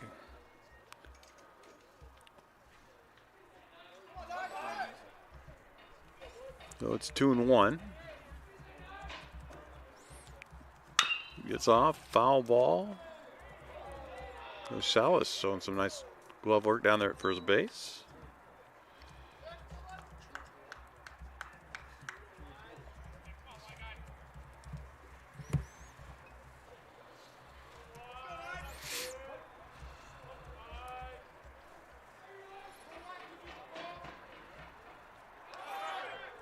There's a smash to second base. That will get the runner as he was going, so they'll have to go to first. And so the runner advances to second with 2 out, and that'll bring up Don Goods. Now batting the center fielder number 14, Don Goods.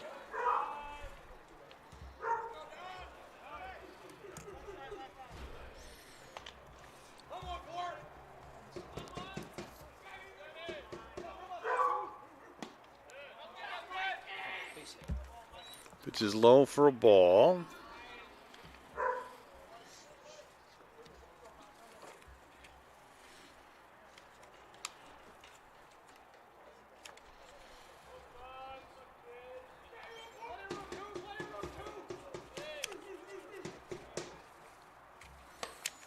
That went off the corner for a strike.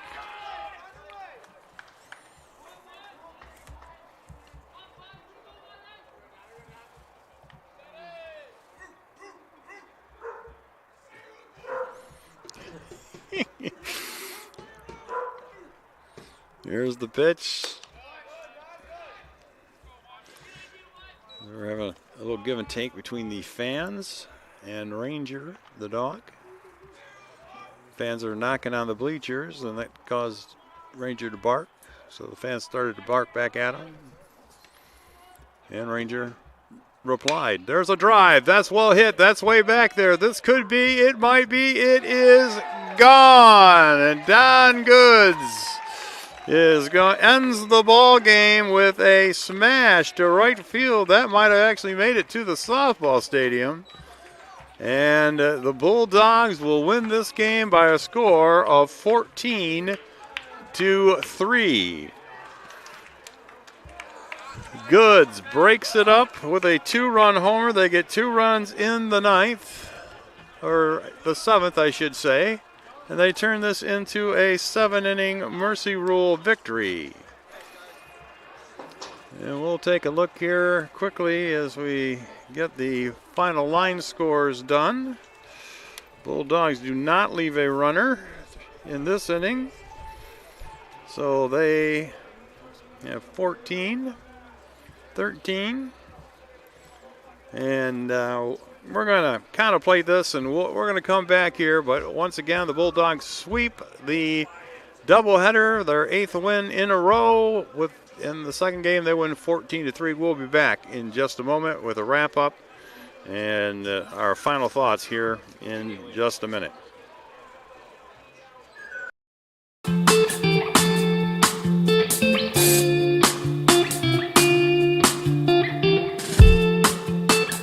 Tuesday, April 6, 2021, I was sitting in my office and an email popped into my inbox from someone in your graduating class today. The email said, "Dear President Dockey, back in August I had emailed you in regards to the state of the well-being of the campus community during the COVID spike.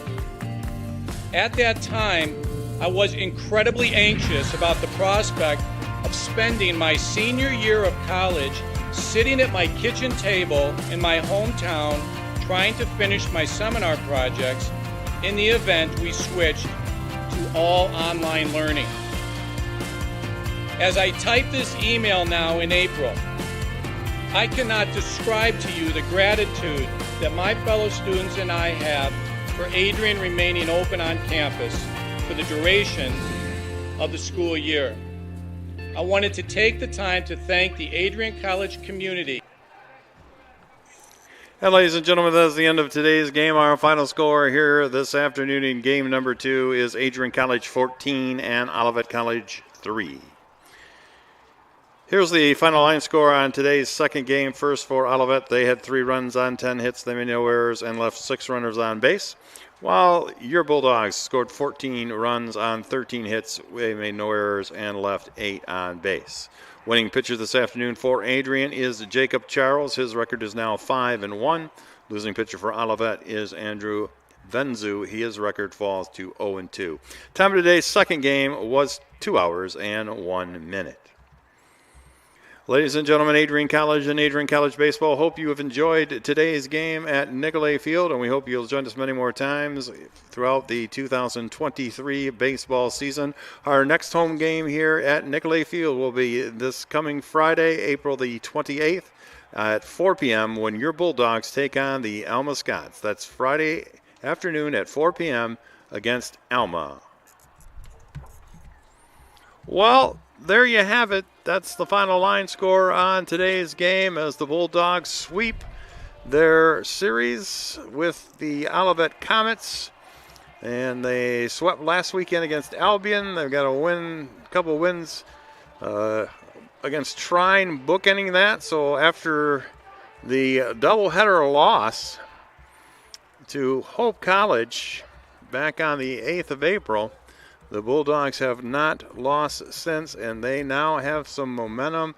Their bats are coming around, and it should be a very exciting 2 weeks here coming down the stretch of the MIAA season. They're playing Alma and Kalamazoo the next 2 weeks. Those are the other 2 teams at the top of the standings, so it's all going to be decided on the field in the next 2 weekends as we get ready for the big MIAA tournament at the end of the year. So right now the Bulldogs in about as good a position as you can be in.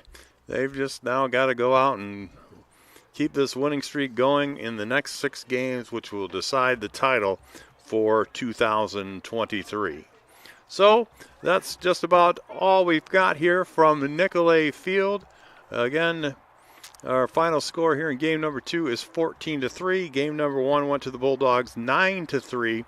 And the Bulldogs now with 8 wins in a row. And hopefully they'll be able to continue that as we go down the stretch of the MIAA baseball season. This has been brought to you with by your announcers Dave Van Giesen along with Mike Prang.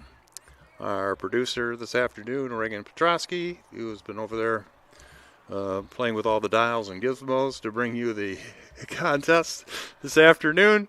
We thank her for her work, and we'll see you next week on Friday. Again, that game against Alma, 4 o'clock next Friday. We'll have it all for you here on ACTV. Until then, this is Dave Van Giesen saying so long, everyone.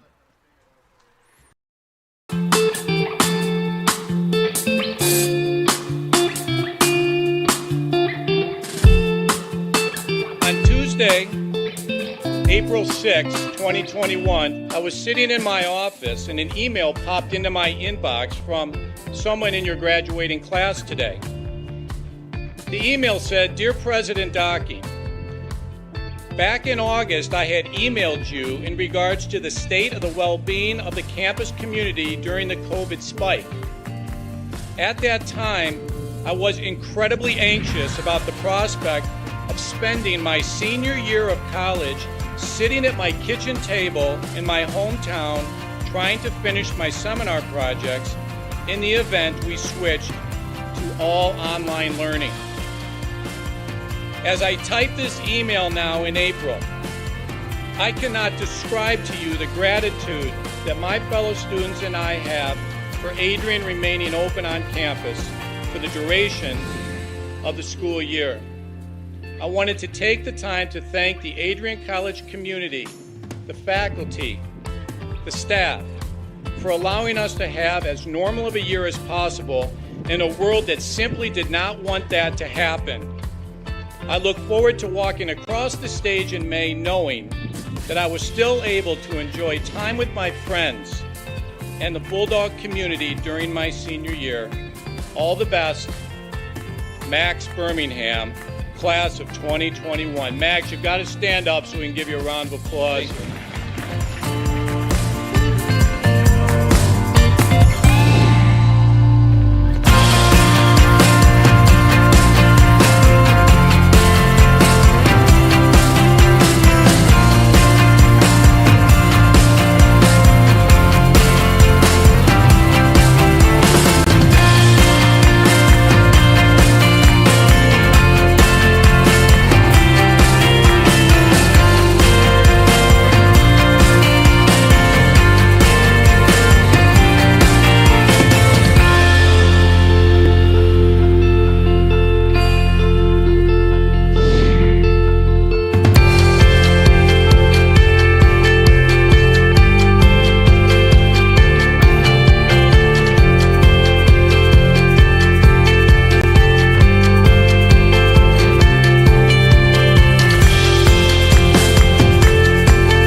For those of us on this stage, today is one of the most exciting days of the year.